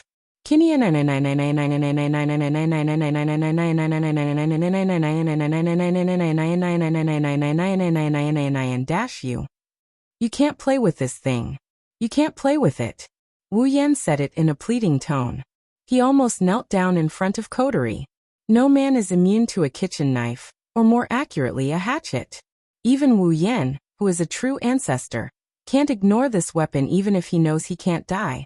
If possible, Wu Yan would rather Kotori give him a good beating than see a hatchet. Girls in the 2D world have hearts that can turn black at any moment. Wu Yan didn't believe this saying before, but now he has no choice but to believe it. Kotori in front of him is one such example. Wu Yan's shameless words turned her into a hatchet goddess. Wu Yan can only hope that his words can soften Kotori's heart a bit. However, Wu Yan was disappointed. Kotori only smiled coldly. Wu Yan was shocked. She swung the kitchen knife at Wu Yan, aiming at Wu Yan's crotch. This time, Wu Yan was scared out of his wits.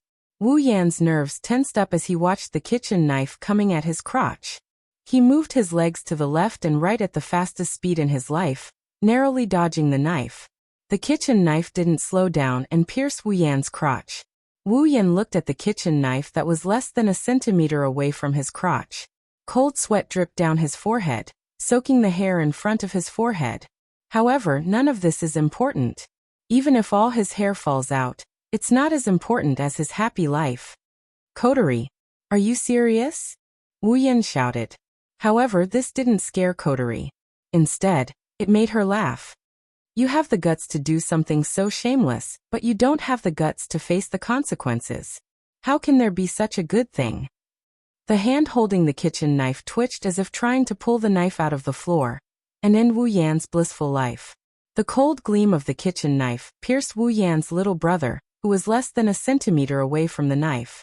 Wu Yan's cold sweat turned into a waterfall as he yelled and jumped up from the floor.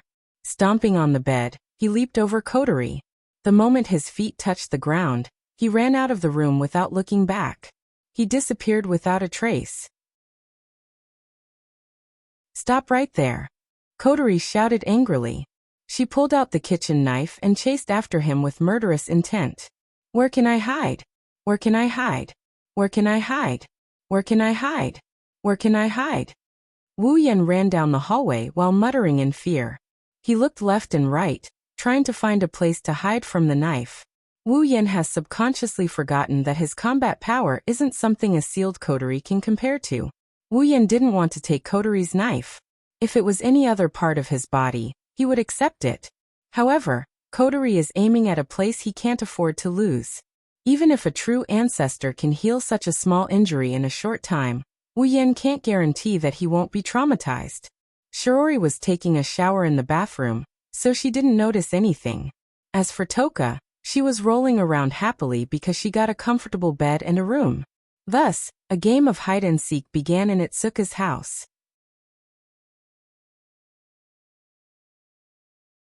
Chapter 425. Wu Yan could feel Coterie chasing after him. She's not as fast as him, but she's following him in an orderly manner. She didn't give him any openings. Wu Yan wanted to cry, but had no tears. Is there a tracking device on me? Is that how Coterie knows where I am? Itsuka's house is pretty big. Run outside? No, I can play around at home, but if I run outside, Coterie will be so angry that she might ignore me for the rest of my life. Hide? Where can I hide? The living room? Where could he hide his body without being discovered by Coterie? The fridge? If Coterie can find the kitchen knife, she can find the fridge. The bathroom? Shiori is taking a bath in there. Wu Yan doesn't want to have two blackened people. Is God trying to kill me? Wu Yan howled, but he didn't want to attract Coterie's attention, so he swallowed it back. Instead, tears flowed down his cheeks. When he passed by Toka's room, Wu Yan stopped in his tracks. His face lit up as he opened the door with lightning speed and hid inside. Shido, Toka, who was rolling around on the bed, was shocked to see Wu Yan barging in.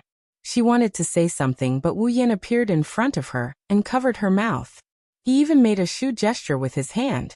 Toka blinked her eyes in a daze. Then, she nodded at Wu Yan with a serious expression, indicating that she got it.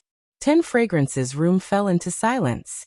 The man and woman held their breaths with all their might, fearing that their breaths were too loud and might be heard by others. After an unknown amount of time, a series of messy and hurried footsteps could be heard from outside the door.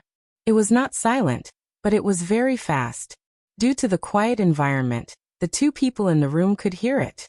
Although the footsteps were soft, they were very powerful, showing the mood of the person who was walking at the moment.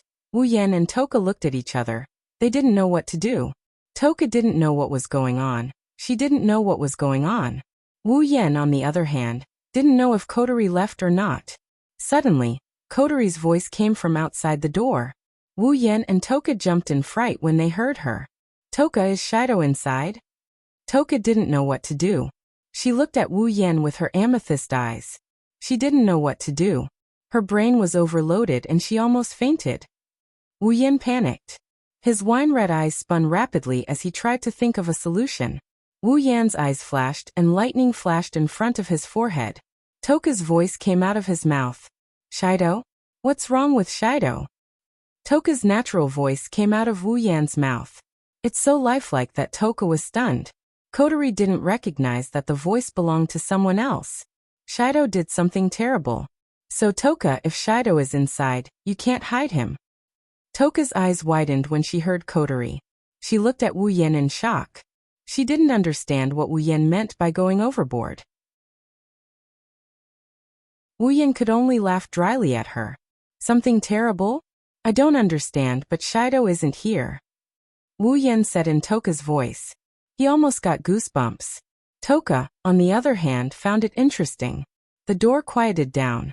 Wu Yan had an ominous feeling. Bang! The door was violently flung open.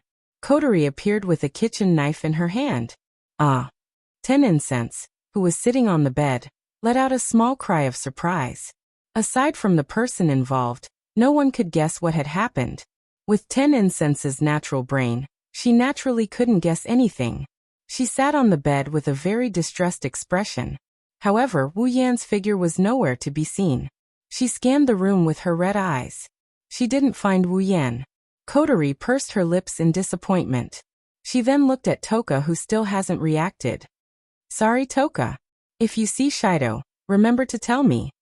Kotori then closed the door, and the room returned to its original state of silence. Toka's mouth opened and closed. Her eyes wandered for a while before she realized what happened. She opened the blanket. Wu Yan was lying there like a corpse. Shido. Toka shook Wu Yan's body. She shouted at Wu Yan like she saw a UFO. Shido. What's wrong? Why are you hiding? Why is Kotori-chan looking for you? What? Stop, stop, stop.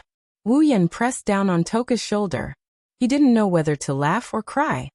Don't ask so many questions. Did you just realize I was hiding? Toka flinched and she nodded. Wu Yan felt a wave of weakness wash over him. Listen up, Toka. Wu Yan turned serious and he told Toka in a serious tone. Don't tell anyone about me hiding in your room, got it? Toka turned serious and she nodded again. However, Wu Yan didn't feel reassured at all. This natural glutton would probably forget everything in the next second.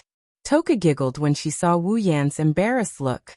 She looked at Wu Yan's face seriously before she said in a soft voice. Shido, thank you. Wu Yan was surprised. Why are you thanking me? Because.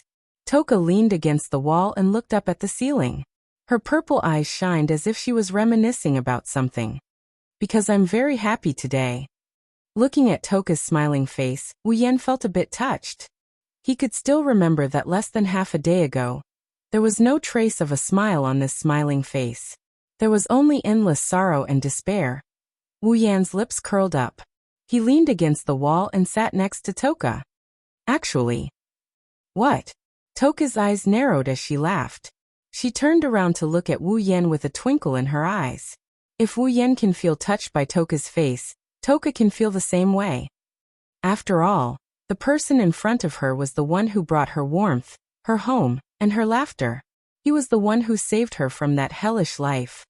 Wu Yan smiled warmly when he met Toka's gaze. Actually, I'm very happy too. Toka was surprised and lowered her head. When she looked up again, her eyes were full of tears. Wu Yan was speechless. What are you doing? Didn't you say you were happy? Why do you look like you're about to cry again? Toka wiped her eyes and retorted. I'm not crying. You're obviously crying. I'm not. I am. I'm not. All right, it's fine if you don't. Slapping his cheeks, Wu Yan tapped his chin. He turned around and looked at Toka. Oh right, Toka, can you control Spacequake? Spacequake. Control Spacequake? Toka didn't understand. Why? I have something important to do. I need Spacequake to complete it. How about it? Can you do it? I haven't tried to control the Spacequake, but if it's just triggering the Spacequake, it's very easy. Then it's done. Wu Yan grinned. He glanced at the quest tab, and he rubbed the sealing bracelet on his wrist. Then he grabbed Toka's hand. Toka, come help me. Toka tilted her head in confusion. Since it's Wu Yan's request, there's no reason for her to refuse. She nodded.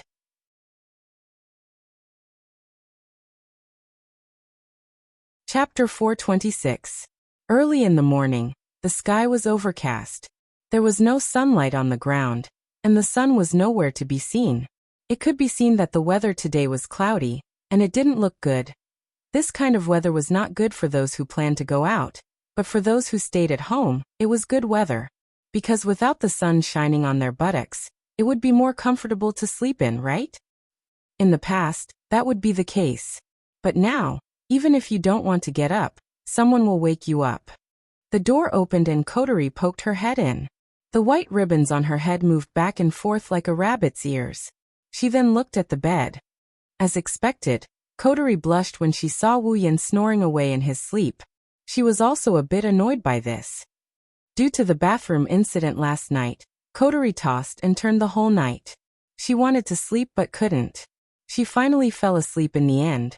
However, this brother of hers slept so comfortably that he almost had a bubble hanging above his nose. This made Kotori furious. She sneaked a glance at Wu Yan. Her expression fluctuated. Her blushing face showed a bit of timidity. She hesitated on whether she should wake Wu Yan up or not. If possible, Kotori would like to switch to her commander mode. After all, in sister mode, Kotori wouldn't be able to stand in front of Wu Yan after letting Wu Yan see her naked and say something so embarrassing. Even if she's in commander mode, she wouldn't have chased after Wu Yan for an entire night. Unfortunately, Shiori is still at home. Kotori has decided not to drag her into the fairy vortex. She doesn't want her sister to know that she has such a capable sister. Therefore, Kotori reluctantly used her sister mode to wake Wu Yan up. Kotori took a step into the room and retracted her hand. She blushed. She doesn't know how to face her Oniai-chan. Kotori remembered Wu Yan telling her in her commander mode last night that she doesn't have to be a grown-up to do so. Plus, she almost lost her first kiss when she woke Wu Yan up. Kotori was worried. If she woke Oniai-chan up like this, will he? She thought of something and blushed again. She held her cheeks with both hands and shook her head. After a long time, Kotori mustered up her courage and entered Wu Yan's room. She poked at Wu Yan's blanket and she tugged at it. She meekly called out, "Oniai-chan, it's time to wake up."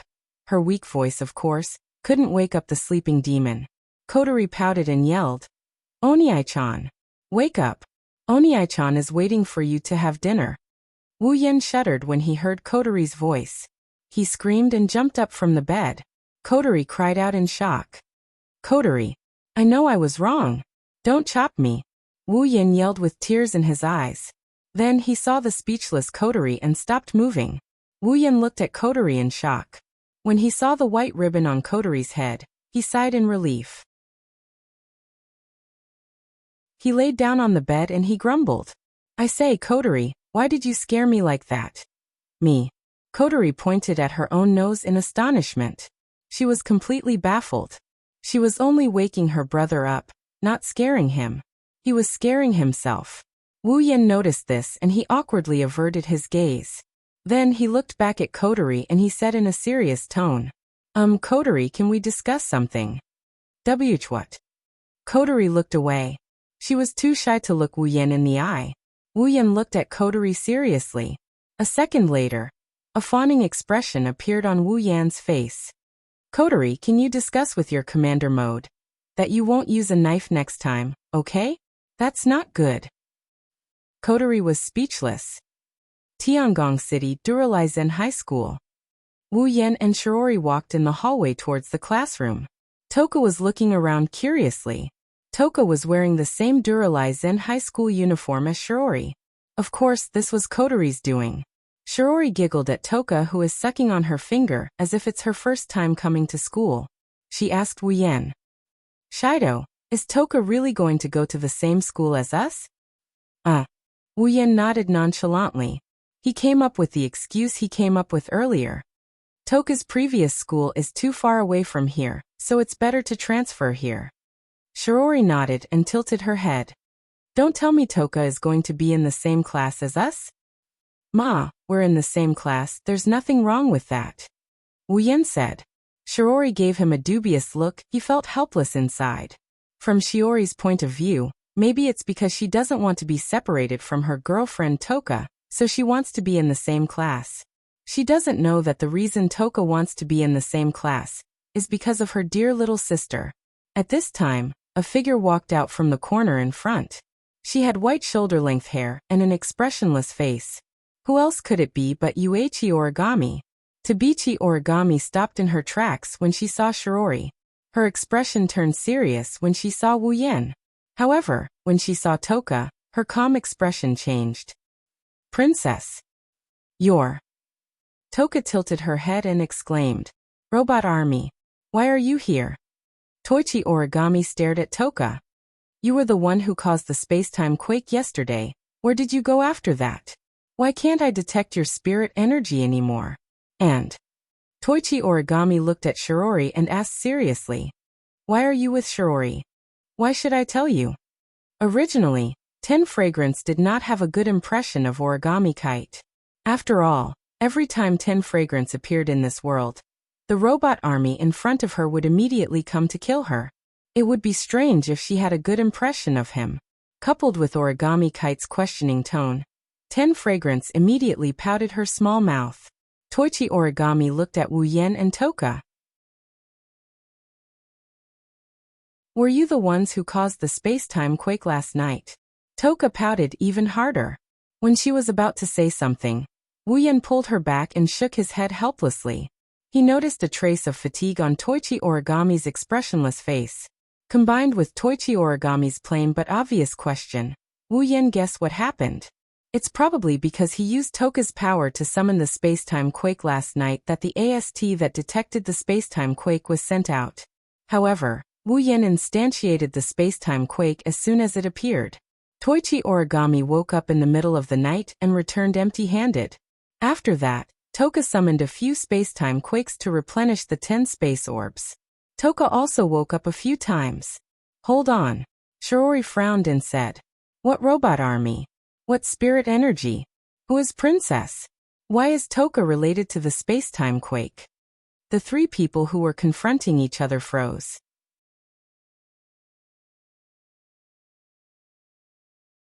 Chapter 427. On a certain street in Heavenly Palace City, a figure is walking towards a certain direction. There are many bags hanging on his body. There are ingredients and clothes inside. Lifting the bag in his hand, he couldn't help but sigh. He couldn't help but grumble at Shirori. It's one thing if she wants him to buy groceries. It's not like he didn't buy groceries when he was Hinajika's butler in the Whirlwind Butler. But what's with asking him to buy clothes? Buying clothes is of course nothing. The problem is that these clothes are for Toka to wear.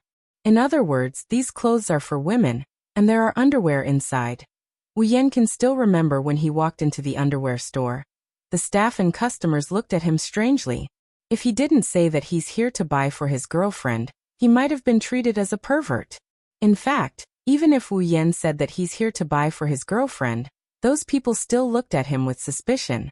Thus, Wu Yan, who has always been a thick-skinned person, didn't even last a minute under the watchful eyes of those people before he was completely defeated.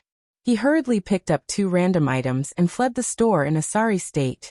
It's embarrassing to the extreme. Thinking about the laughter that came from the underwear store when he ran away, Wu Yan's heart was filled with anger. She's clearly a girl. It's more convenient for her to buy these clothes. But soon this anger turned into helplessness. Who can be blamed? Who told them to talk about Spacequake and elves in front of Shirji? And then when she asked, they still answered perfunctorily.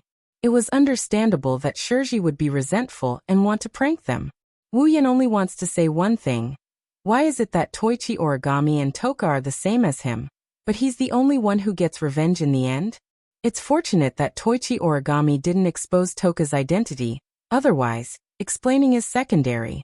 The most important thing is that with Shiori's love for Kotori, she'll definitely step forward if she knows what Kotori has been doing. At that time, Kotori's thoughts of keeping her sister out of this will turn to ashes. Perhaps, Tabichi Origami was the same as Kotori. They didn't want Shiori to be involved in such a dangerous matter. After all, the elves were very powerful. Even if they were caught in the crossfire, they could still kill people. In the original work, Kotori was only willing to let Shiori go because he had Kotori's power and was immortal. But in this world, if I'm not wrong, Kotori's power isn't sealed in Shiori's body, it's sealed in my own body. In other words, it's sealed by the sealing ring. In other words, Shirori doesn't have the power of immortality in the original work.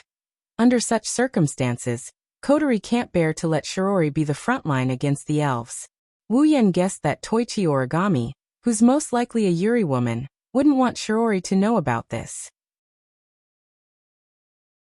Wu Yan has a big question about Kotori's elven power being sealed by the sealing ring.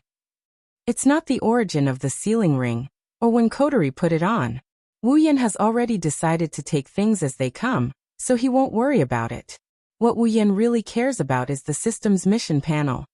Dungeon World, Date Battle, Dungeon Mission, Collect. Mission 1. Materialize all the spatial quakes around the world and collect them. Current progress, 1010 completed. Mission reward, equipment points, item points, ability points, summoning points, 50,000 each. Mission 2. Use the sealing ring to seal the elven powers of storyline characters Toka Yoshino, Tokasaki Kurumi and Itsuka Kotori. Mission reward. Any 2 B grade and below equipment will be upgraded by 1 grade, B grade and Gate of Babylon excluded. Mission 3. Yet to be activated. Last night, with the help of Toka's power, Wu Yan successfully collected the Space Orb. With the completion of the first mission, the second mission was activated. Helping 4 storyline characters seal the elves' powers is just nice. It's another goal he's working on, so there's no conflict. However, last night when the second mission was activated, Wu Yan stared at it for a long time. To be precise, he stared at Itsuka Kotori's name for a long time. When the second dungeon mission was activated, one of the names of the 4 elves was lit up. It was Night Sword God Toka. However, even though Kotori had sealed her power, her name did not light up. Could it be that Kotori's power wasn't sealed by the sealing ring? Then why did Kotori wear a sealing ring for no reason? Because it looks good? That's impossible. The mysterious appearance of the sealing bracelet and this strange dungeon mission too made Wu Yan think about the origin of Kotori's sealing bracelet. Now he has a clear idea of where Kotori's sealing bracelet came from. Of course, guesses were just guesses. As for what the real situation was, it was still the same sentence. If he continued to stay in this world, he would definitely find the answer. Well, I've only sealed one of the 4 elves.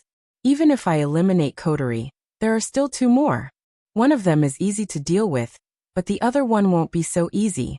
Once I solve the other 3, I should have an answer to Kotori's question. Walking on the street, Wu Yan couldn't help but smile. But when he saw the bag in his hand, he sighed. Lingerie stores and whatnot.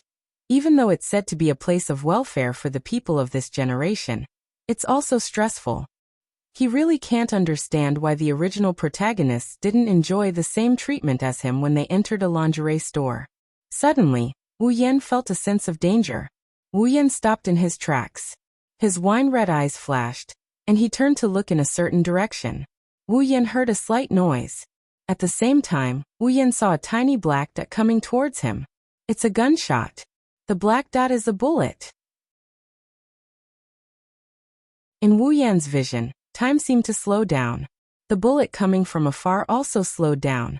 When the bullet arrived in front of Wu Yan's eyes, Wu Yan finally tilted his head. Bang! As Wu Yan tilted his head, the bullet grazed the corner of Wu Yan's eye and hit the ground behind Wu Yan. After a muffled sound, a hole was blasted into the ground. What a powerful weapon! It's definitely a weapon against elves. He glanced at the crater behind him. His wine-red eyes flashed like 2 lightning bolts as he looked at a faraway hill. There was a person aiming a sniper rifle at him. It was obvious that the bullet just now was the other party's handiwork. With Wu Yan's vision, even though he was far away from the hill, Wu Yan could still see the figure on the hill. AST. Wu Yan narrowed his eyes and looked at the hill. The figure did not retreat after the first shot failed. Instead, it was preparing to fire a second shot. He frowned.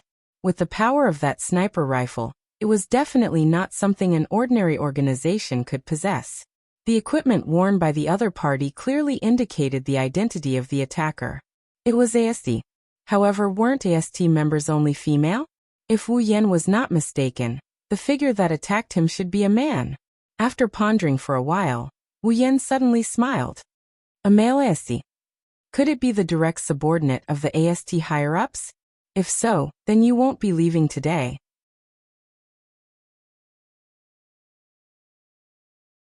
Chapter 428.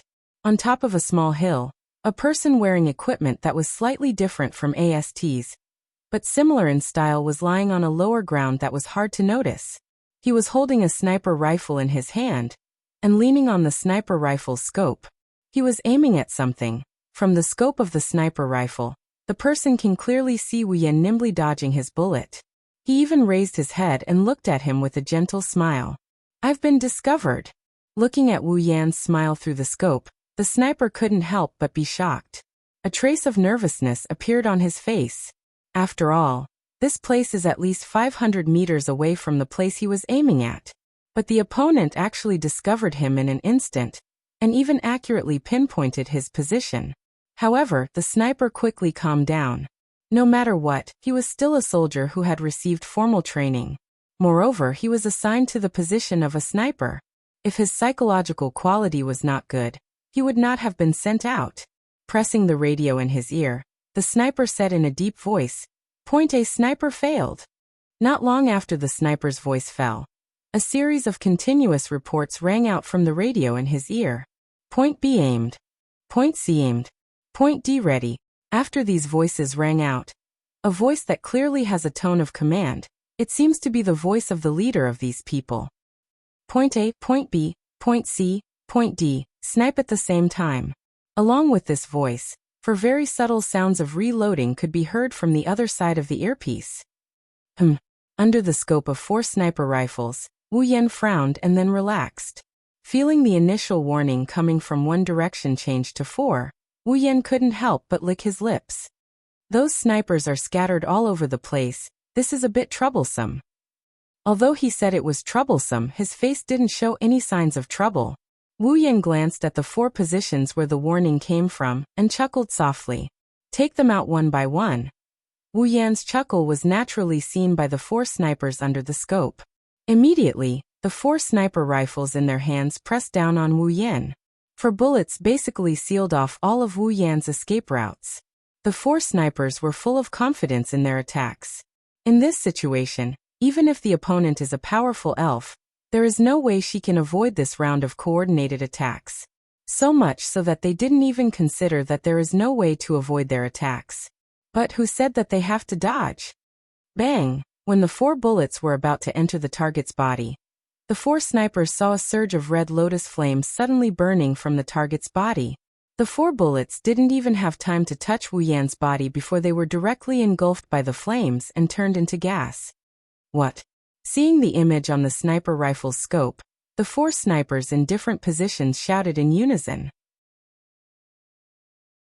Sometimes, the greater the hope, the greater the disappointment. This was the situation. "What's wrong?" The voice of the leader who ordered the 4 snipers to snipe came from the headset, finally letting the 4 snipers understand the situation they are in. "Captain, snipe at Point A failed again. Please give instructions." "Captain, snipe at Point B failed. Please give instructions." "Captain, snipe at Point C failed. Please give instructions." "Captain, snipe at Point D failed. Please give instructions." Listening to the report in the wireless headset, the voice of the person who was called the captain had a trace of gloominess. "Snipe failed again?" Suddenly, in the sight of the 4 snipers and the captain of the sniper team, a red lotus flame pillar rushed into the sky, as if it was going to burn the entire sky into ashes. Endless heat was emitted from it, and there was a trace of heat in the air. What's going on? The pillar of fire from the red lotus slowly burned. Soon after, the pillar of fire decreased at a speed visible to the naked eye. When the pillar of fire completely disappeared from the sight of the 5 people, a figure with a fiery glow shot out from where the pillar of fire was and disappeared on a small mountain slope. That small hill was the one where the sniper who first sniped Wu Yan was at. The leader of the sniper team turned pale with fright. He hurriedly pressed the earpiece and wanted to shout something into it. However, a scream came out of the earpiece first, causing the leader of the sniper team and the remaining 3 snipers to be extremely shocked. "Point A. What's going on? Point A. Answer. Answer." The leader of the sniper team was full of hope, hoping to hear the sniper at point A's location reply. There was a rustling sound in his earpiece, and then a reply indeed appeared. However, this reply was another scream. "Hey, what's going on?" Unfortunately, the sniper team leader's answer was a scream. The sniper team leader's face turned pale. That was because the three screams were different from each other.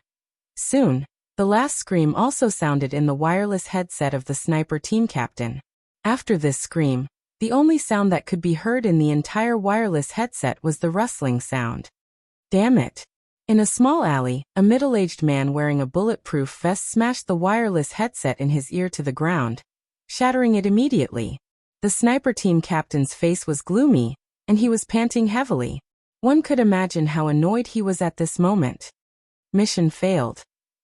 The sniper team captain gritted his teeth and snorted coldly, a pair of sinister eyes looking in the direction of the red lotus flame pillar just now, and said hatefully, "Damn elves. Don't think that it's over. Even if there's no elves, don't think that we'll let you run around in our territory, sooner or later." What about one day?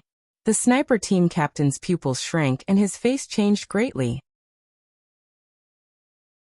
He raised his head abruptly and looked in the direction of the voice. Then his face turned completely pale. In the sky not far in front of him, a figure was floating there, a pair of wine-red eyes staring at him with a faint smile. And the figure was holding four people he was very familiar with. The sniper team captain's pupils slowly shrank to the size of a needle. He looked up at the floating figure and his four subordinates in the figure's hands, and an inexplicable sense of oppression came from the figure, pressing down on him, causing the sniper team captain's body to start trembling. Bang, bang, bang, bang. Seeing his four subordinates being thrown to the ground, the sound of their bodies hitting the ground was like a heavy hammer hitting the sniper team captain's heart. The sniper team captain's palms were sweaty, and he subconsciously took a few steps back.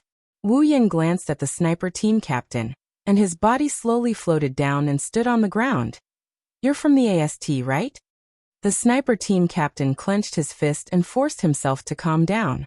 He took a few deep breaths and looked at Wu Yin, but there was a trace of fear in his eyes. Seeing this, Wu Yin shook his head and smiled contemptuously. "What's wrong? Is this your first time seeing elves? Or are you afraid because all your subordinates have fallen?" Raising his foot, he walked towards the sniper squad leader. The sniper squad leader followed Wu Yan's movement and took a step back. His body started shaking violently. Seeing this, the contempt in Wu Yan's eyes intensified. "Afraid just like this? Looks like the lackeys raised by the upper echelons of AST are all trash. The troops directly under the upper echelons can't even compare to the normal members of AST in battle. Even their mental fortitude is so bad. No wonder the ones fighting against the elves are the female members. The men of AST are really living like dogs."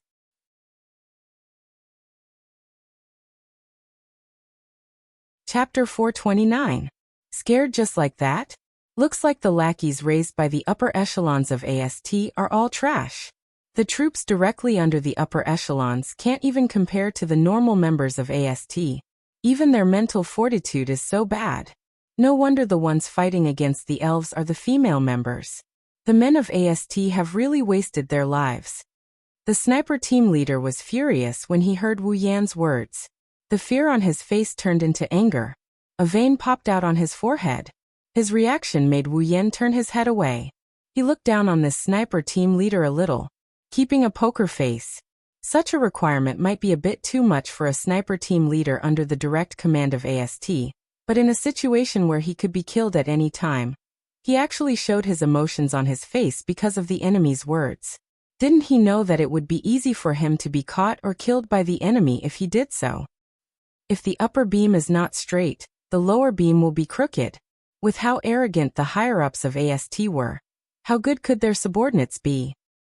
At this moment, Wu Yan suddenly felt bad for Origami and the other AST girls. Not only did they have to fight on the battlefield, they even had to work under these people.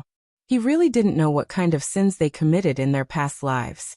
No wonder the AST team leader was so angry that she almost went through menopause. Seeing Wu Yan's disdainful expression, the sniper team leader was even angrier. However, he didn't dare to say anything. Even if he didn't know the current situation, he knew that angering the other party wouldn't do him any good.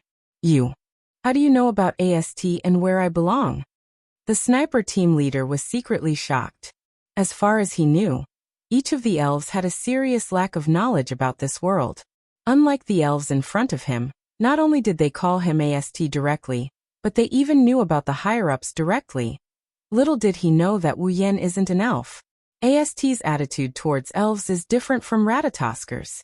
That's why AST's information is second only to elves and Ratatosker. Wu Yan hasn't been in this world for long, but as the combat commander of Ratatosker, if he doesn't know about his old rival, Coterie will cook him alive. Of course, Wu Yan wouldn't tell this to the sniper team leader. Wu Yan pursed his lips and ignored the sniper team leader's question. He walked past the 4 snipers and headed towards the sniper team leader. Tell me. Staring at the sniper squad leader who is moving back and forth with him, Wu Yan asked in a low voice. Why do you want to kill me? I don't have any elven energy on me. The sniper captain started sweating as he backed away. He didn't pay attention to Wu Yan's words. Maybe he didn't want to say it, or maybe he didn't hear it due to fear. Wu Yan's wine-red eyes flashed with a sharp glint. Tell me. The cold voice caused the leader of the sniper team to stumble and fall on his butt. His face was full of fear as he cried out, I don't know. I don't know anything. Wu Yan stopped in his tracks when he saw the sniper squad leader's unbearable behavior. He frowned with a look of disgust on his face. Looks like he had overestimated them before. Are all the men in AST like this? If they are, they would have sent the girls into battle. I don't know. Wu Yan sneered. Then let's change the question. Did AST send other troops to kill other elfins other than me? Wu Yan didn't expect the sniper squad leader to say something he didn't expect. Are there other elves who don't have elf waves living here? You don't know? Wu Yan looked at the sniper squad leader in surprise. He lowered his head when he saw the genuine look of bewilderment on the sniper squad leader's face and started thinking. The sniper team leader didn't say the reason why AST came to kill him, but Wu Yan could more or less guess. Originally, AST was established to kill elves. The existence of elves would bring a great disaster to this world. Even without the spacecrafts, their powerful strength was enough to make humans fear them. Now the fact that he didn't have elf waves on him must have been known by AST. However, without elf waves, he wasn't an elf. Other elves might not be, but Wu Yan is. He's not an elf. The spacecrafts were an accident. Coterie and Ratatosker didn't believe Wu Yan's words back then. The people of AST didn't believe him either. That's why even if a nuclear bomb is frozen, it's still a nuclear bomb. Its destructive power won't disappear even if it's frozen. Similarly, an elf would still be an elf even if she didn't have any elven energy waves. Just like a nuclear bomb, no one would be able to stand by and watch a nuclear bomb walk around in their own home. Even Ratatosker wasn't as cruel to the elves as AST, but he still kept a close eye on them. Wasn't Coterie the one who was keeping an eye on Toka when she was staying at Itsuka's house? Wu Yan bitterly laughed. The original work sure is a scam. The elves are roaming around inside, but the AST people didn't do anything. Wu Yan subconsciously thought that the AST people wouldn't attack the elves with their powers sealed away, because of the absence of the elves' energy waves. Based on the current situation, it's not that AST didn't want to make a move, it's just that they didn't know about the sealed elves living here. Wu Yan frowned when he thought of this. He's very confused about this. It didn't make sense. It was impossible for AST to not know that there was an elf living here. Other things aside, Kite Origami had seen 10 fragrances with his own eyes. With Kite Origami's personality, such an important matter would definitely be reported. So why exactly? Is there something else going on? The sniper squad leader looked at Wu Yan, who was deep in thought. The fear on his face disappeared and was replaced by a ruthless expression.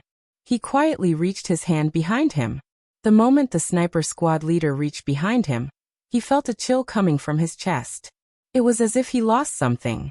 The sniper squad leader was at a loss.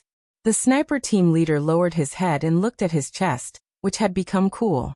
The next moment, his eyes widened to the maximum. His face was filled with disbelief. On his chest, there was a hand, but the entire hand was gone. That's because the hand is inside his body. I didn't want to kill you so quickly, you're the one who asked for it. A faint voice came from the sniper squad leader. He raised his head with difficulty. A pair of wine-red eyes with a cold glint appeared in his vision. The sniper squad leader wanted to say something, but when he opened his mouth, nothing came out. All he got was a cold smile from Wu Yan. He slowly pulled out the hand from his body. Fresh blood dripped from Wu Yan's hand and sprayed out from the sniper squad leader's chest like a fountain. It sprayed out in front of Wu Yan and sprinkled on his body. However, not a single drop of blood touched his body. Instead, it dripped down like water droplets. The intense pain finally reached the head of the sniper team leader. The scene in front of him began to blur. At this time, the sniper team leader realized that his 4 subordinates were in the same situation as him. Their chests were pierced, and fresh blood flowed all over the ground beneath them.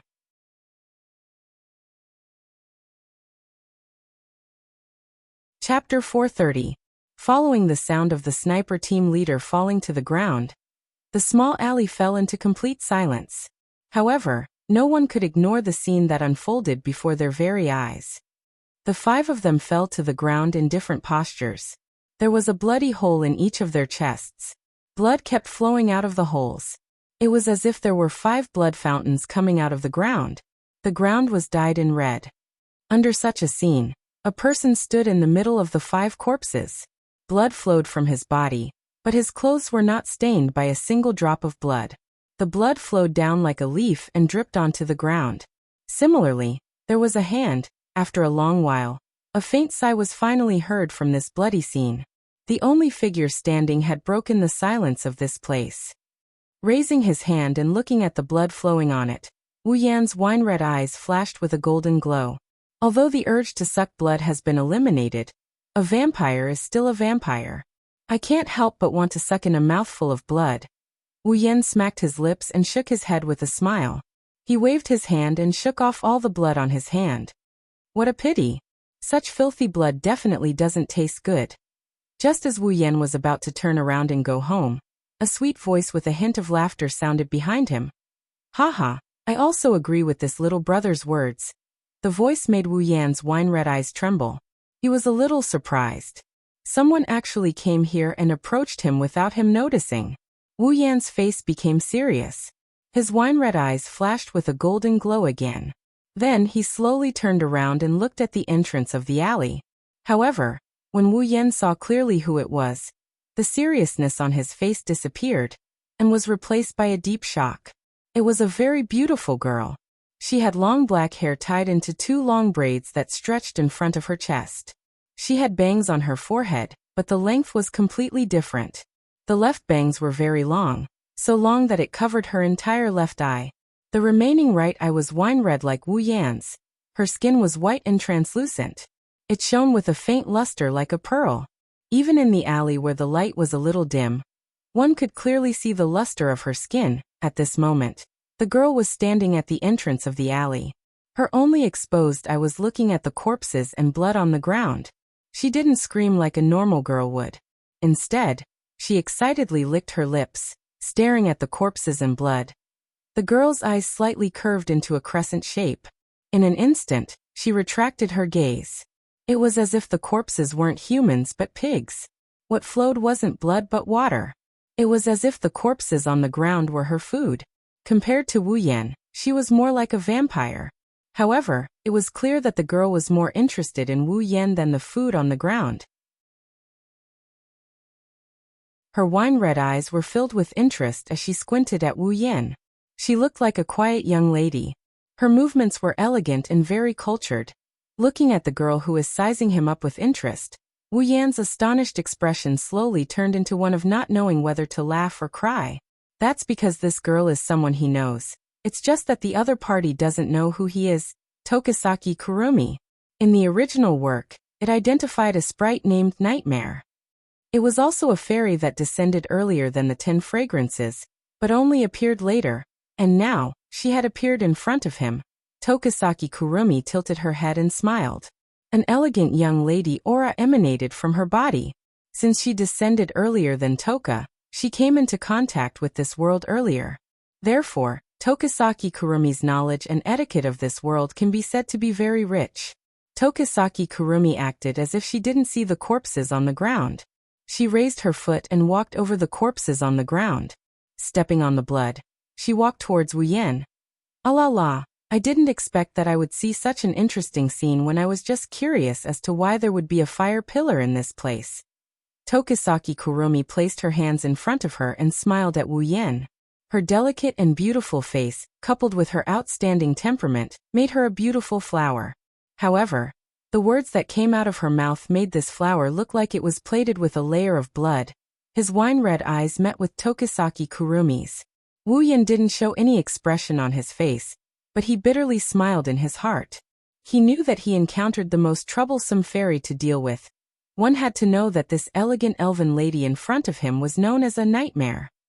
Of course, Nightmare was only a superficial name. Tokisaki Kurumi had another title, and that was the most lustful elf. The descent of a fairy will cause a space-time quake and bring about a catastrophe in this world. Wu Yan didn't know how many people have died under the terrifying destructive power of the space-time quake. However, Wu Yan knew that Tokisaki Kurumi didn't use the power of the space-time quake. She killed more than 10,000 humans with her bare hands.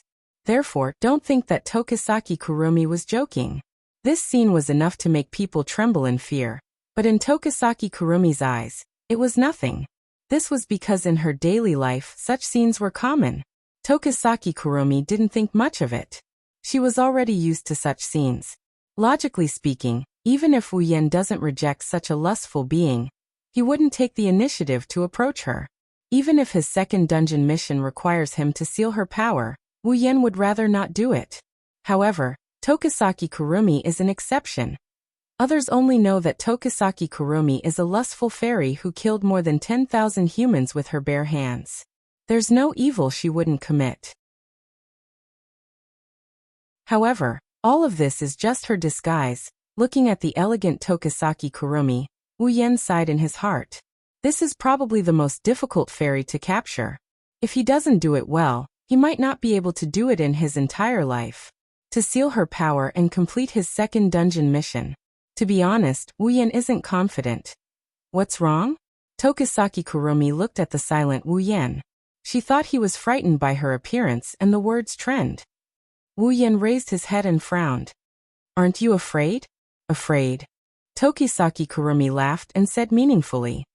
Little bro, do you think all girls are afraid of blood? Tokisaki Kurumi didn't let Wu Yan answer as she continued. Then little bro, I will have to disappoint you. I, on the other hand, am not afraid of blood. In fact, I like it very much. Also, Tokisaki Kurumi closed her eyes, and she stood on her tiptoes. She looked like a little girl waiting to be kissed by her lover. She had a bashful look on her face as she told Wu Yan in an intoxicated tone. Little bro, there's a nice smell on you. Tokisaki Kurumi abruptly opened her eyes. Her originally delicate and elegant face instantly turned a little lustful. She licked her lips and laughed loudly. Haha. It smells so nice, it whetted my appetite. Wu Yan's expression changed. He stomped heavily on the ground and retreated. At the same time, a few pale arms drilled out from the ground and wrapped around Wu Yan. They brushed past Wu Yan's retreating body.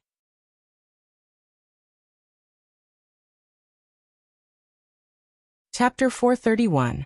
Tokisaki Kurumi is very, very happy, so happy that she's going crazy. Every elf has a spiritual equipment and an angel. For example, Toka's spiritual equipment is the amethyst-like armor, Kamui's spiritual equipment 10 times. Her angel is the greatsword Sandalphon. Tokisaki Kurumi is the same. As an elf, she also has a spiritual equipment called Kamui's spiritual equipment 3 times and an angel called Zafkiel. The Zafkiel's body was a huge clock. The long and short hands of the clock were an ancient rifle and an ancient pistol respectively. The ability of the Zafkiel was to turn the ability of time into bullets for the 2 guns. By firing the bullets, it could control time. Simply put, Tokisaki Kurumi is an elf who can use the power of time. In other words, she's an elf of time. The ability to control time is without a doubt a very powerful ability. It can even be said that it's at the highest level of all abilities. From a certain point of view, the ability to control time is incomparable to Accelerator's ability. With such a powerful angel, it's easy to imagine Tokisaki Kurumi's strength. Unfortunately, such a powerful ability comes with a huge price. Since the Zafkiel is too powerful, there's a corresponding price to pay to use such a powerful ability. Every time Tokisaki Kurumi uses the Zafkiel, she has to consume her own time. In other words, she has to sacrifice her own lifespan to use the Zafkiel. In order to not exhaust her time by using the Zafkiel, Tokisaki Kurumi consumes the lives of others to replace the time she needs to use the Zafkiel. As long as someone is within the range of time eclipse, Tokisaki Kurumi will forcibly steal their time and store it as the price for using the Zafkiel. Every number on Tokisaki Kurumi's Zafkiel represents a type of time ability. Depending on the type of time ability used, the price to use it is different. The bullet of 12 is the most expensive. Just one shot will consume the life of an elf. That's why Tokisaki Kurumi has never used the bullet of 12 before. In fact, the reason why Tokisaki Kurumi kills people is to obtain more lifespan, so that he can activate the bullet of 12. He will return to 30 years ago and kill the first descending elf to fulfill his sorrowful wish of erasing the existence of the elves. This way, the elves won't be enemies with humans. The elves won't be hunted down and humans won't suffer heavy casualties due to the space-time quake. However, the cost of using the bullet of 12 is the life force of an elf. If Tashizaki Kurumi used it recklessly, even if she didn't die on the spot, she would become extremely weak and unable to achieve her goal. Therefore, in the original work, Tashizaki Kurumi wanted to devour Itsuka Shido, who had the power of 3 elves sealed within his body. But now, Itsuka Shido no longer exists in this world.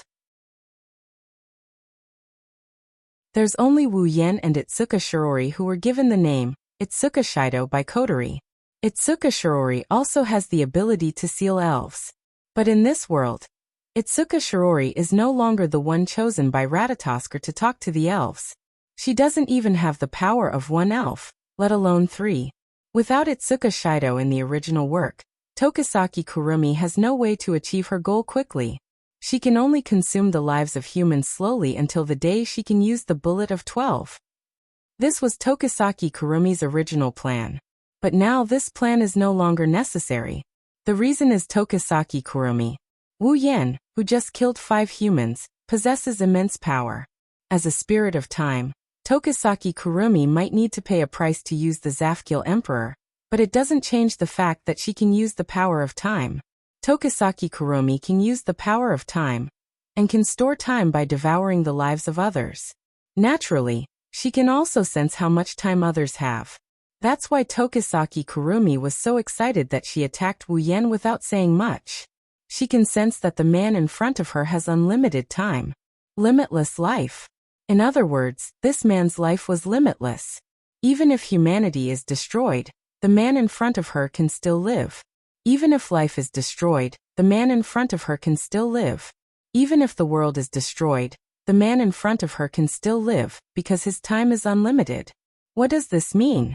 This meant that as long as Tokisaki Kurumi devoured the man in front of her, she would have unlimited time. She would be able to use Zafkiel and Bullet of 12 whenever she wanted. She would be able to go back to 30 years ago whenever she wanted. Her ability to control time would no longer be flawed. To Tokisaki Kurumi, Wu Yen is the most attractive existence in the world. Tokisaki Kurumi was overjoyed. She was truly overjoyed. Whenever she thought about how she could achieve her goal by devouring the man in front of her, Tokisaki Kurumi could no longer calm down. Even Wu Yen doesn't know the reason for this. He thought that Tokisaki Kurumi attacked him to pay the price for using Zafkiel. Who would have thought that his unlimited time as a true ancestor attracted such a troublesome enemy? After stabilizing himself, Wu Yen frowned as he looked at the pale arms on the ground where he was standing. If possible, Wu Yen wouldn't want to go up against Tokisaki Kurumi. Tokisaki Kurumi may be a bit of a psychopath, but she's still a kind-hearted person. At the very least, a true human elf wouldn't want to stop the source of all this. Tokisaki Kurumi once said in the original work that Tokisaki Kurumi is no different from her. In the original work, if Tokisaki Kurumi wasn't saved by Wu Yen, she would have become like Tokisaki Kurumi sooner or later. She would have killed for fun. At the end of the day, Wu Yen has the same thoughts as Tokisaki Kurumi. Every elf is a kind existence. Just the fact that Tokisaki Kurumi likes small animals is enough to prove that she has a kind heart. It's just that the humans have been hostile towards the elves for a long time. That's why Tokisaki Kurumi turned into her current state, treating humans as her food. Tokisaki Kurumi's heart was completely broken. That's why Wu Yen doesn't want to fight Tokisaki Kurumi. Of course, this is because Wu Yen doesn't know how important he is to Tokisaki Kurumi. It's even more important than how much Tokisaki Kurumi covets Tokisaki Kurumi in the original work. Tokisaki Kurumi won't miss out on Wu Yan's unlimited time.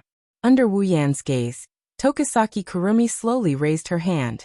Her body shook slightly and a dark purple aura surged out of her body and enveloped her. At the same time, a gloomy aura spread throughout the small alley.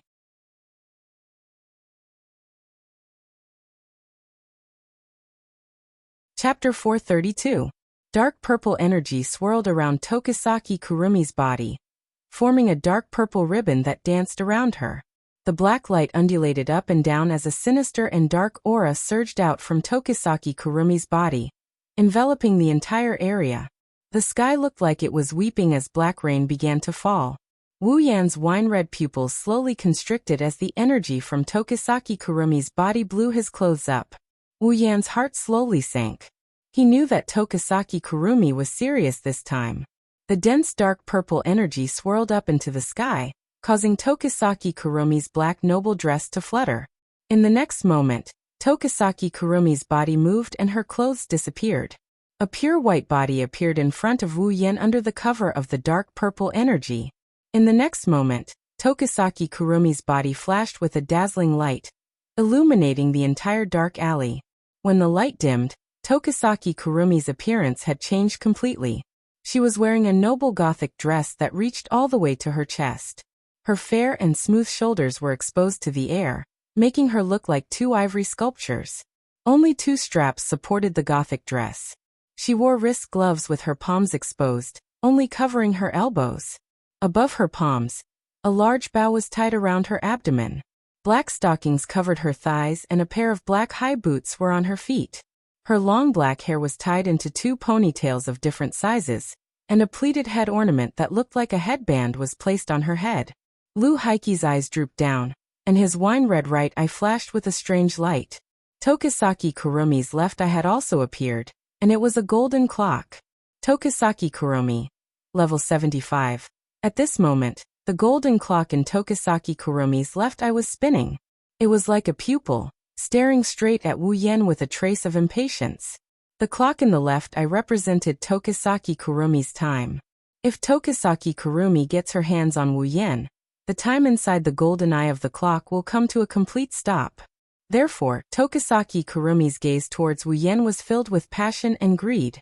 She was like a hungry wolf looking at the most delicious piece of meat in the world. Wu Yen frowned deeply. His wine-red eyes flashed with dissatisfaction and anger. Wu Yen really didn't like the way she looked at him like he's food. He's also very dissatisfied with that look. Tokisaki Kurumi saw the dissatisfaction in Wu Yan's eyes. Her red and gold eyes flashed with surprise. Tokisaki Kurumi smiled at Wu Yen. Era, little brother, you don't seem surprised by my transformation and appearance? Tokisaki Kurumi raised both her hands and tilted her head. Could it be that little brother knows about the elves? Wu Yen frowned but didn't say anything. He took a few steps forward and closed the distance between him and Tokisaki Kurumi. Tokisaki Kurumi couldn't help but smile. Tokisaki Kurumi tapped her cheeks. She supported her face with one hand, and her other hand was hanging by the hem. Her fair face blushed like a shy little girl.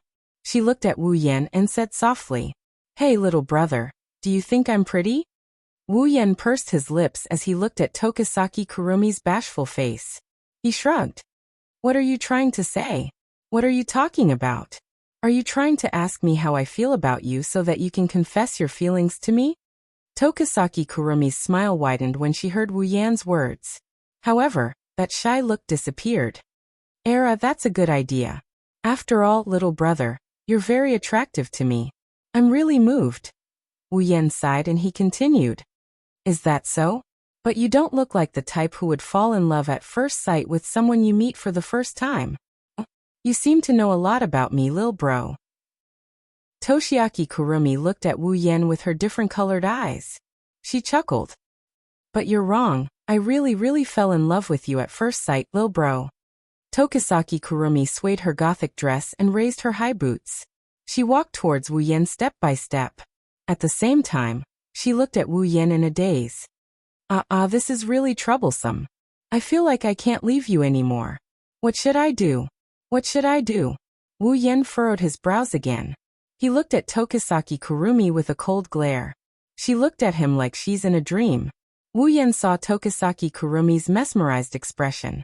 However, Tokisaki Kurumi didn't look like she was in love with a lover. She looked more like a poor beggar looking at a rich missy. She wasn't looking at the missy. She was looking at the word missy in front of her. Tokisaki Kurumi seemed to have noticed the coldness in Wu Yan's eyes. She stopped in her tracks, but the dazed look in her eyes didn't weaken. Instead, it became more intense. It was accompanied by a fatal fanaticism. She licked her lips and her smile turned sinister.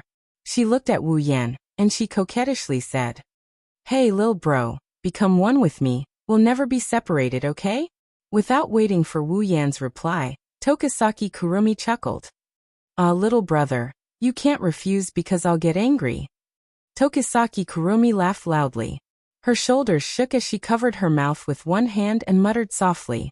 Haha, I'm actually excited. Tokisaki Kurumi's body flashed with a red and white light. Several streams of light rolled up from her body and danced in the air. They turned into several pale red arms and shot towards Wu Yan like whips. Wu Yan looked relaxed on the surface, but he was on high alert. When Tokisaki Kurumi attacked, he made his move in less than a second. Dozens of crimson spatial ripples appeared behind him. As the ripples spread out, streaks of black light shot out from them and collided with the incoming hands. Then, the weak arms were all smashed into smithereens as if they were dried twigs. Tokisaki Kurumi seemed a little surprised. Her eyebrows slightly arched as she looked at Wu Yan with a smile. As expected, little brother isn't an ordinary person. You're not an elf and you don't look like a human. Humans don't have such powerful strength. I want to make you my possession more and more. Wu Yan didn't feel happy at all when he heard Tokisaki Kurumi's fanatical words. It's not a good thing that this sickly girl has her eyes on him. It's better to run. Just as this thought surfaced in her mind, Tokisaki Kurumi grinned. With a twist of her hand, an ancient rifle and an ancient pistol appeared in her hands. She waved her hands in front of her, and the two pistols in her hands turned into a dance of spears. She swung them very smoothly. The appearance of the two guns made Wu Yan stop in his tracks. Tokisaki Kurumi grinned, and she raised her handgun. An invisible wave gathered at the muzzle of the gun. Bang! The sound of a gunshot reverberated in the alleyway. A bullet with enough force to shatter rocks came out of Tokisaki Kurumi's pistol. She fired at Wu Yan, who narrowed his eyes.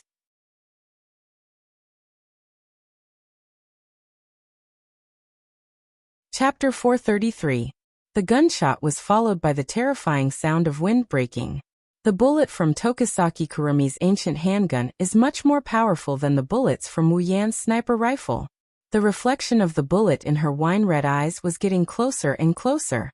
Wu Yan didn't expect Tokisaki Kurumi to take out a part of her angel without saying a word. Wu Yan's reaction was a little slow, and he could only move his face to the side to avoid the bullet.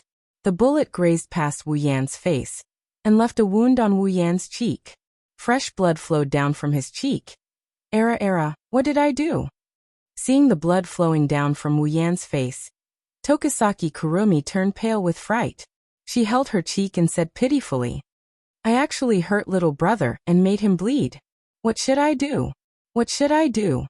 I wanted to become one with little brother. How could I hurt little brother? As she said that, a hint of sadness appeared on her face. It was as if she was really afraid.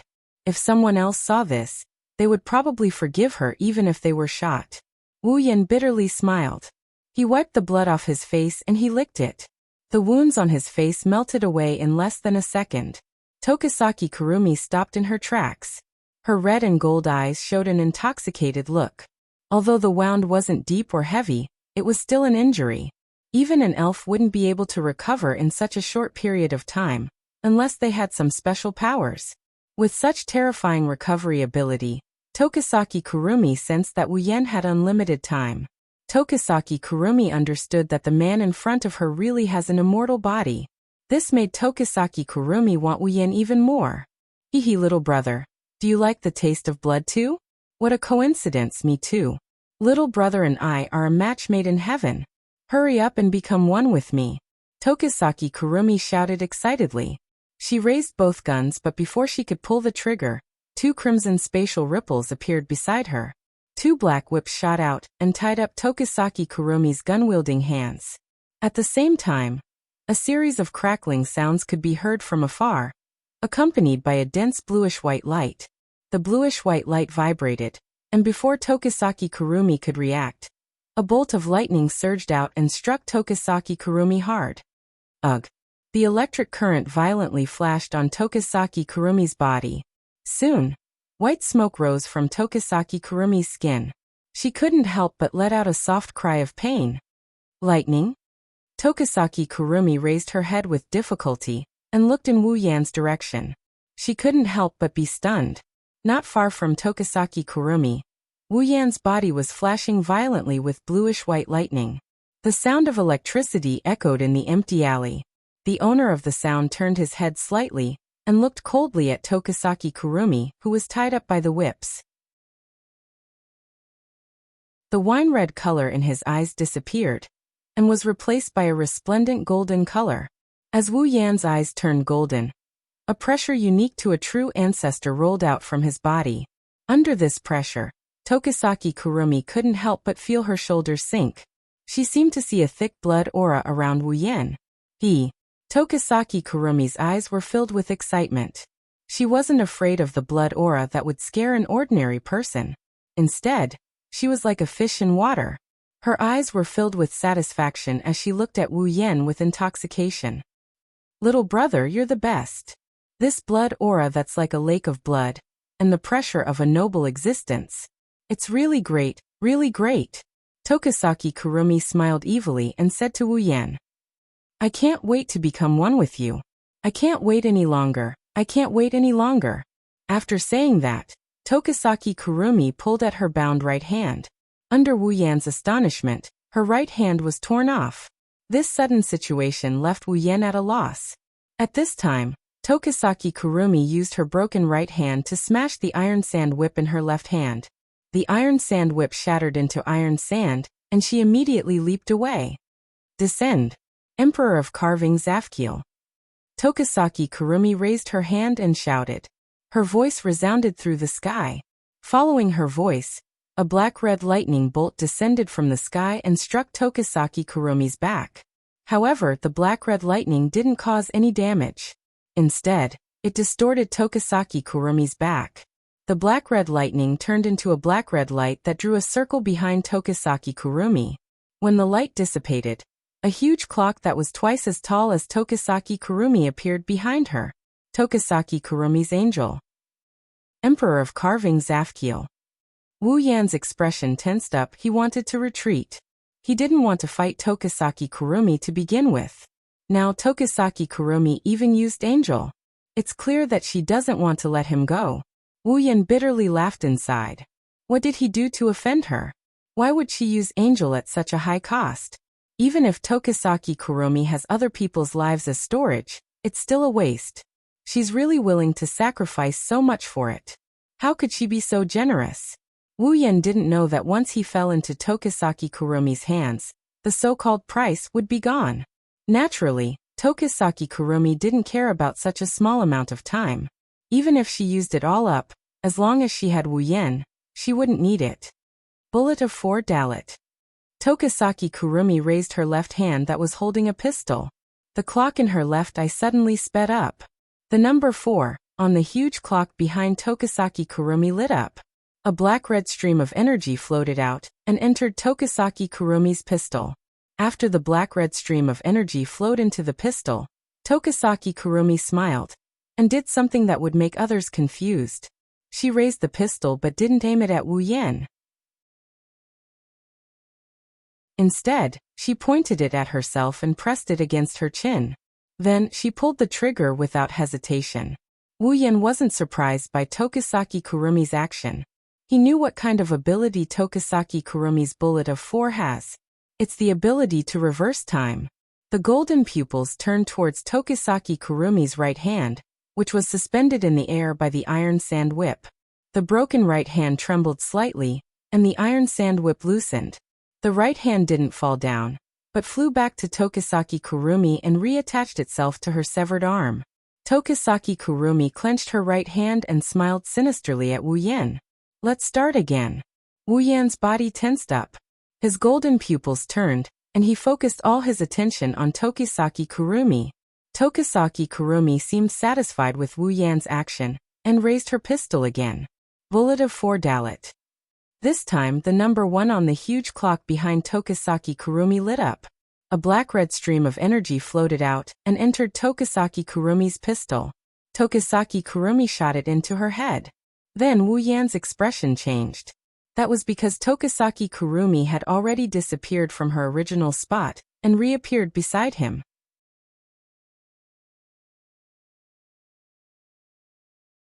Chapter 434.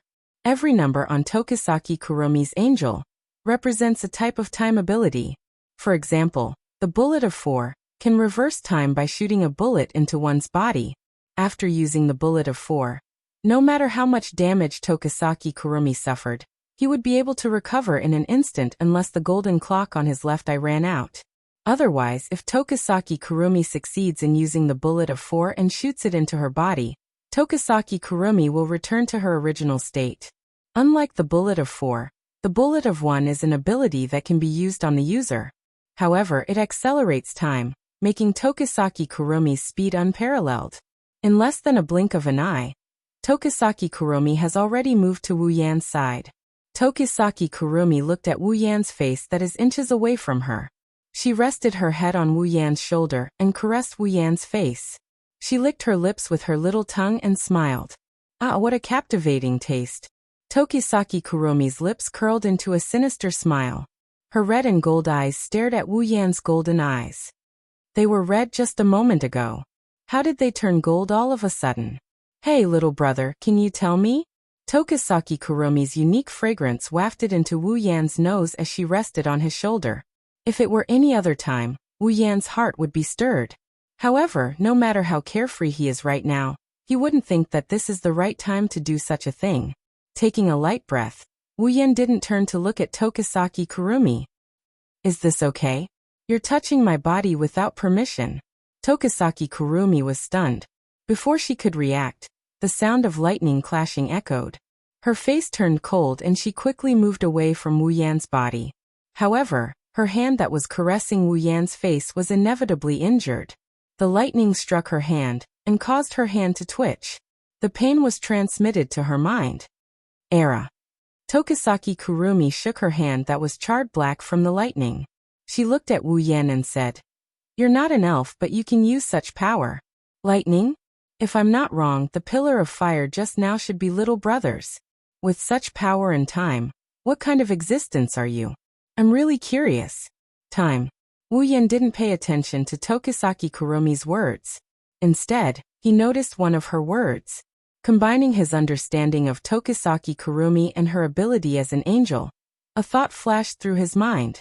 No wonder Tokisaki Kurumi treated him like that. It was because of his unlimited lifespan, which meant unlimited time. Well, it doesn't matter. Little brother, you're going to be mine soon. I'm really excited. I'm really excited. Tokisaki Kurumi raised her right hand and pointed her rifle at Wu Yan's head. The next moment, a gunshot rang out. Blood flew into the air and scattered on the ground. Tokisaki Kurumi weighed the rifle in her hand and chuckled. He dodged it at such a close distance. Tokisaki Kurumi turned to look at the panting Wu Yen who's holding his forehead. Damn it! Wu Yen wiped the blood off his forehead. He clenched his teeth and looked at Tokisaki Kurumi. The ability of time is really troublesome. It's just a simple acceleration of time, and I'm already in this state. If I use other abilities of time, I'll be in trouble.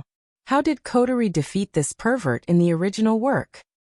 That won't do, little brother. Tokisaki Kurumi's red right eye flashed with a demonic blood-red light.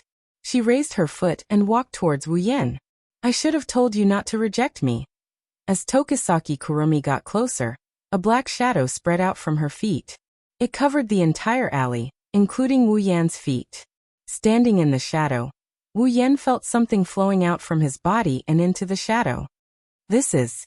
Wu Yen was shocked and his face sank. Could this be the city of time eclipse? Ah, it's over, it's over. I finally found some fun, and it's going to end just like that. What a pity, what a pity. Tokisaki Kurumi lowered her head in disappointment, but she quickly raised it again with a happy smile. But to be able to become one with you, little brother, it's all worth it.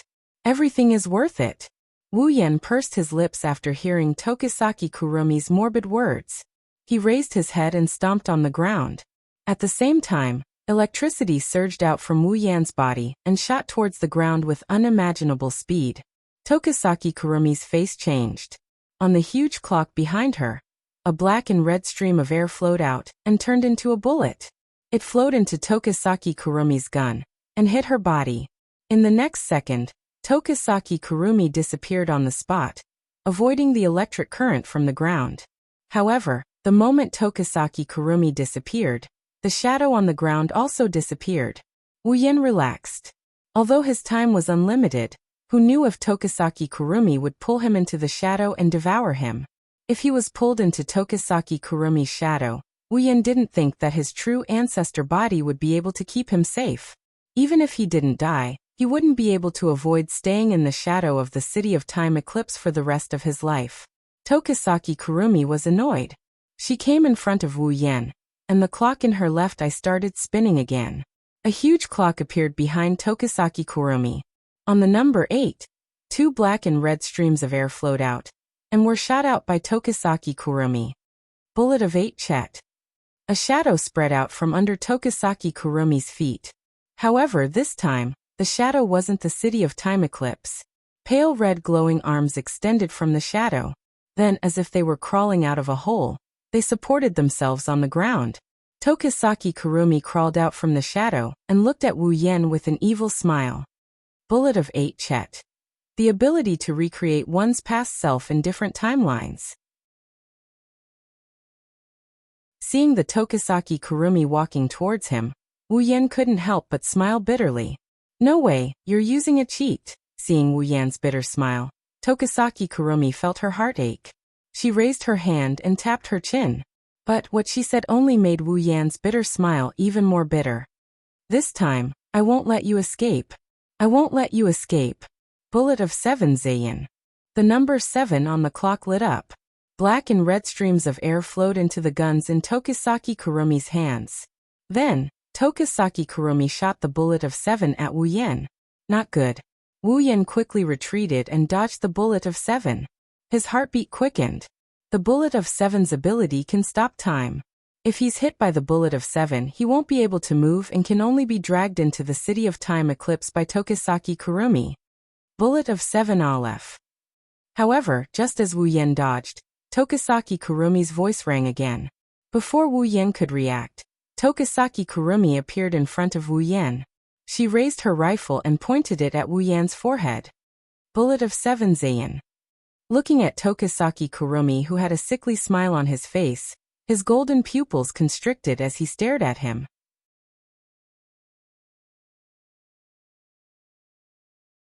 Chapter 435. When he felt a cold sensation between his eyebrows, Wu Yen finally saw the rifle in front of him. His golden pupils shrunk, and in the next second, the sound of a gunshot reverberated through the empty alley. Bang! Clang! At this critical moment, a crimson spatial ripple appeared between Wu Yan's eyebrows. Black iron particles quickly floated out from it, and condensed into a small ball of iron particles at the muzzle of Tashisaki Kurumi's rifle. It blocked the bullet that was about to hit Wu Yan's forehead, saving Wu Yan from danger. Tashisaki Kurumi's attack was neutralized in such a manner. She couldn't help but pause her movements for a moment, giving Wu Yan a chance to catch his breath. Wu Yan understood that there was still a gap between his strength and Tashisaki Kurumi's. After all, he was only comparable to someone at the beginning of rank 8. Tashisaki Kurumi, on the other hand, was level 75 and had a powerful angel like Zafkiel. If things continued like this, he would only end up as fertilizer. A trace of ruthlessness flashed in Wu Yan's golden pupils. Instead of retreating, he charged forward. Electricity surged from his body. He stretched out his hand and pressed it on Tashisaki Kurumi's forehead. All the electricity in his body was transferred to Tashisaki Kurumi's body in an instant. Tashisaki Kurumi didn't expect that her prey would choose to counterattack instead of running away. When the chaotic electricity hit Tashisaki Kurumi's delicate body, she couldn't help but cry out in pain. After a while, her fair and smooth skin was charred black all over. Wisps of smoke rose from her body as if she was just cooked meat. A faint smell of stew wafted from her body. The reincarnations of Tashisaki Kurumi in the past finally reacted. They raised their guns and fired wildly at Wu Yan. Bullet after bullet entered Wu Yan's body. In a short moment, Wu Yan's body was filled with black holes. Blood flowed out from the holes and stained Wu Yan red. Wu Yan gritted his teeth. He endured the pain coming from every part of his body. He yelled and he sent Tokisaki Kurumi flying with a kick. The consequence of this was naturally a new round of frenzied shooting. Bang bang bang bang bang. The continuous gunshots were accompanied by blood that floated into the air. The random gunshots echoed in the empty alley. When the gunshots stopped, the bloodied Wu Yan was already half kneeling on the ground. The intense pain constantly invaded Wu Yan's mind, causing the ruthlessness in Wu Yan's eyes to become more and more intense. It even turned into madness. Wu Yan ignored the injuries on his body and raised his fist. Lightning flashed from Wu Yan's body again. The violent electric current rushed to Wu Yan's fist, causing it to shine. Then Wu Yan punched the ground fiercely. Boom! After a loud bang, the ground collapsed with the fist as the center. The ground in the empty alley collapsed into pieces of broken stone slabs. The surrounding ground turned into a huge pit. The reincarnations of Tashisaki Kurumi in Wu Yan's timeline were all caught off guard and fell into the pit. At this time, Wu Yan flew into the air. Above Wu Yan, a crimson spatial ripple expanded as Wu Yan soared into the sky. Along with it, the hilt of Nyedan Shana emerged. Wu Yan flew to the crimson spatial ripple and grabbed it, pulling it out with force. Burn it all up. A low voice came from the figure in the air. At the same time, the flames of the red lotus fell from the sky like lightning and crashed into the deep pit. Boom! In an instant, the red lotus fire burned fiercely in the deep pit, turning everything on the ground into a sea of fire. In the sea of fire, faint groans could be heard and screams could be heard. Faintly in the sea of fire, a thin figure could be seen slowly turning into nothingness. Huff huff. Looking at the sea of fire below, Wu Yan panted violently. His blood dripped into the sea of fire, causing a sizzling sound.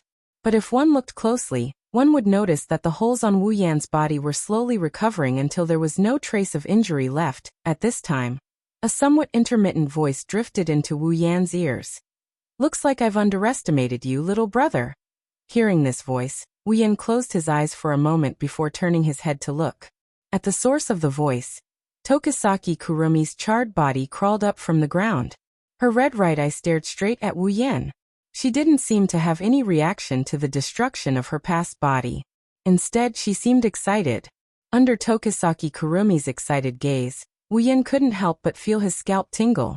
He cursed in his heart, and his hand that was holding the Nyamano no Shana turned blue. Wu Yan knew Tokisaki Kurumi wouldn't be easy to deal with. But now that he's facing her, Wu Yan knew that she's not just a tough nut to crack. She's a tough nut to crack. Bullet of 4 Dalit. Tokisaki Kurumi used the bullet of 4 again on his head. The charred body of Tokisaki Kurumi disappeared at a speed visible to the naked eye, and returned to its original state. Seeing this, Wu Yan couldn't help but smile bitterly. Who's the one with the immortal body? Ah, I'm tired of this game. Tokisaki Kurumi's face showed some impatience. The shadow under her body expanded and pale red glowing arms started waving wildly around her body. Hey, little brother. Are you happy to be dragged into the city of time eclipse? Are you happy? Tokisaki Kurumi laughed maniacally. Her sweet voice sounded like it was filled with ice, chilling the hearts of those who heard it. Sighing deeply, Wu Yan could only praise his own luck. He was assassinated when he went out to buy something, killed a rat, and then met a sickly girl. He raised the Nyamano no Shana and faced Tokisaki Kurumi. Red lotus flames burned on the blade and lightning flickered on his body. Crimson spatial ripples appeared behind him. At this moment, Wu Yan is going all out. Even if Tokisaki Kurumi is much stronger than him after using the Zafkiel, Wu Yan still wants to let her know that she can't bully others just because she's a cute girl. Era, so scary. Tokisaki Kurumi looked straight at Wu Yan's face. She held her cheeks with her hands and blushed. Little brother, you're so strong yet you're bullying a weak girl like me. Wu Yan's lips couldn't help but twitch. He wanted to teach Tokisaki Kurumi a lesson. If she's a weak woman, then what's a man like me who risked my life to leave a mark on her body? What's the big deal? Saase, let us get along well. Get along well. Tokisaki Kurumi crossed his arms and raised a long gun and a short gun. The clock in his left eye spun crazily and the Zafkiel behind him slowly lit up. On the edge of the Zafkiel, the phantom-like wheels and gears on the huge clock spun as well. A black and red aura swirled in the air. Wu Yan's heart tightened. His golden eyes were filled with vigilance. The lightning on his body and the flames on the Nyamano no Shana also surged up. The atmosphere in the alley reached a critical point again. So much so that the two of them didn't notice that a bright light was shining above their heads.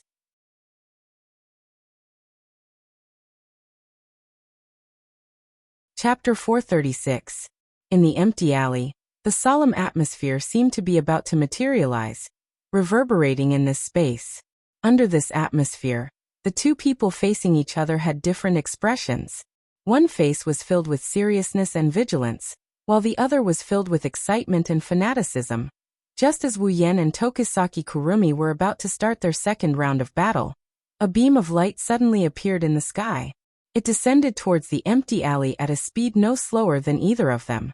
Before the two of them could react, the beam of light had already appeared above the empty alley.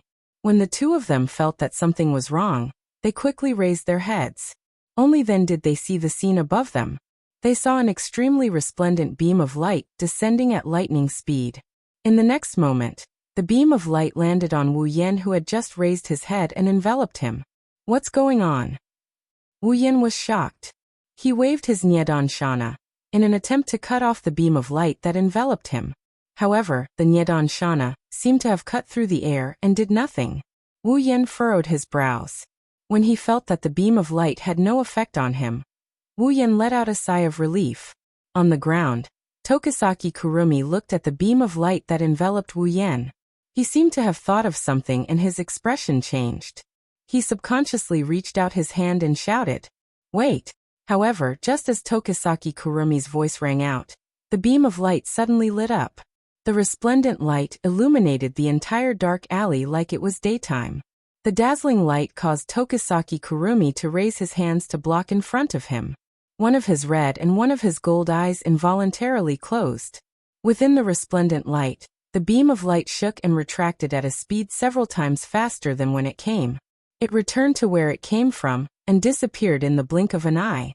However, the same thing happened to Wu Yan, who was enveloped by the beam of light.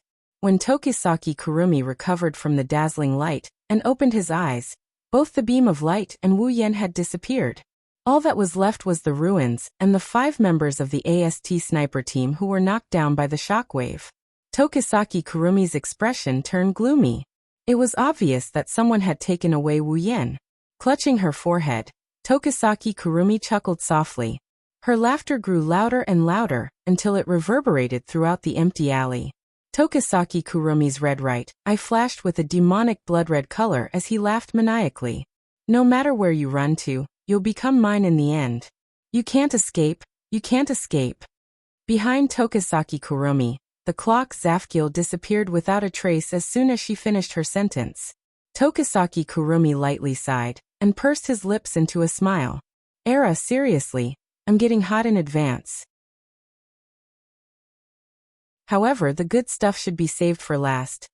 So it's you again? At this time, an indifferent voice was heard from behind Tokisaki Kurumi. Hearing this voice, a faint smile appeared on Tokisaki Kurumi's face. She seemed to recognize the owner of this voice. She turned her head and looked towards the source of the voice. A petite girl of about 14 years old with dark blue hair tied in a ponytail, and a mole under her left eye stood not far from Tokisaki Kurumi. Her brown eyes scanned the empty alley. When she saw the 5 corpses on the ground, she wasn't surprised at all. Instead, she frowned when she saw the mess on the ground. Her emotionless eyes stared at Tokisaki Kurumi. There was an unconcealable numbness in her eyes. The girl said, "Why didn't you use the word eat this time?" "Nightmare." Tokisaki Kurumi chuckled and said to the girl, "If I said I didn't do it this time, would you believe me?" Is that so?" The girl didn't care at all. It was obvious that she didn't take Tokisaki Kurumi's words to heart. Tokisaki Kurumi didn't care at all and shrugged.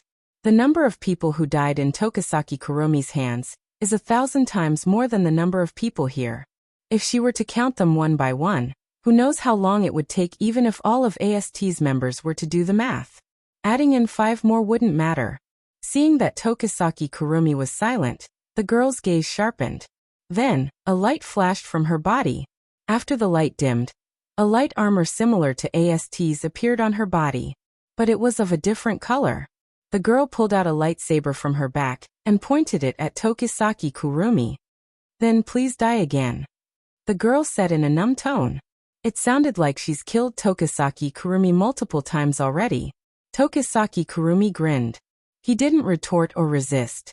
He looked at the girl rushing towards him and put down his gun. He looked up at the sky. Next time." Before he could finish his sentence, the light sword in the young girl's hand slashed across Tokisaki Kurumi's throat, cutting off the rest of his words. Fresh blood sprayed into the air. Above Heavenly Palace City, Fraxinus, on a platform in the invisible airship, a beam of light suddenly rose up and illuminated the platform like a light bulb. Then it slowly dimmed. As the light pillar dimmed, a figure appeared on the high platform. The clothes on his body were in tatters, as if he had just come out from a refugee area. However, a glint flashed across his wine-red eyes from time to time, telling others just what kind of energy he possessed. The one who appeared here is naturally Wu Yan, who was taken away by the beam of light. His wine-red eyes scanned the scene. When the familiar scene imprinted itself into Wu Yan's eyes, Wu Yan felt relieved. He also roughly guessed why he appeared here. "Welcome back."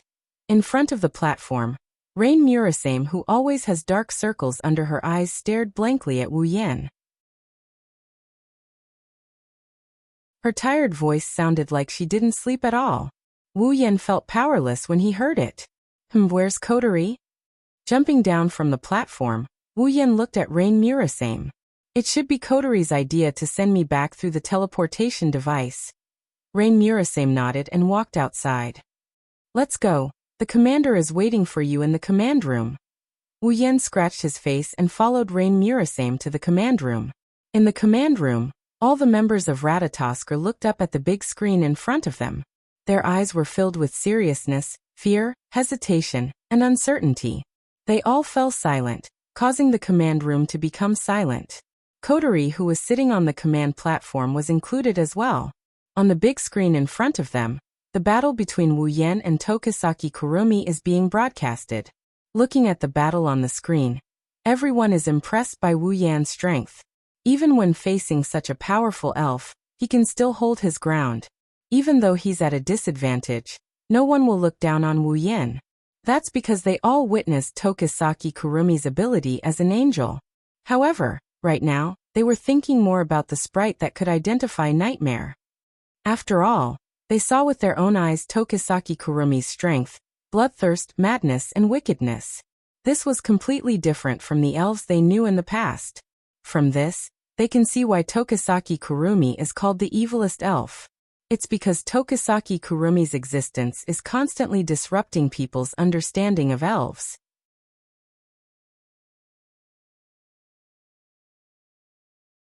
Chapter 437. Kurumi's divine spiritual equipment appeared on her body. A gloomy luster filled the sky above her body, and a greedy aura swept out from Kurumi's body. Everyone's expression turned solemn. Kwang-sen opened his arms and made a gesture of hugging. The golden clock in his left eye slowly started to turn.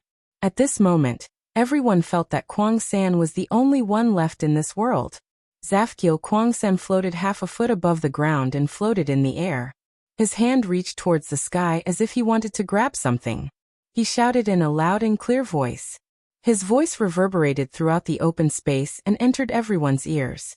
On the ground, Kotori, Toka, and Yoshino's expression changed. As elves, they knew what Kurumi's action meant. If an elf without an angel had a combat power of 1, then an elf with an angel would have a combat power of 100. Of course, the 100 here didn't mean that the combat power increased by 100 times. It meant that the danger level increased by 100 times. Under everyone's attentive gazes, a black lightning bolt descended from the sky and landed on Kwang-san's back. When the black lightning disappeared, a huge clock with an illusory wheel appeared behind Kwang-san's back. Accompanying it was an ancient handgun and rifle. Hee. Kwang-san grinned and let out a burst of laughter that made everyone's hair stand on end. She raised her 2 guns and drew 2 arcs in front of her. Then, like the hour and minute hands of the huge clock behind her, she pointed at the numbers on the huge clock. Aleph. When the handgun pointed at the number 1 on the huge clock, a black and red stream of air immediately floated up and flowed into the handgun in Kwang-san's hand. At the same time, the golden clock in Kwang-san's left eye sped up. On the opposite side, Yeyuechinyu, who was standing at the back, gritted his teeth. Although the sniper rifle in his hand was aimed at Kwang-san, he didn't dare to pull the trigger because he knew that if he didn't succeed, with the ability of the other party, he would definitely be killed in an instant. Therefore, this shot was very important. Yeyuechinyu knew that in terms of combat power, he might be stronger than ordinary people, but compared to Shina, the gap was not small. After all, Shina not only underwent body modification, but also had the latest equipment. In this battle, Shina was the main force. Therefore, what Yeyuechinyu could do was to be like a real sniper, waiting for the rabbit to hit the tree stump. When the rabbit hit the tree stump, he would fire a fatal shot. Yeyuechinyu didn't shoot, but that didn't mean that Kurumi's pistols were weak. Bang! The sound of the gunshot echoed. Before anyone could react, Kurumi had already fired the olive into his head. With the sound of the gunshot, Kurumi instantly disappeared from Shina and Yeyuechinyu's sight. Their pupils shrank at the same time, and their hearts were slightly shocked. In the blink of an eye, Kurumi appeared beside Shina with a smirk on his face. "Be careful," Toka and Yoshino exclaimed, but it was too late. Kurumi's rifle was already aimed at Shina's body. The next moment, the sound of the trigger being pulled, the sound of the bullet being fired, and the sound of the bullet hitting the body. It didn't take long before it was heard. Obviously, it was a bullet, but Shina felt like he was hit by a heavy hammer, and he was directly blown away. However, most of Kurumi's attack was weakened by Shina's advanced equipment. Only a small part of it affected Shina's body, and it didn't cause much damage to Shina. Therefore, with the help of the flamethrower on his equipment, Shina quickly stabilized his body. Just as he was about to rush towards Kurumi, Kurumi disappeared again. This time, she appeared behind Shina and sent him flying with a kick. Bullet of 7. The handgun pointed at the huge clock again, but this time it was 7. The black and red energy flow that represented the bullet of 7 Zain flowed into the handgun and was shot out by Kurumi. This time, Shina didn't have time to stabilize his body, and he was directly hit by the bullet of 7. When the bullet of 7 hit Shina's body, a transparent circular shield covered his body, and the strange thing is, Shina, who was flying back, stopped in mid-air. With such a result, Kwang-san naturally aimed the guns in her hands at him. Shina! On the ground, Toka screamed in horror. Yoshino couldn't bear to watch anymore, and he tightly closed his eyes. Only Kotori calmly looked at the scene in mid-air. Bang! The sound of the gunshot rang out under everyone's different expressions. However, this gunshot stunned Kwang San because it wasn't hers. The sound of the bullet piercing through the air rang in Kurumi's ears. Her hand that was about to pull the trigger stopped, and she quickly retracted her hand, but she was a bit slow. A bullet hit Kurumi's gun, and the gun that was aimed at Shina's body deviated from its trajectory. At this time, Kurumi pulled the trigger. The bullet that was supposed to hit Shina's body was deflected to Granny's house. The bullet shot into the sky and disappeared from Kurumi's sight. This wasn't the end of it. What was even more incredible was that the bullet that caused the trajectory to deviate was actually slightly slanted. As a result, the bullet that hit the body of the gun, after completing its mission, it rubbed against the body of the gun and went straight towards Kwang 3's chest. A sharp pain spread from Kurumi's chest to her brain, accompanied by scarlet blood flowing down from her chest. Kurumi's expression was a bit sluggish, as if she couldn't believe it. She lowered her head and looked at her chest, but the blood in her eyes told her that all of this was real. Kurumi clutched her chest, and suddenly turned her head towards the direction where the bullet came from. There, Yeyuechinyu reloaded his sniper rifle and aimed at Kurumi, telling her that he was the one who did that. However, Yeyuechinyu didn't intend to chat with Kurumi. He also didn't intend to explain the principle of his unique skill to the opponent after the attack worked like in the anime. So, under Kurumi's gaze, the sniper rifle in Yeyuechinyu's hand rang again. Kursen secretly clicked his tongue. He took a step in the air and left the place. The bullet brushed past his body and flew into the distance. The effect of this shot was to force Kursen to retreat. Kurumi narrowed her eyes and was about to rush towards Yeyuechinyu to kill him. Perhaps Yeyuechinyu guessed Kurumi's intention. On the ground, Yeyuechinyu smiled at Kurumi, and that smile made Kurumi subconsciously stunned. Suddenly, Kurumi's expression changed and she quickly turned her gaze from Yeyuechinyu to Shina, who was stopped by the bullet of 7. She looked at Shina, and immediately understood the meaning of Yeyuechinyu's smile. She saw that the transparent black shield that wrapped Shina began to lose its effect, and in an instant, it disappeared. Shina regained control of his body, and suddenly stopped his body from flying backwards.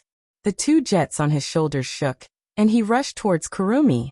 When Kurumi realized that she was careless, Shina had already appeared in front of her, looking at her expressionlessly, and the lightsaber in his hand chopped down.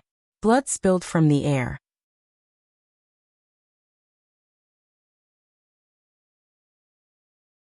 Chapter 438. After Kotori made the decision, someone in the command room responded, and went to carry it out. Tozaki Kurumi will be the main target of Ratatosker's surveillance. At the very least, Tozaki Kurumi's sudden appearance shouldn't happen again. After Kotori finished speaking, the command room fell into silence once more. Only the symphony of battle and Kurumi's maniacal laughter could be heard on the big screen. After some time, Wu Yan suddenly recalled the assassination attempt by AST's higher-ups. Wu Yan turned to Kotori. "Oh right, Kotori, before I met Tozaki Kurumi, I was assassinated by AST's people." Kotori's eyes widened. Wu Yan's casual but frightening words almost made her swallow the candy bar in her mouth. She choked and coughed. Cough, cough. Why didn't you tell me about such an important matter until now? Kotori covered her throat and coughed while glaring at Wu Yan. She was so angry that the ribbon on her head shook. Wu Yan chuckled awkwardly when he heard Kotori. "I say, Ratatosker clearly broadcasted my battle with Kurumi on the big screen. So how could they not know that I was assassinated by AST?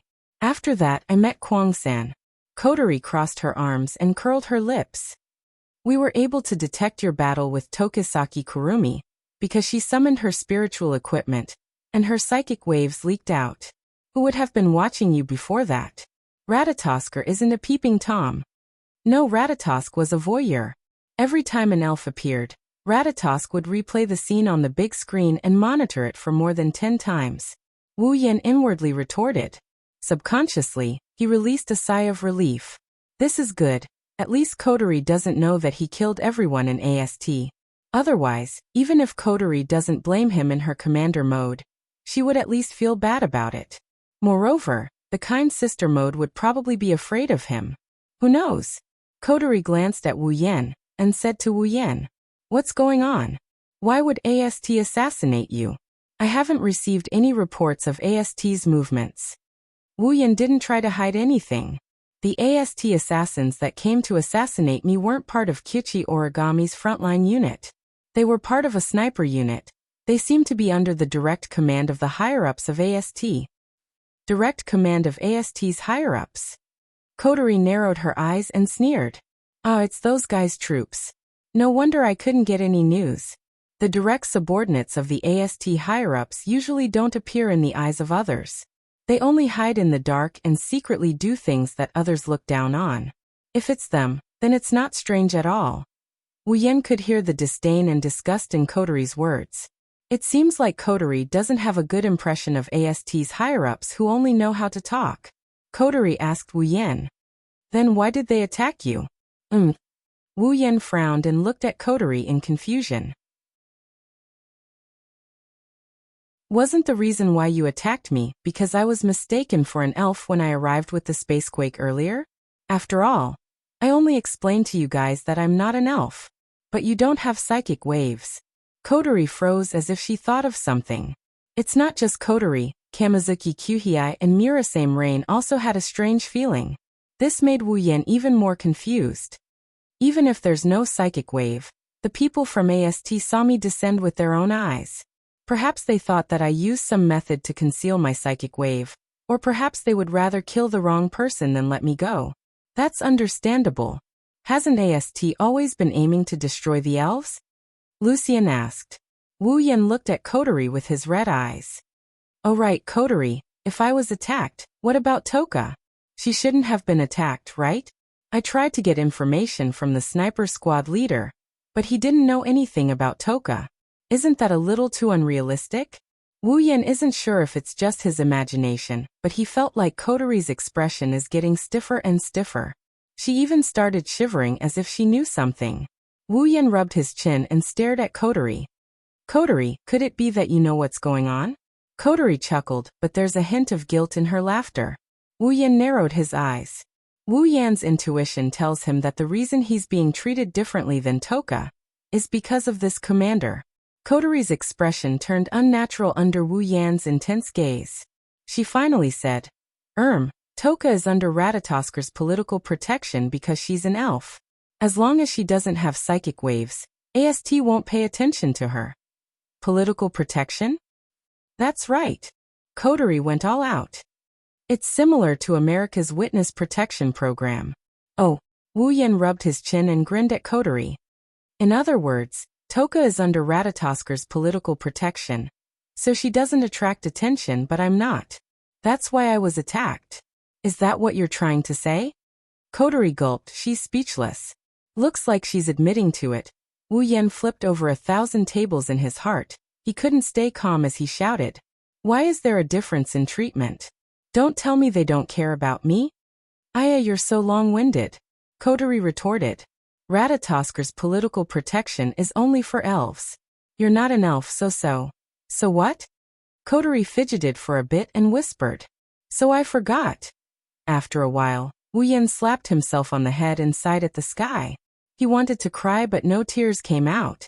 "I'm being targeted because this cute girl forgot. That's why I'm being targeted. That's why I attracted Toshizaki Kurumi. My bad luck today is all because of this girl." Kodori knew that she was being natural for once, so she felt a bit awkward. She didn't want to face Wu Yan, so she quickly changed the topic. "By the way, Sher Dao, Ratatosker has decided to assign you an assistant. You can ask him to do anything for you in the future." In order to change the topic, Kodori didn't ask for Wu Yan's opinion. She yelled out, "Come in." The door to the command room opened automatically. A beautiful person with long silver hair wearing the same uniform as Kyuhei Kanazuki walked in and bowed to Kodori. "Commander, Yasuyuki Chinyu. I'm here to report." Finishing his words, the guy called Yatsuki Chinyu turned to Wu Yan and bowed again. "Captain, I'm Yasuyuki Chinyu. I'm looking forward to your guidance." Seeing that his so-called assistant is pretty, Wu Yan's expression lightened up a bit. "Thank you for your guidance, beautiful lady." "Yes, Captain." Yasuyuki Chinyu smiled at Wu Yan. Wu Yan smiled back. But what Yasuyuki Chinyu said next made Wu Yan's smile freeze.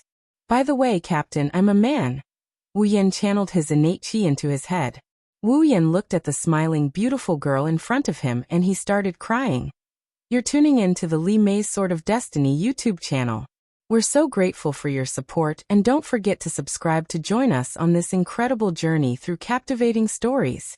Your generosity through donations truly makes a world of difference, as it's the primary source of revenue that allows me to expand and enhance this channel for you. Thank you from the bottom of my heart for being a part of this adventure.